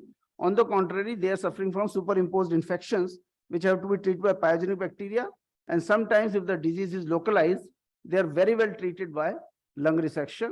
And common symptoms are hemoptysis, cough, expectoration, and recurrent left lower tract infection. It may require up to a pneumonectomy depending on the extent of disease. I may again emphasize that we make all efforts to prevent or not do any lung resection surgery in children, but occasionally there is no other hope except to do it. For instance, this X-ray or CT scan, I'm sure, and Vijay is nodding his head, this patient will definitely require a pneumonectomy if his symptom control is to be achieved. Now, this is a post-tubercular bronchiectasis. Again, you can see these large cavity-like structures, and we see very often, and these people keep on suffering. Many of these people I had seen that got this disease in childhood because nobody advised them surgery. That come to me when they have become young adults and sometimes even 50 years old, 70 years old. If you take history carefully, they had suffered this disease in childhood because childhood bronchiectasis is very common and it can be tubercular, post-tubercular, also a non-tubercular also. But majority of these people have taken anti-tubercular therapy in their earlier years. Now, tubercular pleural disease. I think this is the commonest reason for admission for a surgical cause in any TB hospital. It can be active pleural tuberculosis with effusion, which is treated by aspiration. I think children are very resilient. Sometimes we don't require major interventions. We had children in whom we have just put in a needle repeatedly 3 or 4 times, given ATT, and they got well. They did not even require an intercostal drainage. But the mainstay of treatment is a properly done intercostal chest tube. All of your pediatricians, you must be asking your surgeons to put in an ICD. I think this procedure, which is very simple, is done in a very, very inefficient manner in many cases across the country. I think 2 or 3 principles of an intercostal drainage tube, it should be done, especially in a child, with a person who is reasonably experienced and skilled in putting a chest tube. The child should have minimum pain, adequate local anesthesia should be given. The tube should be placed very freely. The diameter of tube should not be larger than the intercostal space so that it does not cause any pain.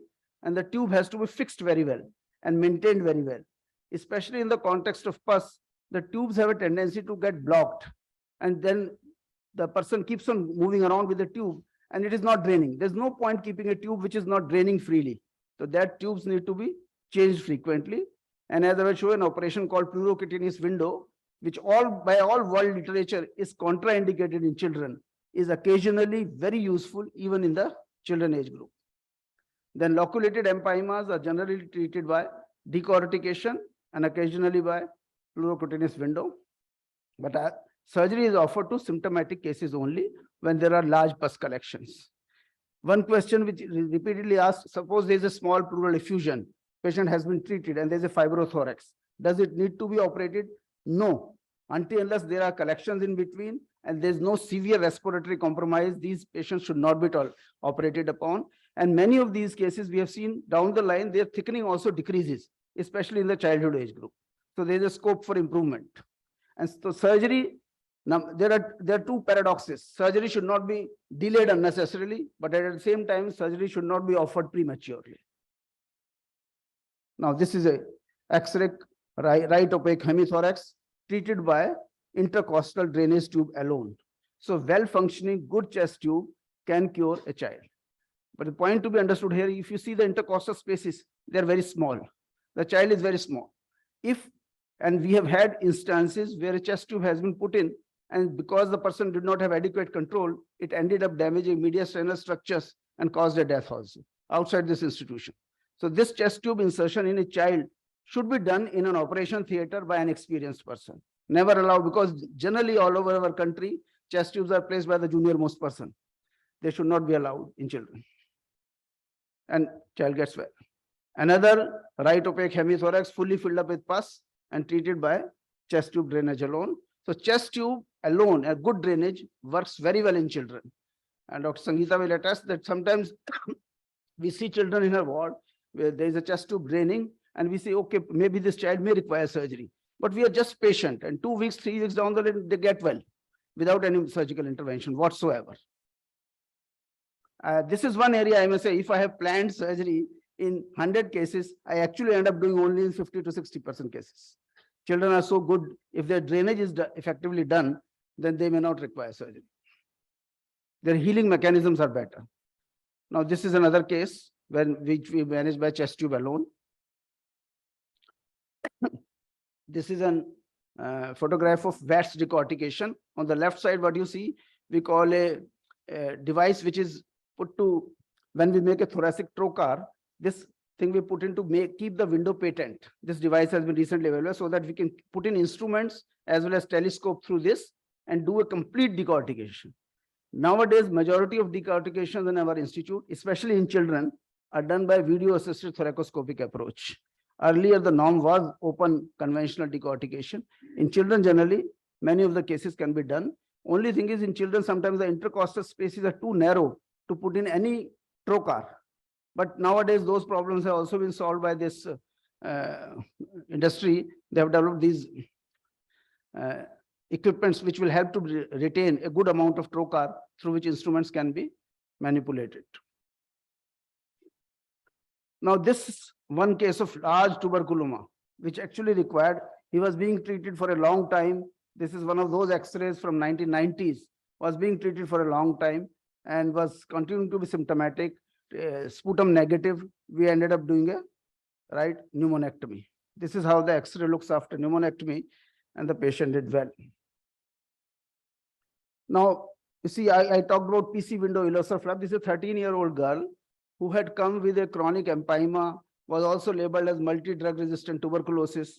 I said nothing. She's very, very serious, sick-looking child. We just did a window thoracostomy. And even the window thoracostomy sutures, because of infection, had given way. But because we ensured a good open drainage, the same child, after 8 months, she walks into my OPD with a completely healed window, fully expanded lung, totally asymptomatic. So this operation can work wonders in selected good cases. Window thoracostomy, it was originally known as illocer's flap. We have modified it slightly in terms of that we do it in the axilla, stitch the pleura to the skin after resecting 2 or 3 ribs, and keep the, what happens once you have made a window, there is no need of a chest tube, and patient is able to dress himself or herself, look for herself. There is no nurse or doctor required for removing the tube, putting the tube again, putting a suction, etc. And it works wonder. We have our own large series in which we have shown that 70 to 80% of cases of chronic tubercular empyema can be managed with this alone if they are not fit for decortication. And now, another thing I want to say that all chest lesions are not tuberculosis. Now, this X-ray, because of the lesions, I don't know why this was being treated as tuberculosis, and then somebody did a rigid bronchoscopy, and you can see now it is clear that while doing a bronchoscopy, one caused a pneumothorax and one can discern a foreign body. And by the time this is done, this foreign body had to be removed by a thoracotomy, and then the lung fully expanded. So we have seen that children of sequestrations, bronchogenic cysts, hydrated cysts, etc., being treated as tuberculosis. So I think in children, as we in the morning, we discussed so much about diagnosis of TB, and probably to start empirical anti-tubercular treatment, which you must have been resorted to quite often, may be absolutely contraindicated, maybe contrary to patient's interests. You have to pursue the diagnosis by CT scan or something else, and maybe you will get a different diagnosis. In this institution, though, I have operated upon several cases who have received multiple courses of ATTs and then to be diagnosed as a carcinoid, bronchogenic cysts, sequestrations, or pleural mesotheliomas occasionally, or pleural benign tumors, or as a dermoid cyst. Everything has been seen, but which has been treated as tuberculosis. So one point I wish to say that all chest lesions, just because an X-ray shadow is present, are not tuberculosis. This is a right destroyed lung in a 10-year-old child. I mention it because this patient actually came to me from South Africa, and nobody would operate upon this patient. And this patient did very well, right? Pneumonectomy was done. It was 9 years ago. The child is doing well. So occasionally we may have to go to pneumonectomy in a child also. So what has been our experience? Though we are in the business of thoracic surgery for 20-25 years, but my colleagues collected data over last 5 years, 2017 to 22. Total, we did 534 cases for tuberculosis, any case, out of which pediatrics are 37, that is 6.9%. We know that pediatrics is 12% of the population, but in those who requiring surgery are less. If we just take the data of this institute as a representative sample, then children is less. Males were 20, females were 17. Loculated empyema in 34 cases. VATS decortication 1, open decortications 28. Majority earlier we were doing open, and a window thoracostomy in 5. Post-TB destroyed lungs 3, and complete resolution of all the symptoms was seen in 95% of cases.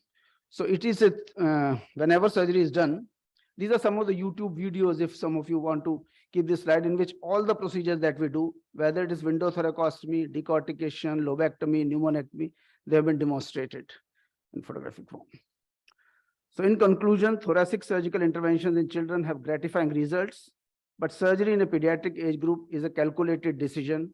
Many children do not require major interventions and can be managed by minor procedures alone.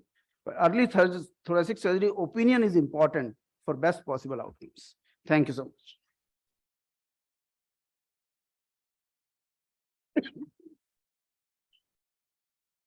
I'll be happy to answer questions if any. Of course, this is a topic that you not encounter very often. And anyway, thanks. Thank you. Thank you so much, sir. Your experience in thoracic surgery and tuberculosis in general, spanning over more than 3 decades, is an invaluable asset to the organization. Now I will like to call Mrs. Komal Vashisht to kindly present green welcome to.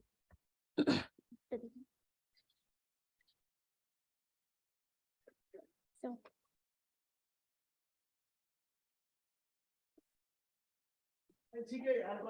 Thank you.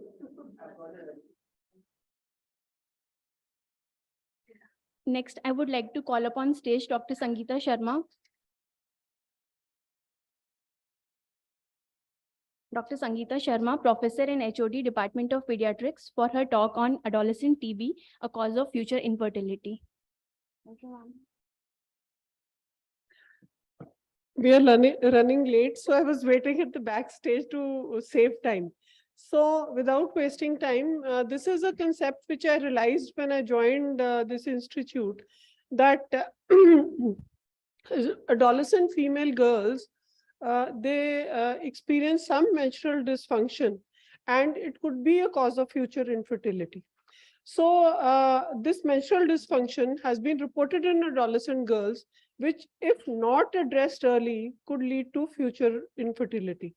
So the objective was to see the effect of pulmonary, extrapulmonary tuberculosis with or without genital involvement on menstrual function in adolescent girls.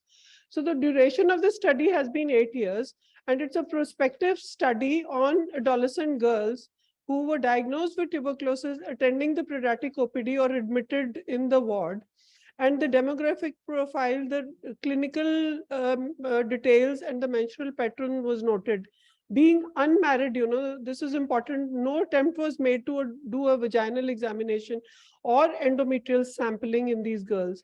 And menstrual blood was sent for CBNAT or now obviously TrueNAT, and liquid culture DST wherever it was possible. And ultrasound abdomen was done in all these girls to rule out or rule in genital involvement, followed by PET or MRI wherever indicated, and CA-125 antigen to differentiate between tuberculosis and CA ovary.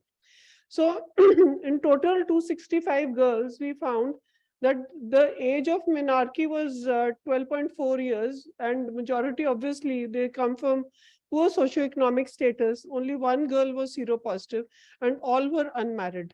So most important is to correctly categorize these children, whether they are without genital involvement, that is as a part of pulmonary or extrapulmonary tuberculosis, or they have genital involvement in the form of tubo-ovarian masses or involvement of the endometrium. So ultrasound, as I said, we did in all, we are doing in all the cases to rule out genital tuberculosis or rule in. And the commonest finding, as you can see in this ultrasound, is this cystic mass, the ovarian cyst which has solid as well as cystic areas and fluid levels, as seen in female genital tuberculosis.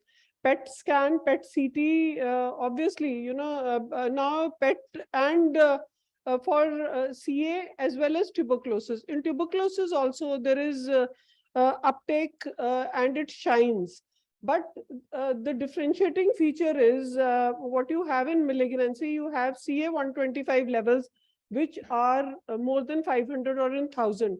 But in these girls with tuberculosis, maybe you have a PET scan which shows enhancement, increased FDG uptake, but the CA-125 levels is there usually within 100.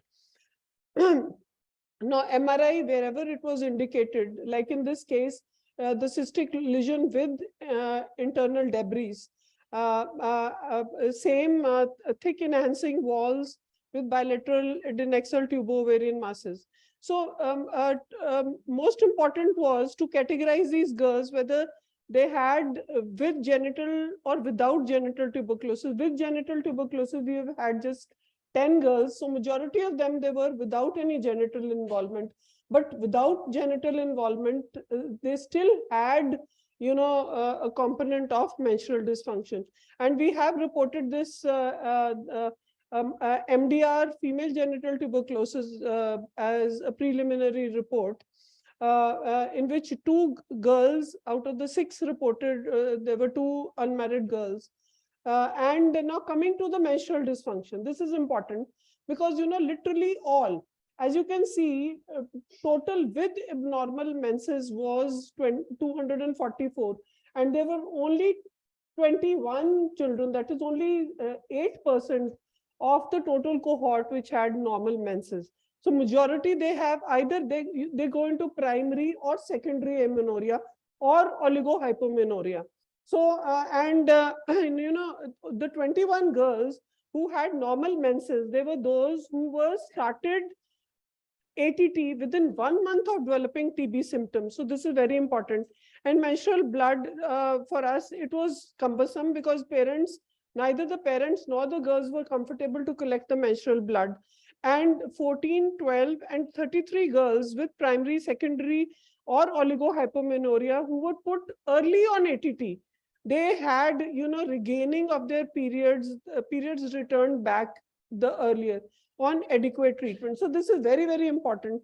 The response is partial if you start the treatment late. And the girls with genital involvement or bilateral extensive pulmonary tuberculosis or disseminated TB like TBM or DRTB, they had poor response. There have been very few studies highlighting this concept. And the most quoted is this Tripathi and Tripathi, who observed that amenorrhea in majority of these children. Similarly, Samal et al. Had the similar findings, but over here the thing was different, that they even had a chunk who had menorrhagia. But in our case scenario, menorrhagia was very, very infrequent, literally not even a case. So, and we have also published this initial study, the menstrual dysfunction in non-genital tuberculosis. Over here, there were just 42 girls. This was just a pilot which I just started to do. And the same problems they were encountered. Now, so what is the etiopathogenesis of this menstrual dysfunction? It is quite understandable. If you have a genital involvement, then obviously there would be destruction of the endometrium because of the involvement of the endometrium by the formation of the tubercles, etc., and destruction finally leading on to something like a Escherman picture if you don't treat at early, and obviously as a cause of amenorrhea or infertility. But what is the reason of having amenorrhea or oligohypomenorrhea in those girls who have no genital involvement? So this pathogenesis, which has been highlighted by Kumar et al., they say that mycobacterial antigen, it has an anti-gonadotrophic effect. So that could explain the the menstrual dysfunction in these adolescent girls. So the take-home messages are that there is very high prevalence of menstrual dysfunction in tuberculosis, both pulmonary as well as extrapulmonary, which may be responsible for future infertility if not thought of early. So we need to treat them. And the more the severe the form of the disease, like drug-resistant cases, miliary TB, tubercular meningitis, they are associated with early onset with more severe menstrual dysfunction, and early diagnosis and start of timely effective treatment results in early resumption of normal menses, which may prevent permanent damage to the genital organs and future infertility. So I would like to end my talk over here with these references of our publications. Thank you so much.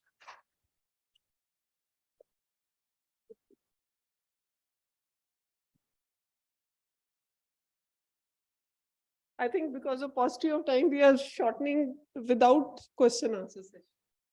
Sorry about that. Thank you, ma'am. Moving on to our next session, focusing more on the preventive approach towards tuberculosis, I hereby invite Dr. T.P. Ashraf, Professor of Pediatrics, Kozhikode Medical College, and President of Indian Association of Pediatrics, Kerala, for his talk on TB-free air for every child movement, Kerala chapter. Over to you, sir.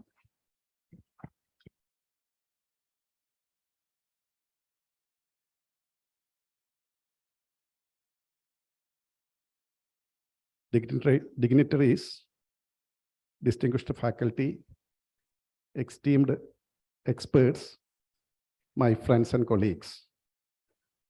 I am here. First of all, let me thank the organizers, MSF, as well as the National Institute of TB and Respiratory Diseases for this wonderful opportunity. I am here to tell you a story, a fascinating story of TB-free air for every child in Kerala. That is an initiative by Indian Academy of Pediatrics, Kerala State Chapter, well supported by District State TB Cell, as well as the Central TB Division. We IAP always fights for protecting child rights. And we consider TB-free air is one of the rights for every child. It is an advocacy campaign where IAP Kerala raises the voice for children.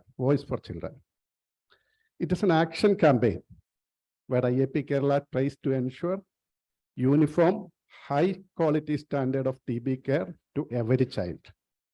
It is a commitment of IAP Kerala to provide all technical support to state to roll out any interventions to improve the child health. Expanding the programmatic management of TB preventive therapy, that is PMTPT, to children more than 5 years was the first initiative under TB-free air campaign.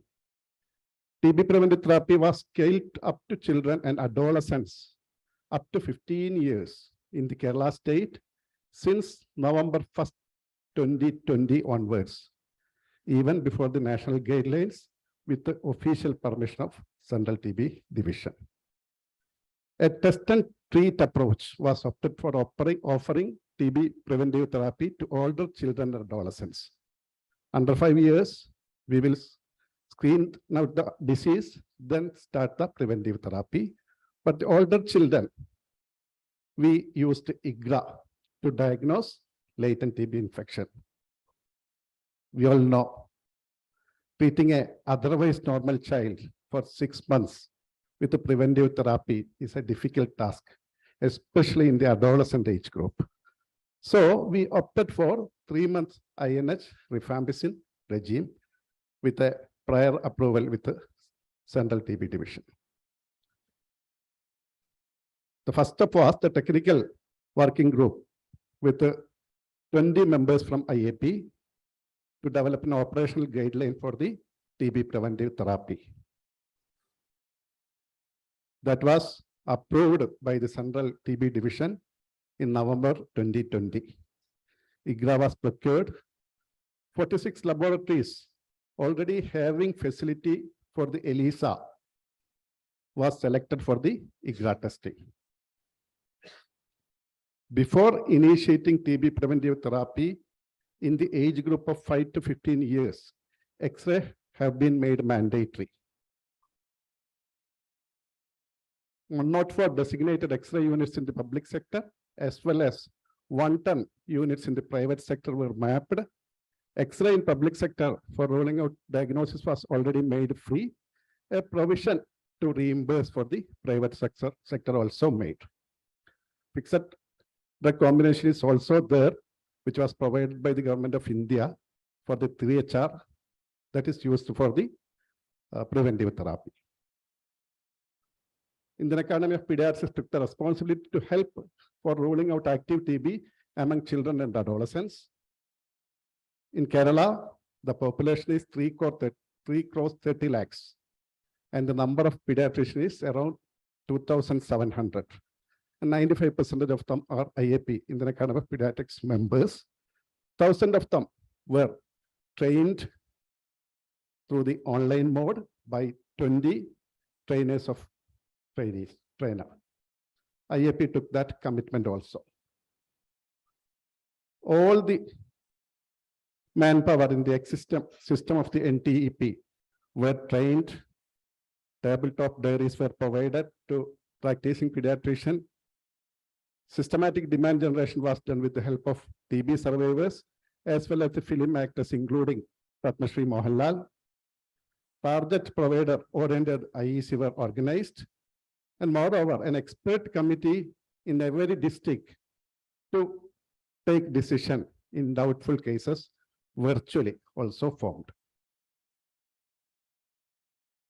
And 1st November 2020, that is the formation of Kerala, the program was launched by our governor.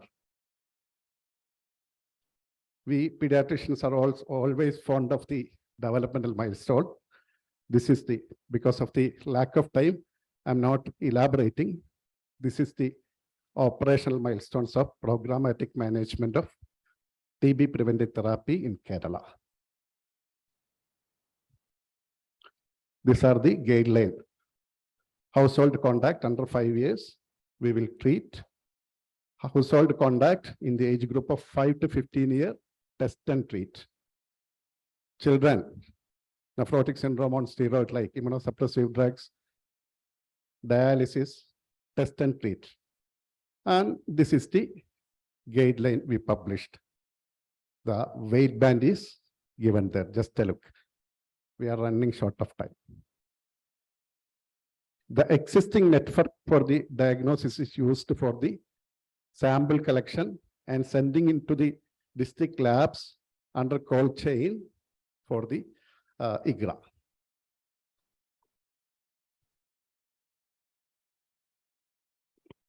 IGRA positive children were referred to pediatrician for rolling out active TB.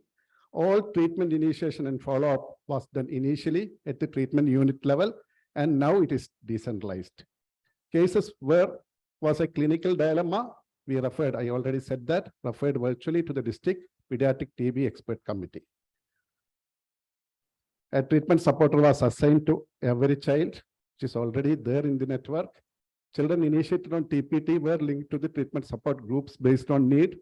Treatment adherence support and system to detect, manage, document adverse reaction were organized at peripheral level with the active involvement of the primary health center. Monthly clinical assessment were done by pediatrician, and July 9th, 2021, there was a joint review meeting. Technical working group members, Indian Academy of Pediatrics and WHO representatives participated in that meeting. And this is the statistics. I'm not elaborating, just a look. There is a concern. If we are opting for INHS rifampicin 3-month regime, there may be more adverse effects, but according to our statistics, it is low. This is the statistics in the age group of 5 to 15 years. All other professional organizations are involved, including IMA, Pulmonary Critical Care Association, Private Practitioners Association, all of them. These are the lessons learned. Expert committee at district level met virtually. Program managers appreciate the presence of such committee in solving clinical dilemmas. The coordination for the beneficiary list preparation, scheduling testing days, collecting samples on particular day, transport in the cold chain to hub laboratory, and performing IGRA test need a good system. Now we are going to introduce CTB test. IGRA may not be needed. As the waiting time for IGRA test increases, the interest for eligible beneficiaries and clinician on TPT decreases and contributes to lower IGRA test coverage. Robust follow-up mechanism shall be in place to ensure treatment adherence, especially among teenagers and working class. Every service provider need to be trained periodically on updates and frequently asked questions on TB preventive therapy so that no conflicting opinion reach the beneficiaries. initiatives to reduce out-pocket expenditure on investigation to roll out active TB and blood tests among programmatic management of TB preventive therapy beneficiaries are needed. Treatment support system and private sector engagement are essential for TB infection management also. JEET project has played a major role in establishing a system for PMTPT at district level and act as a supporting team for field staff. Way forward, decentralization is the key to the success of programmatic management of the TB preventive therapy. CTB can help in reducing the waiting time for diagnosis and expansion of PMTPT to vulnerable groups. Actually, it is a teamwork by the state TB cell as well as the IAP and many other professional organizations, but any work needs some leaders. These are the leaders, Dr. Narayanan and Balachandra Vasti, President and Secretary of Indian Academy of Pediatrics, and Dr. Sunil Kumar was the state TB officer, and Dr. Ragesh Vasti, consultant WHO, who led the effort. Thank you. Thank you all for a patient hearing.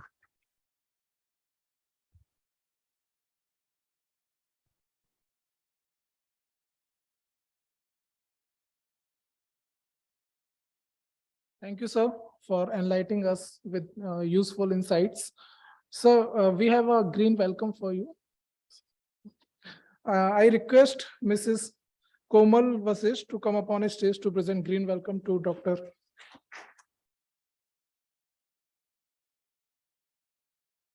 We are open for question answer session. Any questions regarding this session? Okay. Next, hereby I request Dr. Kuldeep Singh Sachdeva, Regional Director, International Union Against Tuberculosis and Lung Diseases, Southeast Asia, for his talk on experience on TB preventive treatment. Welcome, sir.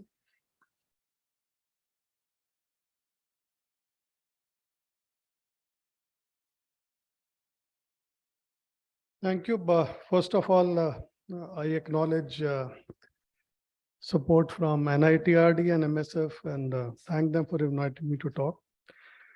So TB preventive therapy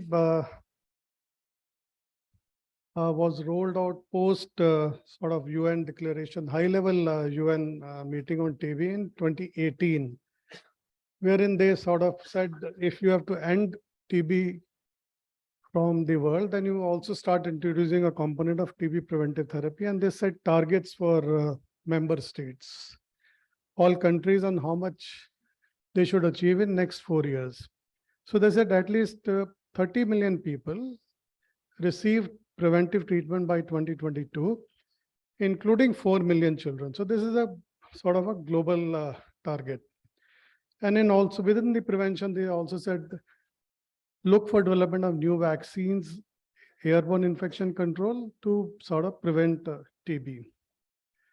Following that, most of the countries started thinking about how to roll out TB preventive therapy and what methodology and what guidelines should be adopted. And the global priority on preventive treatment coverage was that you have to at least reach 90% saturation by 2022. But as you will see, most countries are still struggling to roll out TB preventive therapy. But the good thing is that they have learned and experienced over last 2 to 3 years. India has been slow to scale up, but now almost all states of the country have rolled out TB preventive therapy. They have learned valuable lessons and should be able to quickly reach that 90% saturation level in another 1 to 2 years. Much of the hesitation on TB preventive therapy is like hesitation on many newer things is, does TB preventive therapy work? How long it protects?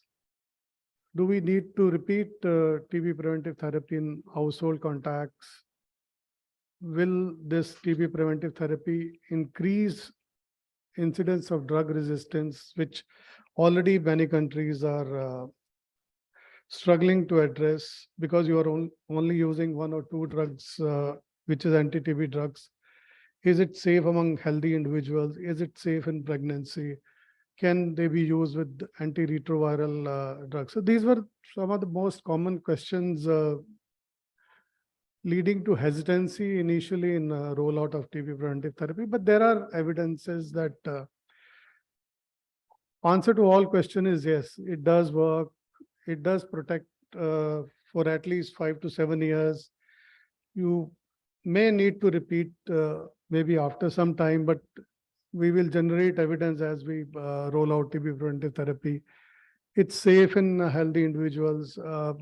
You don't get any additional increase in drug resistance. It's almost near zero levels if you use TB preventive therapy. It's safe in pregnancy. It can be used with antiretroviral agents. So while answer to all of this is in the positive, still to sink into and convince each and every individual in the periphery takes some time, and that process thankfully is now over. And we are now on the way to sort of realizing our saturation levels. There are guidelines on TB preventive therapy which has been developed, and NITRD has been instrumental in supporting the national TB program in development of those guidelines. So I think over the course of the day, most of you have known these guidelines. Dr. Ashraf also did refer to these guidelines. So common symptomatology, the symptoms which we use for as symptoms for screening. HIV, you don't need to screen if you are HIV positive. So then these guidelines are in existence for HIV for almost 20-25 years now. So I'm not reading out these guidelines, but if there are any questions, I would take them subsequently. Who's eligible in children for TB preventive therapy? So all children less than 5 years of age who are household contacts of a pulmonary TB patient are eligible. All HIV positive are eligible. Now we have also sort of made adults who are household contacts of a pulmonary TB patients as eligible category, so which includes children in the age group of 5 to 14 years, or as Dr. Ashraf said, 5 to 15 years. I mean, it's all semantics. So 15 is less than calendar year 15, which is 14 years and 365 days. So when I say 14 years, it is 14 years, 365 days. So we talk the same language, but in a different way. So these are but what you have to do is you have to rule out active TB before offering TB preventive therapy. So there is an algorithm to rule out active TB. You also have to rely on chest X-rays as a screening tool. That's one. Then there are guidelines that for children less than 5 years, you need not test them for latent TB infection. More than 5 years, you test and treat. Having said that, the national guidelines say that if you don't have facility for testing, you go for treat only. If you have facility for testing, then test and go ahead. So what they are trying to say that non-availability of a test for latent TB infection or non-availability of an X-ray chest in field situation should not be a hindrance to roll out or scale up of TB preventive therapy. And the treatment option, again, Dr. Ashraf has pointed out, is either INH for 6 months. They used rifampicin INH for 3 months. You also have rifampicin and INH weekly dosing for 12 weeks. I'm not going into details of how many milligrams per kg body weight, but then all those are available in public domain. Our project at the Union, we are implementing TB preventive therapy in 7 states of the country. So which is Himachal Pradesh, Madhya Pradesh, Maharashtra, Chhattisgarh, Jharkhand, West Bengal, and Assam. And within our project in last about 18 months, we have sort of screened about 39,000 children, household less than 5 years, and initiated about 26,000 children on TB preventive therapy. That's over last 18 months. Between 5 to 14 years, screened about 95,000 and put 62,000 on TB preventive therapy. Having said that, when I refer to the 18-month period, first 6 to 9 months were actually spent on more on preparatory activities. Addressing the initial hesitation of providers, the program manager, etc. So the actual period of implementation practically is about a year or so. And in our experience, we have seen that initially there were losses at each step of the care cascade. This is for the last 3 months. But if you see initially first 6-7 months of implementation, the losses at each steps were huge. And they had been addressed systematically, subsequently based on our experience in the program implementation. So if you look at less than 5 years, so out of 10,000 ineligible contacts, still the number of child contacts screened is about 82%. So still there are about 18% losses, which earlier, even under the program, because this has been a programmatic policy for almost 20 years, just about 25% of eligible child contacts were put on treatment. So thankfully, we have crossed that stage with the dedicated program. We are now able to reach a good number of patients. As you say, 80% of eligible contacts are now put on TB preventive therapy against what you achieved in last 20 years was just about 25% of eligible contacts were being put on TB preventive therapy. So that's the benefit of having a dedicated program and a dedicated personnel to implement a program. So these learnings will go to the national program to scale up provision for additional resources in the form of human resources, provision for, they already have guidelines in place.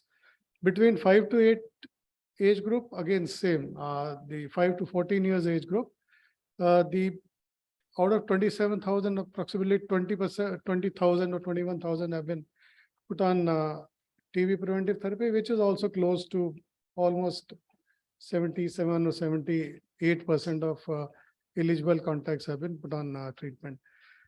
So within children less than 5 years, it's easier to screen child contacts of an index TB patient than the adult contacts of an TB patient. So dropout in child contacts is much lesser compared to the dropout in adult contacts.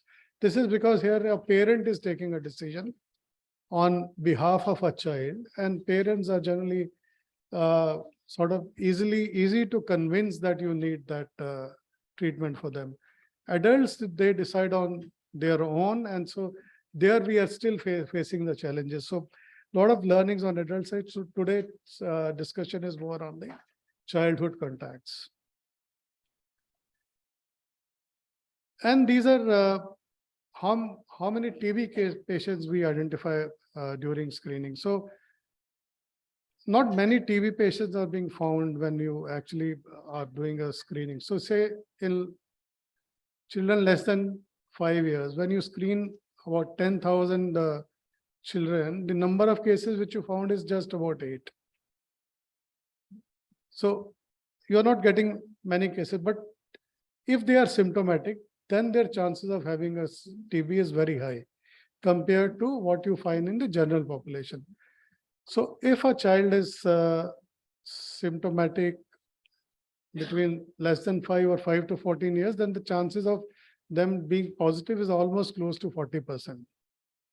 So if you have, say, 10 symptomatics in childhood, you will get about 4 who will have TB. So that's the benefit of screening. But if you go to general population, you screen 10, you will get 1 or maximum 1 or 2 as a TB. So positivity rate among household contacts, if they are symptomatic, is the chances of them having TB is very high. So there is a value in screening them for TB and then putting them on TB preventive therapy. The treatment outcomes here is that you don't break down into TB or you complete your treatment. So completion rate with the longer regimen 6H is about less than 90% or 89%. With 3HP or 12 doses regimen is 95%. Intuitively, we also expect that shorter the treatment, shorter the duration of treatment, you will be able to sort of retain them more on treatment. So that which gets proven, and on the adverse reactions also we have seen there are not many adverse reactions observed, even with 3HP, though they are not very systematically recorded in the field even now. So the conclusion is that shorter regimens are well accepted. The adherence rates are high, the completion rates are very high. And as far as possible, the program should go into shorter rifampicin and INH, which is given once a week for 12 weeks. In 5 to 14-year age group, they're almost the same kind of outcomes. Again, shorters are well accepted. So programmatically also, even though the cost of the treatment or the drugs per se may be high, but programmatically you save a lot of cost in the form of better adherence, less intensive monitoring. So it's more that you can reflexly implement a program in a much better way with a shorter regimen. So what the major learnings again are coverage during household visits. For children, it's very good, which is more than 95%. You go to adults, it will fall drastically. Counseling, yes, effective counseling helps a lot. And this we have learned over our initial period of 6 to 8 months when the uptake was very, very low. In first 6 months, first 3 months, we could only put 2 children on TB preventive therapy. So, but having learned that counseling helps, we have trained our people to how to talk to a family, how to counsel them. That has played a very crucial role in scaling up TB preventive therapy. But there are still issues in initiating TB because the whole model is that you visit the household of a patient, index TB patient, counsel them at their household, collect or treat test to rule out TB within their household, etc. But when it comes to initiation of TB preventive therapy, the program started insisting that they go to a primary health center, get a prescription from a medical officer, then they'll be put on TB preventive therapy.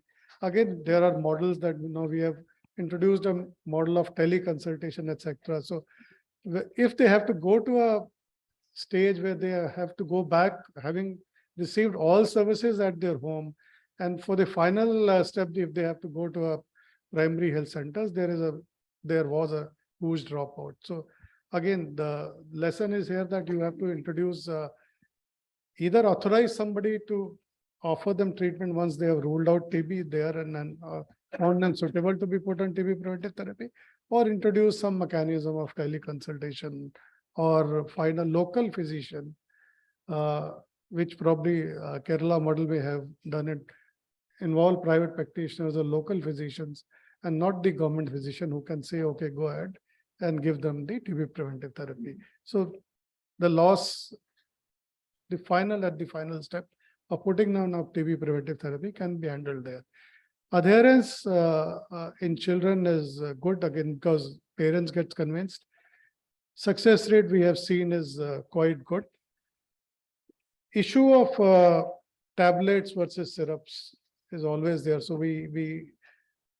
I think MSF will take it up.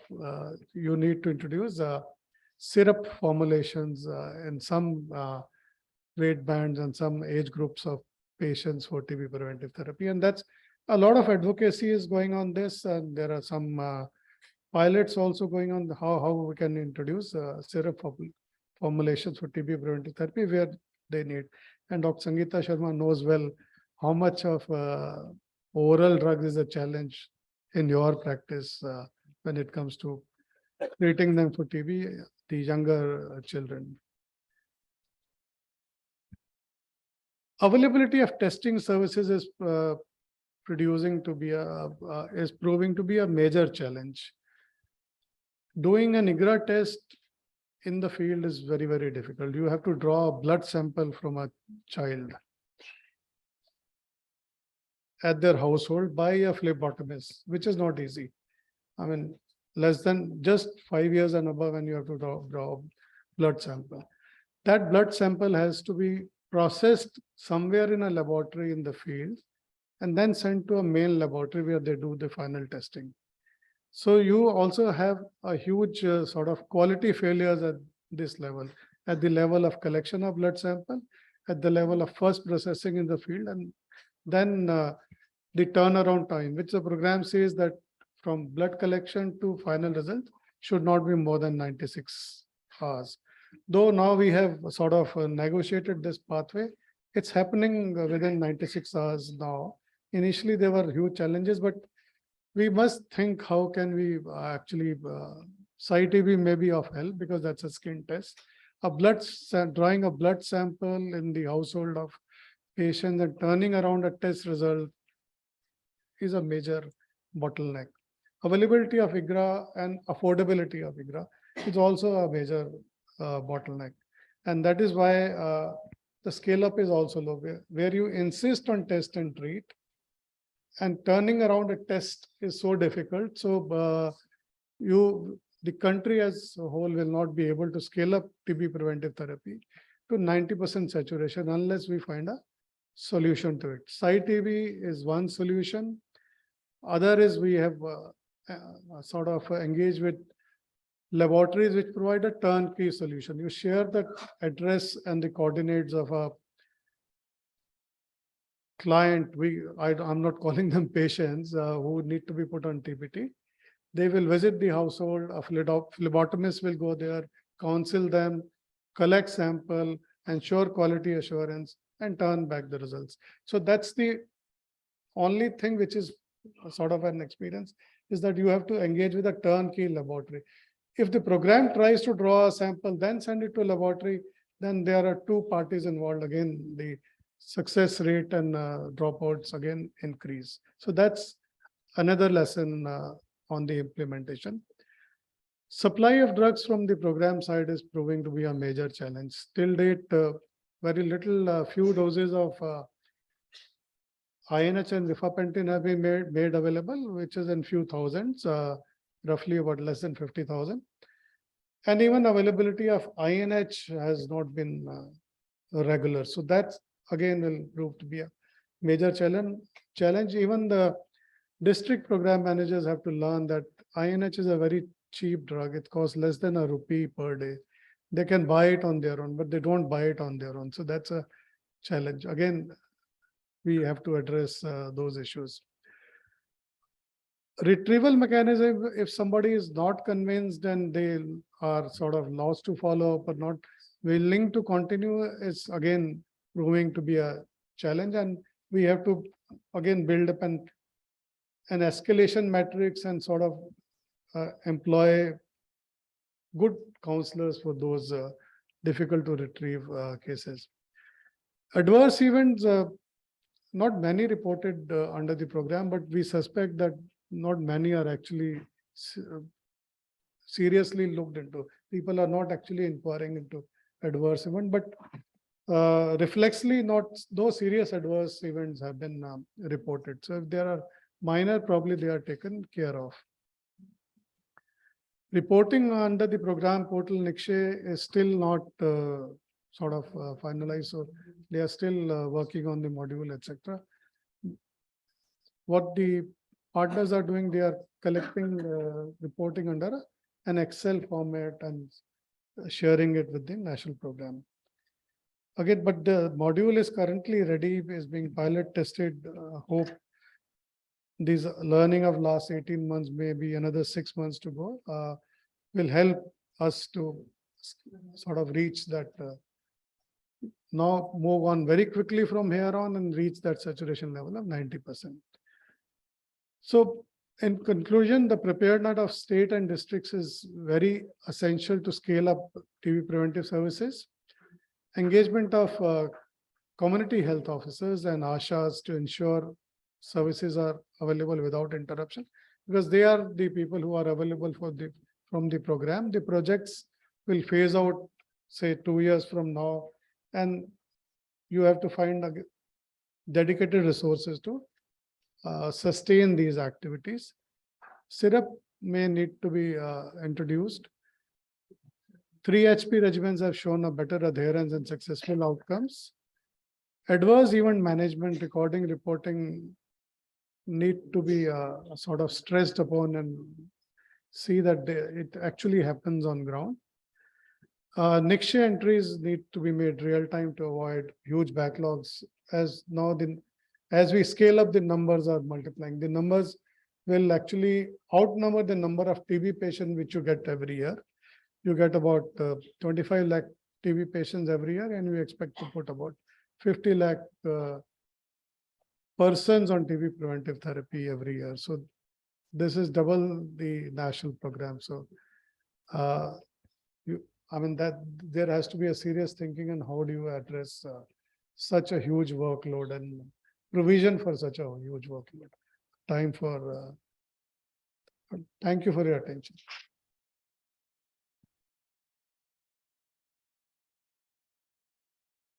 If there are any questions, I'll be happy to take. Thank you. Thank you. I'll stay back. I now request Mrs. Komal Vashisht to present green welcome to Dr. Sachdev.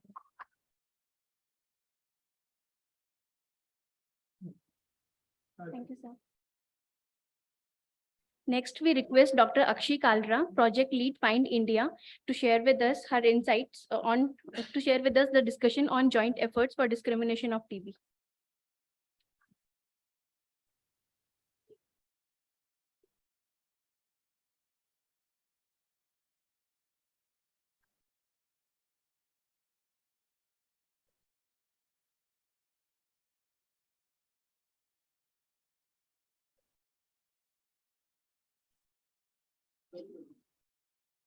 A warm good afternoon to everyone, and I would like to take this opportunity to thank MSF and NITRE team for inviting me and giving me this opportunity to share our experience of implementing JEET project, that is a joint effort for elimination of tuberculosis, scaling up TB preventive therapy. I think our esteemed speakers, Dr. Sachdeva and Dr. Asraf, have already spoken about the background about this PMTPT, Programmatic Management of TB Preventive Therapy, and our background is more or less around the similar point. But by now we all agree that if we are talking about TB prevention, TB elimination, prevention is something which is going to be very crucial in the next 5 years to come to be able to achieve the targets we are setting for elimination of tuberculosis. So I would skip the background. I'll directly come to what this project has been envisaged for. So to address the TB infection burden, this Global Fund grant supported Project JEET is being implemented by Find India and 2 implementing partners, TB Alert India and Karnataka Health Promotion Trust as sub-recipient for the period from April 21 to March 24. Our target is basically the 3 activities. The first, we are focusing on intensive household contact tracing. We are focusing on offering contact screening and testing for infection and or ruling out active TB. So our learning from the last 15 months has been that ruling out active TB is utmost crucial. Even if we are not able to offer IGRA at the same time or not able to do any other testing, but ruling out active TB remains very important because we have identified about 2 to 3% of active TB cases among asymptomatic household contacts. And I'm not referring to just children. This is overall among all the household contacts. And of course, then the linkage to treatment and adherence support. So JEET 2.0. So basically 1.0 was mostly referring to the private sector PPSA intervention, patient provider support agency. JEET 2.0 is specifically targeting on the TB preventive therapy. Under Find, it's operational in 22 districts across 4 states, Andhra Pradesh, Karnataka, Punjab, and Telangana. Project started in 21 after the training on PMTPT guidelines, which were released in 2021 July, which Dr. Sachdeva was referring to.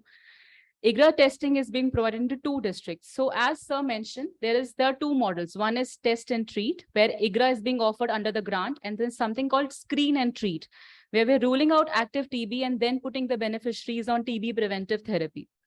So in 2 districts, it is a Bagalkot in Karnataka and Mehboob Nagar in Telangana, where IGRA testing is being provided under the grant. In these districts also, we are rolling out 3 HP regimen for the first time on a large scale in the programmatic conditions. And this has been rolled out recently in April 2022, while in the other 20 districts, INH is being provided. So I just wanted to take a minute and kind of describe the project workflow. So we get the data from Nikshay, and we get this from the district NTP officials. We have a cadre who takes out the list of pulmonary TB cases. So we have went ahead slightly from the guidelines, which talks about specifically microbiologically confirmed TB cases. We're also considering clinically diagnosed TB cases. So basically, we take out the list of all pulmonary TB cases. There's a person telecaller who calls the patients and tries to schedule a home visit. Once the home visit is scheduled, there's a TPT coordinator who takes the agreement from the person and goes to their home, trying to screen all the household contacts and mobilize them for health checkup. So this health checkup is basically one for evaluation for contraindications, and second, to rule out active TB. Here, this visit happens over multiple visits. I mean, the screening happens over multiple visits because not at one point of time, we are able to reach out to all household contacts. Once all the household contacts are mobilized, a visit is made to the doctor, a medical officer, and right now we are trying to engage the CHOs, that is community health officers. The evaluation is done, and here we divide into 4 groups. So if you see the first group, here we are talking about asymptomatic less than 5 years. For them, it's direct. They're directly put onto TB preventive therapy. When we say symptomatic less than 5 years, they're also directed to the health facility for diagnosis and further management if it's an active TB case. When we talk about symptomatic more than 5 years, then we are referring them for X-ray testing. The X-ray testing is being both outsourced to a public sector laboratory at a fixed subsidized rate, which is being funded by the grant, and also from the public sector laboratories. So the X-ray voucher is generated and is given to the patient's family member, and then they are linked to the health facility for further management in case TB is suggestive. Even if TB is not suggestive, first evaluation is done by a medical officer so as to ensure that this is not TB. In case it's asymptomatic, which is for age more than 5 years, we are doing 2 kind of interventions. So one, we say in the pilot geographies, which I was referring as test and treat, that Bagalkot district and Mehboob Nagar, where we are offering IGRA testing. IGRA is provided. So if we are able to confirm that bacilli is there or IGRA is not available, we directly go for screening by X-ray. And if TB is not detected, TB preventive therapy is given. So as you would here see, for us, it remains very important if its TB infection is also detected to rule out active TB. So once even IGRA is positive, we want to again put on X-ray to ensure that this is not an active TB case, because ultimately IGRA would only be max to max telling us about an infection, but not completely for disease. And if it's a different geography, that is screen and treat, we directly put them for X-ray, rule out active TB. And then if it's not TB, then the TB preventive therapy is initiated. This process is done for all the household members. And for that, after that, there is a TPT coordinator who kind of supports the beneficiaries until 6 months in case of INH and for 3 months until in case of 3 HP. So far, when I talk about for children less than 14 years, between 1 year of our implementation, and as Sir just mentioned, Dr. Sachdeva, before this presentation, is that initially we all had our hiccups. We were learning, there were a lot of planning and preparatory activities. We have so far, if you would see, I'll show you in a subsequent slide, how things have progressed over a couple of years, couple of quarters, that the improvement in terms of how we are able to even cover the household contacts. So overall, we have about 38,000 household contacts between the age group of 0 to 14 who have been screened, of which about 24,386 have been put on treatment. Between October to November, we have additionally put about 9,000 out of this cohort in on TB preventive therapy. As I mentioned in my previous slide, on 3HP, we have put about 197 household contacts belong to the age group of 2 to 14 years. and the rest have been put on INH between the same period, that is about 25,000. So here you would see, as I was referring to you earlier, that the first was the kind of preparatory phase where we were only able to put 35% of household contacts, and I'm talking about only children here, on TB preventive therapy, which improved over the quarters. We were able to now move to 44 and now 84. And if I was able to show you for October to November, it has reached about 93%. So the compliance is improving. We are also learning from this, but for things to scale up, as also again, I'm quoting my previous speakers, it is important that we have to ensure that these diagnostics and treatment are available uninterrupted in an uninterrupted manner to be able to scale up the TB preventive therapy beyond the project mode. So when we come to the outcomes, for 6H, so far we have seen 84% of the contacts completing treatment, and we have about 90 contacts currently on TB preventive therapy. For 3HP, we have seen about 93%, and these are just the household contacts who have completed treatment recently. And about the rest, all are on treatment. So we do not have any active case identified of who's on 3HP, and neither there is any loss to follow. So definitely it indicates that a shorter regimen has its own advantages.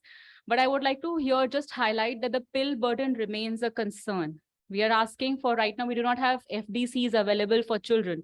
So what they're having is a loose tablets for rifapentin as well as INH, which isn't very easy for consuming for a child, even if it's on a weekly basis. But yes, adherence is definitely better on 3HP regimen versus INH. So some of our innovations under the JEET project, and I would say we are still learning. So we are covering a mix of geographies. Some are rural, some are even tribal, and of course the metropolitan cities. In rural and tribal, we are trying to kind of link with the 104 mobile medical services for evaluation of household contacts in the tribal areas. We're also involving mid-level health providers, which are similar to community health officers who are supporting us to kind of screen the household contacts, evaluate them for contraindications as well as for active TB to be able to ensure that we are putting right contacts on treatment. We've also initiated something for like a Ziploc covers for each household contacts, because whenever we used to go to the household contact to kind of follow up with them for the treatment adherence, we used to realize everybody has kept medicines together. It was very difficult for us to find out if somebody has actually taken or not, or if somebody has taken, how many tablets were missed or how many tablets were taken. So we kind of segregated by pack wise, and this is a very small, simple innovations which really helped us to effectively monitor the number of tablets being taken by each household member.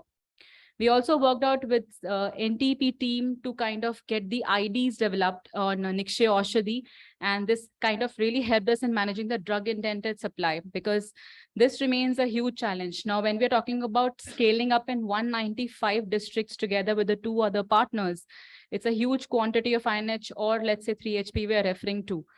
And proper indenting and forecasting is definitely very important. We also have started some adherence-related SMSs. So one of our important learnings under JEET has been that IEC material plays an important role. This is something we are talking about all our asymptomatic healthy individuals whom we're asking to stay on treatment for 6 months. So kind of to be able to sensitize them why this is important remains absolutely important. And we've also started some innovation in terms of video calling of the household contacts with the medical officers. This especially we have tried in the urban population where we have challenge of a huge private sector, especially cities like Hyderabad, Bangalore, where we are seeing that the private sector presence is huge and it is difficult to cater their attention to be able to screen the patient or evaluate the patient's family members at the time which is convenient to the family. So some of our challenges, and I think most are common with the discussions which were just scheduled before my presentation. One is private sector's reluctance to provide TB preventive therapy to household contacts. For this, we now have a separate cadre who is onboarded to sensitize the doctors and conduct CMEs and visits, one-on-one visits at the district level. We still foresee this is going to take much longer time, because private sector doctors are not very convinced with the provisioning of TB preventive therapy for the household contacts of TB patients. Also, monitoring of refills and outcome. I think just concurring with the previous discussion that greater involvement of community health officers is of utmost importance. And we have also initiated trainings at the sub-district level in consultation with the states. Ensuring uninterrupted supply of TPT drugs is very, very crucial. I can state the current status that we do not have INH 300 mg. So what is being supplied is 3 tablets of 100 mg to the household contacts. It becomes very difficult to kind of give 3 tablets a day for 6 months to any household contact. I'm talking about adults here, but for children, of course, ensuring uninterrupted supply is of very, very crucial thing. And this again and again becomes a challenge for us because 3 HP procurement is still being planned. And there is limited availability of medical officers considering the time constraints and their vacancies. So I can quote in the 4 states where we are implementing, about 30 to 40% of the positions are still vacant. And where there's a mandate that we have to go through or evaluate everyone through a medical officer. So it's important that we keep on innovating and think of innovative solutions to be able to screen every household member. So we are trying, as I said, about video calling or through fixed day approaches, wherein we have fixed some timing with the medical officers on an alternate days, where they're able to cater to the household contacts of family of TB patients to screen them and evaluate them. We are also taking support of STS at the district level. And again, now we are trying to work out with the community health officers to be able to effectively screen the household members for TPT initiation. So just to kind of bring away from the TB preventive therapy, some other additional ongoing efforts by FIND on the pediatric TB is, one is on the TIFA, TB Implementation Framework Agreement. It's in the 4 states where we are working on improving the non-sputum sample collection at the sub-district level. We're also working on development of roadmap for pediatric DRTB in 3 states and also finalization of training modules for pediatric TB and capacity building of the training, capacity building of the trainers. This is being funded through J&J, and there's one Unite to Act project, which is a global fund funded initiative where community-based treatment support is being provided by TB champions to all the patients on treatment regardless of their age. So thank you so much for this opportunity. Open for questions.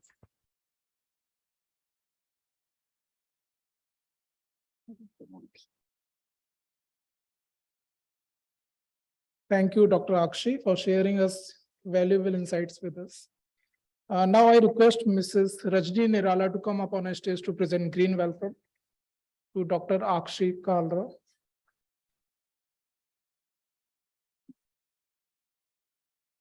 Moving forward to our last session, I would like to call upon our first speaker, Dr. Satish Kumar, Country Director, Sathi, to deliver his talk on Asian perspective regarding catalyzing pediatric TB innovation, CAP TB project. Over to you, sir.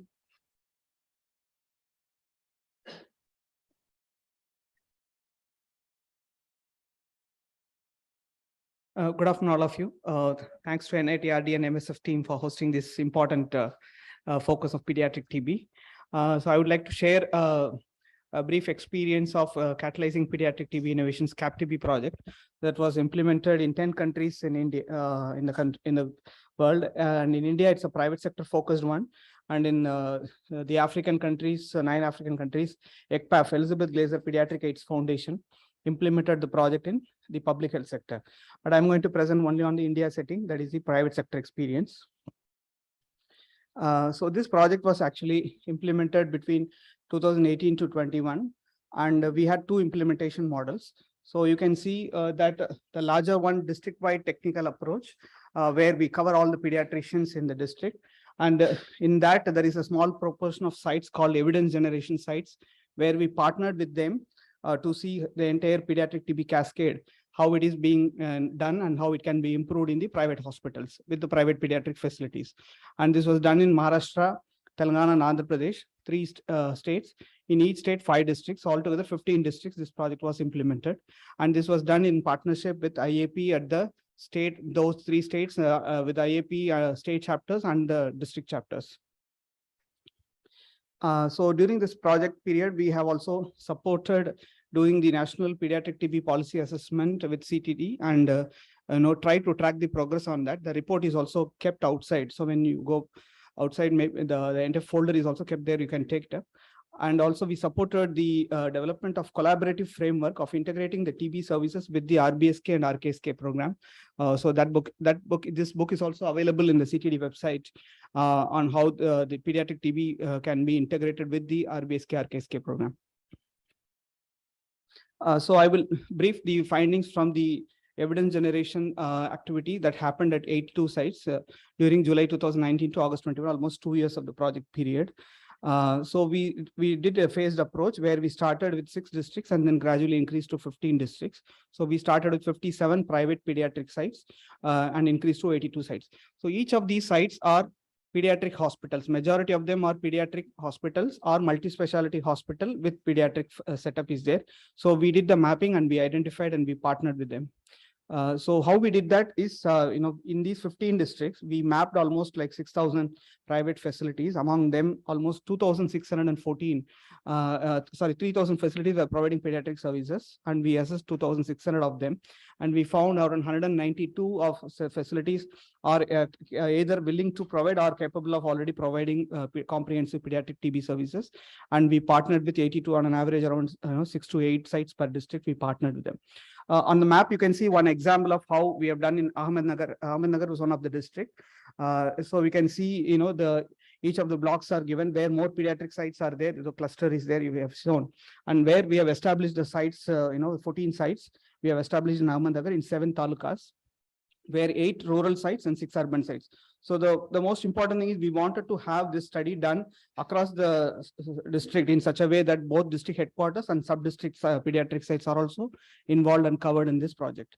So that way we can understand the experiences of pediatric TB diagnosis and treatment across the district. And similarly, other districts also, we had partnership like this. So you can see how we did the project is patient. We did first important activities after the signing of MOU. In each site, we identified one staff as a hub staff who was called as hub agent, who has to do a screening of every child who is coming to the OPD through an intensified case finding process using that screening form. And among them who is identified as presumed to TB, then the chest X-ray and sample collection was done. So the project supported the chest X-ray and the sample collection funding from our project. So that way every presumed to TB child can be done immediately with the X-ray on the same day. And if chest X-ray is found to be abnormal, or if the doctor wants to do sample collection even without chest X-ray, the sample collection was done on the same day. And if the doctor wants to get an expert radiologist opinion, we had an expert radiologist to whom the X-ray was sent, and then the doctor gets the opinion from the expert radiologist. So all these 3 activities were funded by the project. Then after that, if a sample is sent to the NAT centers, both CBNAT and TrueNAT, in Andhra Pradesh, they had more TrueNAT machines. You all must be knowing TrueNAT was first scaled up in Andhra Pradesh. So the NAT investigation was done. And then anyone found to be TB positive, both microbiologically and clinically diagnosed, then the program FDC was given. Initially, the private sector FDCs were given prescribed by the private sector, but the program supported the access to public sector FDCs. After the FDCs were given, the pediatricians were trained.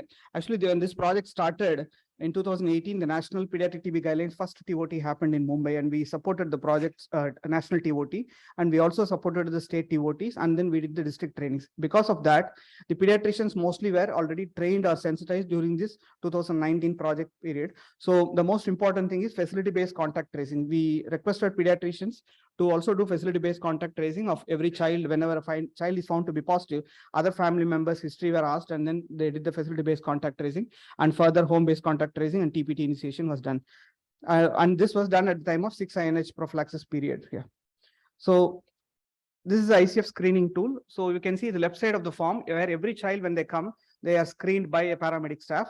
And if any of the symptoms are yes, even if cough is yes, difficulty in breathing, fever, night sweat, any of the common symptoms for which a child comes to the OPD found to be yes, then the hub agent marks it as yes and then sends to the pediatrician. The pediatrician fills on the right side and asks for specific symptoms. And if it meets the criteria of presumed to TB, then it is labeled as presumed to TB. Then the child will be evaluated further. And we provided a nominal incentive of 2,000 to 4,000 rupees to each of the hub agent, so that all the children would be screened in a diligent manner. And so, and also incentives helped in doing a chest X-ray on the same day whenever a presumptive TB is identified. In addition to giving during the training process algorithm where and other information given, we also developed this treatment regimen chart and the TB screening poster, and we stuck these posters in all the sites. In fact, we gave these materials to all the 2,000 pediatricians in the 15 districts. We gave them in the So IAP led state and district trainings and one-to-one sensitization visits periodically, and sharing the IEC materials helped to stick to the guidelines and following the guidelines. So whenever a child is identified as presumptive TB and abnormal X-ray is found, or even lot of times doctors wanted to do a sample collection even before X-ray results come. So they took the sample and then sent it for CBNAT and TrueNAT investigations. Almost 50% of the children who are identified as presumptive TB, sample collection was done. And the samples were sent for testing.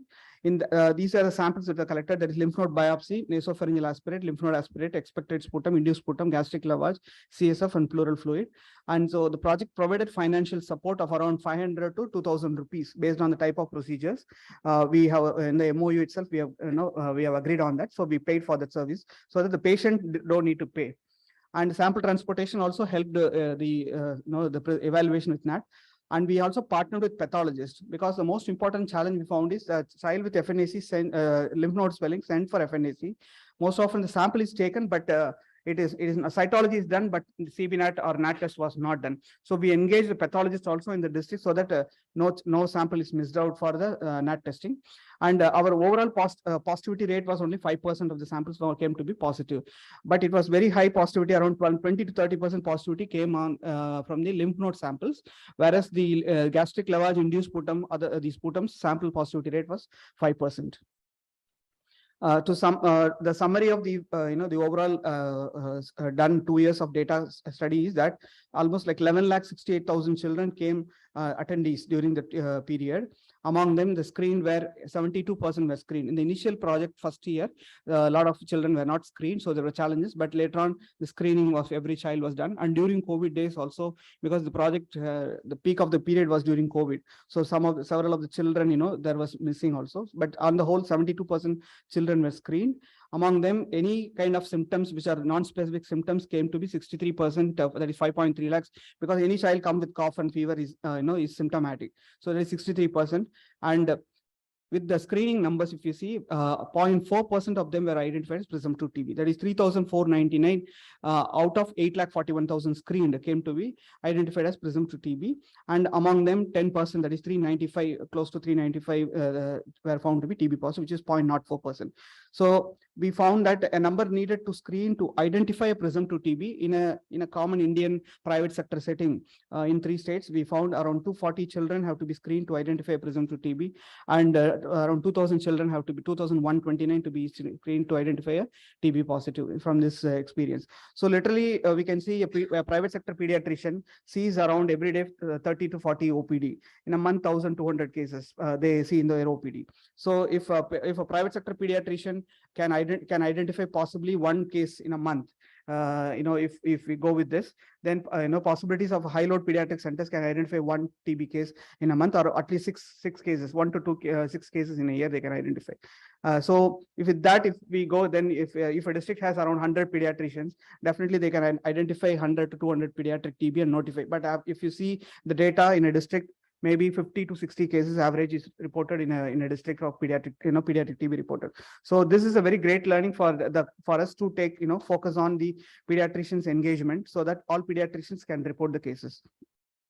Coming to treatment initiation, we identified 11% of the presumptive TB as TB positives. In that, 99% were started on treatment and 89% successfully completed treatment. 5% lost to follow-up and 5% death was also reported. And the majority of the TB cases identified were less than 6 years. One of the important thing is by engaging pediatricians in a systematic manner, we found that this project was able to identify less than 6 years children in a good way. So almost like you can see 51% are less than 6 years, and the rest of the 51% were above their age group. So that's the most important findings came here. It's not actually less than 6 years, less than 10 years were identified, which is 14 in that way. So increase in the proportion of pediatric TB cases also initiated on public sector drugs. You can see the graph. Year one, when we started, 79% of the pediatric TBs were given on public sector drugs. But over a period of time, the doctors switched to public sector FDCs, and it increased to 90% and 89% during the period. So we can see this slide where each of the private FDCs and public FDCs there. The first FDC is, INH rifampicin pyrazinamide combination 50, 75, 150 is the public FDC, but there are a lot of private FDCs are available, and these are still available in the market. So most of the time pediatricians prescribe the private FDCs, but after the training, they understood the government drugs FDC is a standardized dose, and they switched to the public FDCs. So advocating with the public providers, the pediatric providers, and linking them with the government FDC helped to improve this. This actually came out as a case study in the recent WHO guidelines booklet, and they have published this also. And so thanks to IAP for actually promoting this use of public FDCs in all their trainings. And after that, we did the reverse contact tracing of these the child index cases. And we found that, out of them, 45 are eligible, and 33 were started on IPT. So there were initial challenges. The most important challenge in the initial days were that families were not interested to start the IPT, but we have heard a big experience already on IPT from the two presentations earlier. But if we believe that if the pediatrician recommends the IPT, talks about IPT to the families, then in the household visit and contact tracing visit and talking about IPT, the acceptance will be much better, because they feel child is healthy. Why should I start IPT is a question they always ask. So if pediatrician initiate it, it will be a good one. So that is all about the experience from the 82 sites. So when we are doing this project, COVID came, so we had challenge to understand, how to increase the numbers in the district. So we tried to, we got the data of the entire district pediatric data last 4 years. We analyzed to see who are the practitioners who treat children in the district. So you can see that the age group, wise graph 0 to 5, 6 to 10, 11 to 14 years. So you can see 75% of the children in 0 to 5 years were treated by pediatricians, and the rest are by general physicians and others. Majority of the Ayush practitioners are the local practitioners whom we visited to understand whether they treat children. Fortunately, no, 0 to 5 years, lesser age group, they are not treated by Ayush or local practitioners. But as the age increases, the other practitioners increases. So you can see the pediatricians proportion coming down and the general practitioners proportion increasing. But as the age increases, definitely the Ayush and local practitioners, visits increase as such. So we understood the practice, and also one of the important others is ENT doctors. ENT doctors see a lot of lymph node swelling, so we have engaged them also over a period of time. So with this analysis of the 15 districts for 4 years, we understood whom to be targeted in that way. So what we did is, even though it was a COVID period, so we tried to engage with the other practitioners to increase the district level pediatric TB numbers. And so we can see that out of close to 1,200 private pediatric facilities in those first 6 districts, we found almost like with rigorous follow-up, almost 563 facilities reported at least one time presumptive TB, and 431 facilities reported at least one time TB cases. So that has actually also increased from 2019 to 20, and in 2021, first 6 months data we have presented. So even during COVID phase, with the follow-ups, the all practitioners reporting TB cases increased. And this is one case study of Karimnagar district in Telangana. We want to share that the Telangana state performance is out of 100 TB cases reported in Karimnagar district was 3%. But with the follow-up of every private pediatric practitioner in Karimnagar district, the 48 out of 153 facilities reported pediatric TB cases, and that baseline was 1%, meaning before the start of the program, and it increased to 3%. So it happened that all pediatric practitioners were engaged and they reported the cases.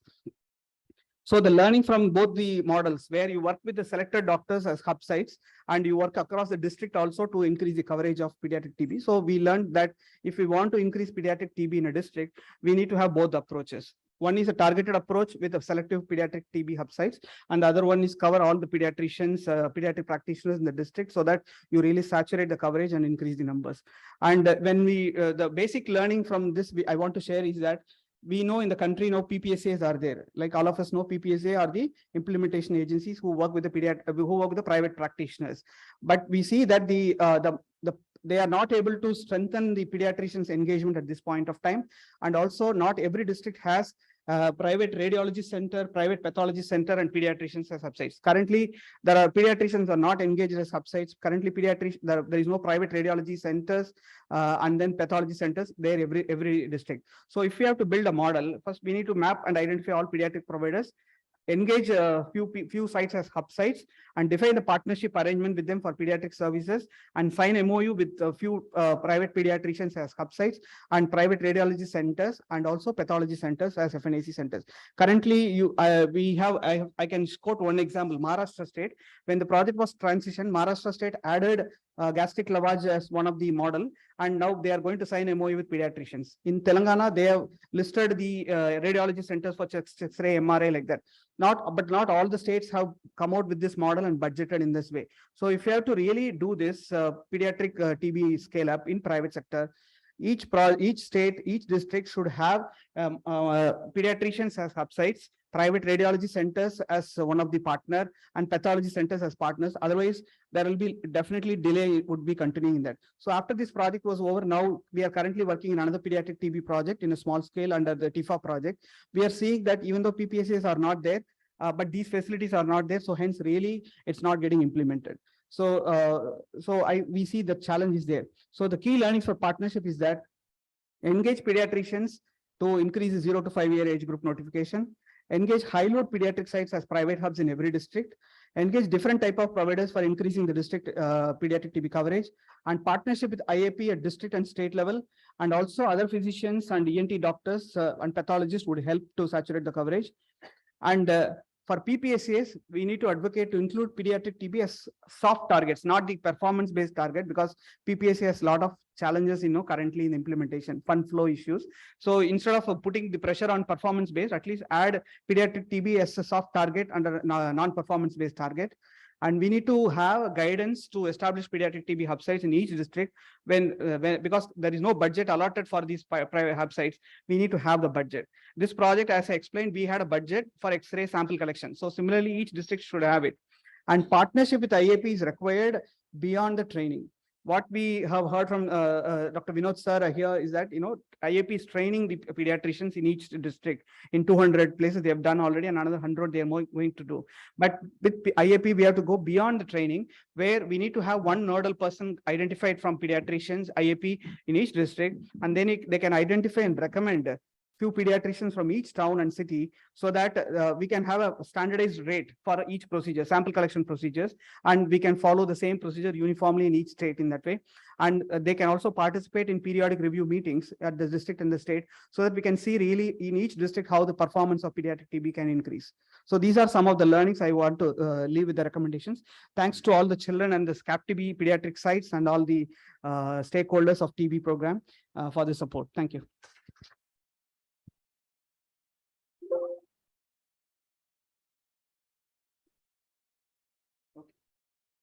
Thank you so much, sir. I now request Dr. Kanish to come up on stage and present green welcome to Dr. Satish Kumar, sir.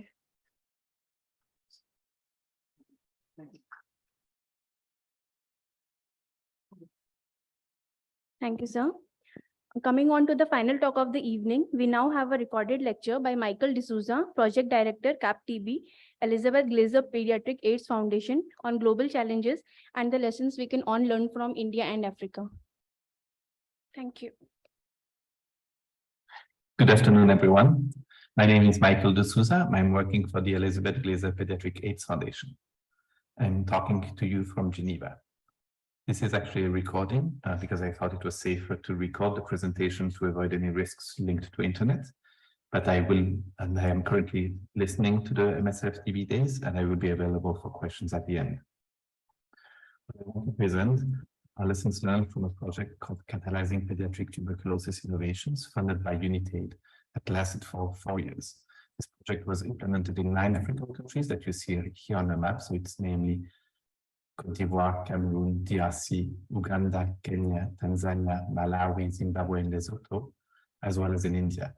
For India, key features of the lessons learned will be presented by my colleague, Dr. Satish, from our partner organization, SATI.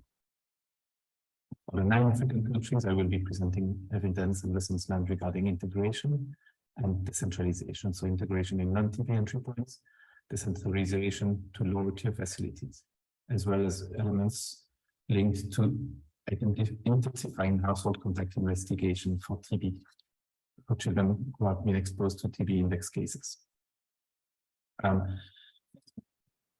Started with trainings, and I do say that it's a key feature, and it was very important that I mentioned this. Through the project, we run trainings that are allowed to train around 7,000 healthcare workers and community health workers.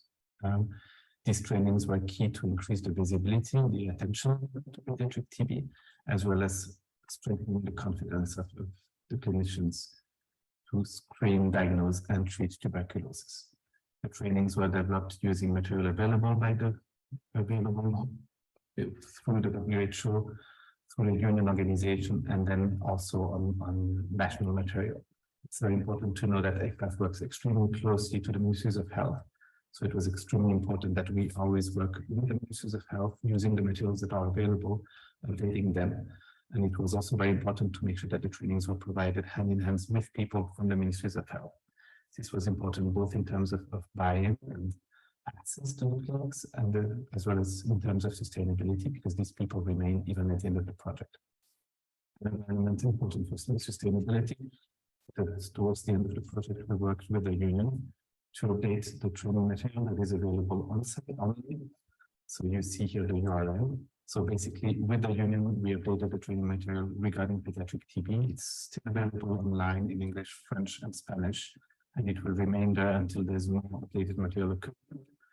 Most likely this year or next year, it will be done by WHO. Now the WHO has reviewed the training material, the guidelines and handbook linked to pediatric tuberculosis.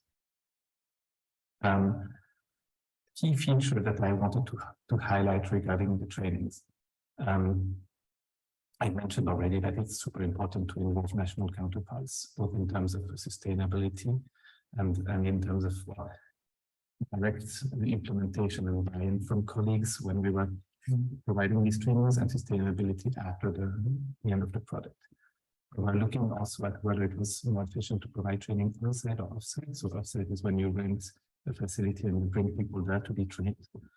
And it was obvious that in most countries, it was much more efficient to conduct training on-site. So basically going to the sites in the afternoon when there's less patients and training people there.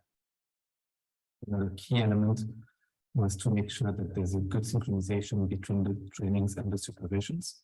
So because it was hugely important that trainings are not a one-off thing, and that they are followed by supervisions 2 weeks after the initial trainings and in 2 months, etc. So it was important that the same people with the same knowledge of what is provided during the training are the ones also conducting the supervision. Now I want to present some elements regarding the integration of pediatric TB screening in non-TB entry points, as well as the centralization. For people who attended the union conference last October, these elements were presented there already. If we look at the first column, which is linked to contact investigation, and I will talk afterwards. The middle column and the last column really talk about the integration. Integration means finding children with tuberculosis in non-TB entry points, and then so we had screeners were present in waiting areas at the triage, looking at whether children presented signs of tuberculosis. If they did, they were brought to the clinicians where the clinicians were further investigating to potentially make a diagnostic of pediatric tuberculosis. We also looked at the centralism, making sure that TB care is not available only at the higher up level, but also in middle level district hospitals, as well as lower level healthcare facilities and dispensaries. If we look at this slide, which comes from India, I thought it was quite interesting as well to present.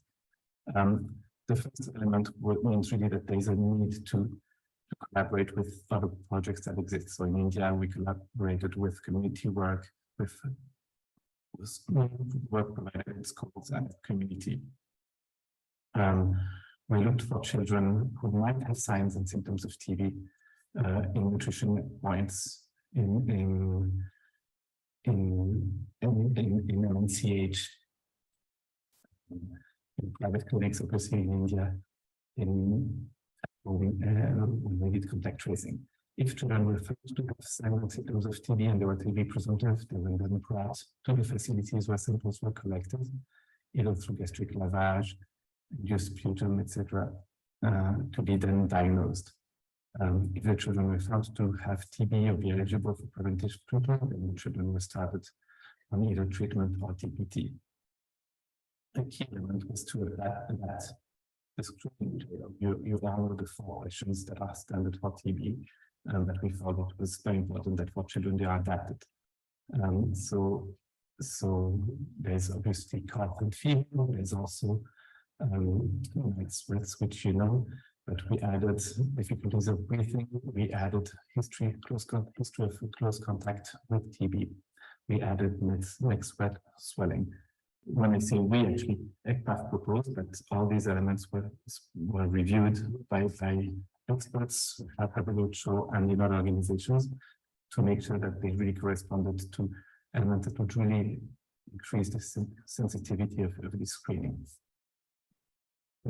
Screening in various entry points, and you see here in all the columns a lot of entry points. You don't need to read it, all the numbers.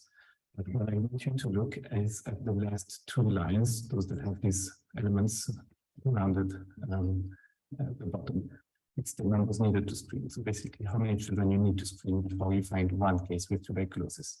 If you look at the column in blue, that's household contact tracing.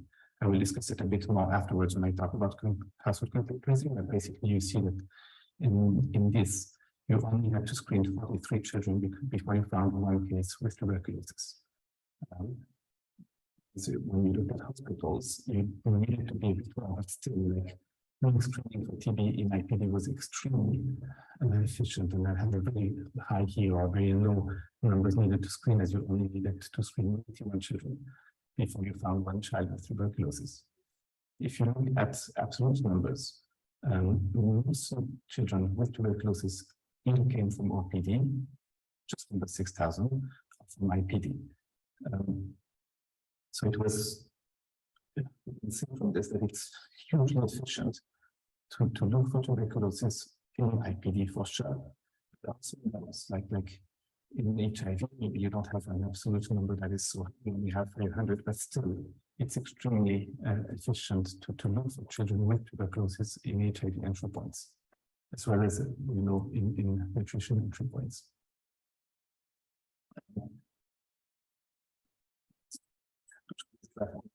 To discuss one element is the screening child health entry points. So yeah, it's obvious, but we need to document that. Children with CH are actually not sick, they are healthy children who come for vaccination. And in these, the yield of screening for TB wasn't very high. Even, for example, if we look at Kenya, Tanzania, and Zimbabwe, which are countries where LCH also attend children who are sick, the yield for screening for tuberculosis was much higher. So the conclusion really is that if you have to prioritize, if you are limited in terms of funding, you need to screen in entry points that see sick children.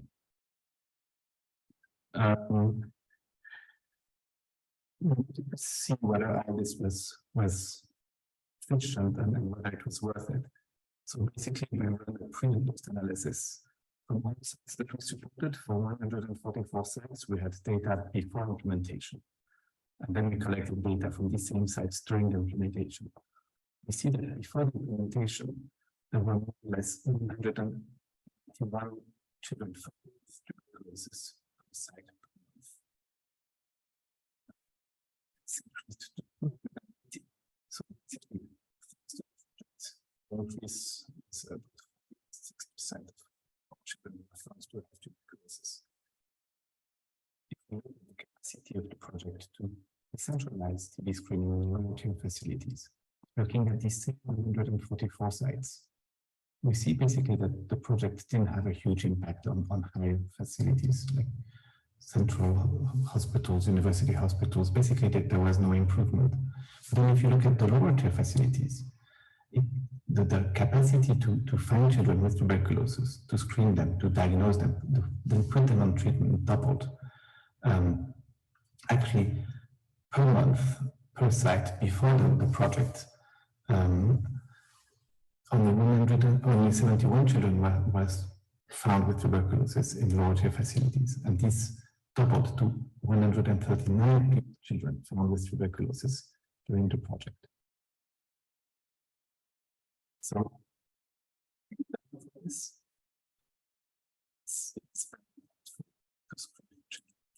facilities. It's extremely important to make sure that it's engaged. I mentioned before that it was provided points, but I think that each children presented to have TB, we need to go and see clinicians on TB. So it was hugely important to make sure that we escort these children or their parents through the clinic to make sure that they are not lost. For example, through OPD, then to the diagnostic, then to the TB clinic, and then for initiation. And then in obviously what I mentioned before, that we really found that if you have to prioritizing entry points where you see sick children is where you find more children with tuberculosis, and then the intervention is much more efficient. Another key feature that I mentioned when we said that we conducted screening in waiting areas and triage, we worked with lay workers. We found it hugely important to have staff trained specifically in screening for pediatric TB. Positioned in non-TB entry points, talking to the parents, asking questions for screening, and then refer children who they believe have some symptoms of tuberculosis to the clinicians to actually further push the diagnostic. The key feature I want to discuss about is contact investigation. Again, it was presented in the last union in October. So basically, you can have two types of contact investigation. You can even do it at facility. So you basically ask the patients who have tuberculosis to bring their children so that they are screened. You do it in the community. So you ask the patients to give you the address, and then you send community health workers to the homes to screen everyone there. And then once children were screened and found eligible, they would be started on preventive treatment. If feasible in some countries, in most countries it was feasible to start them in 3 months of RNH.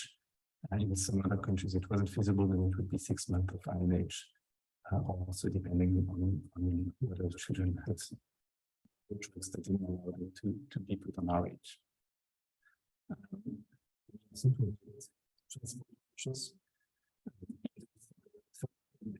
Suppose them coming to the facility where they could be screened, at least to the community workers to make sure that it's least while going to the community and they are willing to go to the community and go essentially more than once to really make sure that they find the children. Before as either a facility or community. Which was really to support the ability of community health workers and clinical health workers to conduct appropriate and optimal contact tracing. In most countries, we were able to support with additional staff in all countries. You see, for example, that in country 1, country 6, and country 9, the small V is in black because it basically means that we were not able to increase the number of staff. In the countries like country 8, we provided a lot of staff to help with screening, to help with contact tracing at the community. In result, we see actually that in countries where we helped, I mentioned before country 8, in countries where we helped to do contact tracing at the community, it really increased the capacity to screen children in the community. See country 8, from 1,400 children who were screened after having been in contact, almost all of them were actually screened in the community. At rivers, in countries where we were not able to provide staff, and all the screening was actually happening in the facility. And firstly, most of the screening is actually happening in the facility with very little happening in the community. Actually, 3% of the contact tracing done in country 9 was done at community level, and all of it was done at facility level. The question then is whether it's more efficient. So we actually, if you remember, numbers needed to screen and the column in blue before what I told you that actually the NNS of contact tracing was very low. It actually varies a lot by country. If you remember, it was 43, so we needed to screen 43 children in order to find one positive case. Now, for example, in country 2, sorry, you needed to screen many more children, 188 children before you found one case. But in country 8 and 9, you only needed to screen 10 and 15 children before you found one child. And if I just go back very quickly to the previous slide, you see that in one of the countries, I can't go back to the previous slide, but you see that in country 8, we remember that in country 8, we were supporting contact tracing at the community, whereas in country 9, we were not supporting contact tracing at the community. It was all happening in the facility. So it really, and both have the same yield. So it really depends on making sure that you adapt to the reality of the country. In some countries, you need to go to the community to find children. In some others, parents are willing to bring their children to the facility to be screened. Is that this intervention hugely improved our capacity to initiate children on preventive treatment. We looked at sites to children after status of the children initiated TPT per month before intervention and during the intervention. And you see, for example, huge increases. This one in country 3 is amazing. There was an increase by 15 times more children who were initiated on TPT thanks to the intervention, during the intervention compared to before. This is due to increased capacity to look for children and increased attention to TB, attention to screening for children with, screening for children who have been exposed to index cases, and the confidence of clinicians to actually start TPT. In some countries, we are actually, as I mentioned, are also able to start children in 3-year age, which we don't have data because we were not out to do a strict analysis, but we do believe that putting children on 3-year age has increased the willingness of children to be started on preventive treatment and the adherence to the treatment. So if we look at a few key elements regarding this element of contact tracing,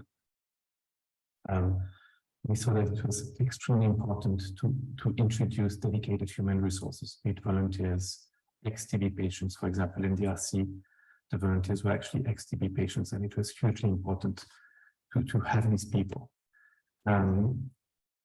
We saw that it was also important to provide food and transport for the community health workers to go to the facilities, and in some countries for the parents who bring their children to the facility themselves. Another element that was really important was to actually introduce contact registers and TPD registers to make sure that there's a good interlink between the community workers, so the people who provide the screening at the community, and the TB focal points, the TB nurses in the facilities. Another element that I want to highlight is the sensitization and the work with the community and community leaders. In many countries, it's not obvious that you actually, it's worth it to bring children and give them drugs when they don't seem to be sick. So huge work was done on increasing the awareness. These are posters from Côte d'Ivoire, developed together by ECPAF, UNITAID, and the Côte d'Ivoire Alliance for Tuberculosis, telling that if children to screen them for tuberculosis, if cases bring children to be screened for tuberculosis and avoid contamination from one to the other, it's feasible to find children to increase their protection. Very quickly, I want to mention what happened in India, and most likely Dr. Satish talk more about this. The model implemented in India was slightly different in the sense that it was reverse contact tracing. So basically, from the index cases that were found with tuberculosis, 367, almost all of them, we were able to go back to their homes to look whether they have siblings there, to look whether the potential adults who had tuberculosis and gave it to these children who were found to have tuberculosis had also been in contact with other children. These other children that were found to be to have been in contact with tuberculosis 73% of them are initiated on preventive treatment. Another element that is specific to India is that actually people are eligible to have direct benefit transfer when they have tuberculosis. And almost all of them who requested for these benefit transfers received them. So what I can say is that contact investigation was really critical to confirm when the case had tuberculosis and to look for children through contact investigation has a really impressive yield because we only needed to screen 43 children before we found one case. It's time consuming, it's heavy in terms of human resources. So you really need to make sure that there is people available to do that screening in on TB entry points, available to conduct the contact investigation. And then, as I mentioned, we saw that in countries where it was feasible to implement a shorter regimen like 3RH, most likely it increases the number of students who go treatment and the adherence to the treatment. So I want to finish here. I want to really thank Unitate for the funding and the support they provided, as well as the Ministries of Health, the staff and the civil organizations with whom we worked, and obviously all the ECPAF colleagues, both in countries and in headquarters in Washington, DC and in Geneva for the support that they provided. Thank you very much and goodbye.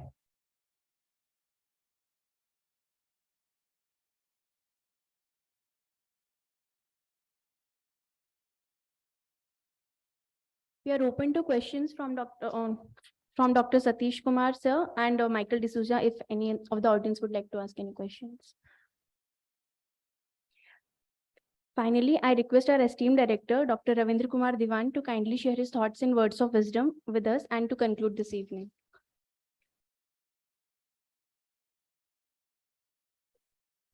Welcome, sir.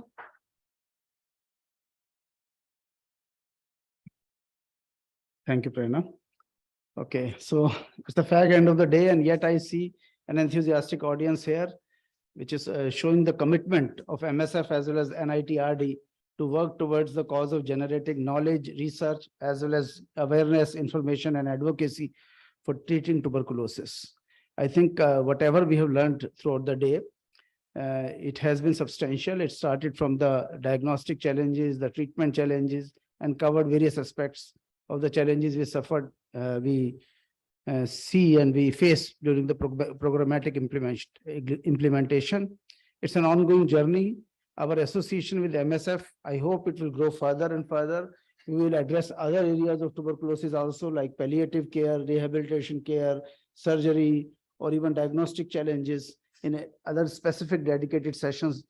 As I've discussed with Dr. Farhat, I again extend my sincere thanks and gratitude to Farhat for making this collaboration between NITRD and MSF firm and strong, and other partners who have joined, the PATH, USAID, other people have also joined, and senior professors who have come, professor from Kerala, sir, you have come.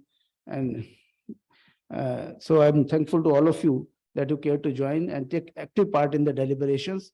There was a lot of interest, as we can see in the beginning, when we had very intense discussions. And I can tell you that NITRD, since at least 2003 or 4, has been involved in various forums to consolidate, to refine, to give suggestions to the National Tuberculosis Control Program. It has reached this stage that it is still evolving.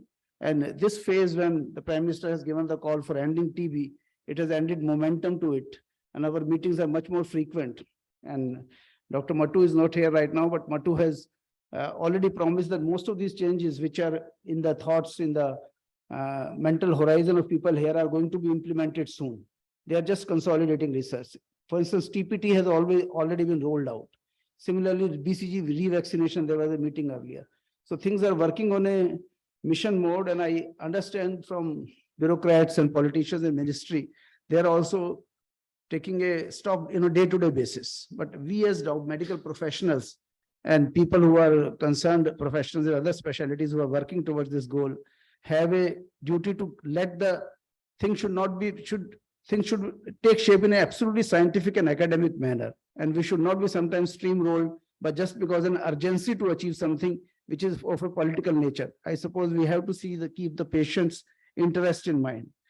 And MSF and those people who are working in very distant areas and sometimes say tribal belts or areas infested with Maoist violence or war-torn areas, they bring an entirely new dimension to what kind of challenges are faced. We may talk on theory many things here, but how to make them implement in actual practice.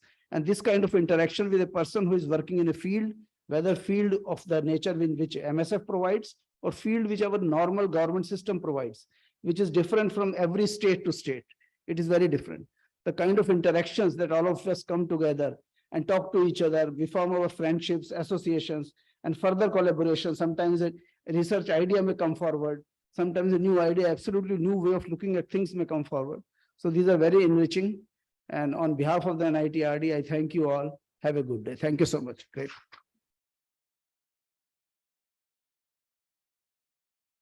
We have tea and refreshments in the lunch area. Thank you.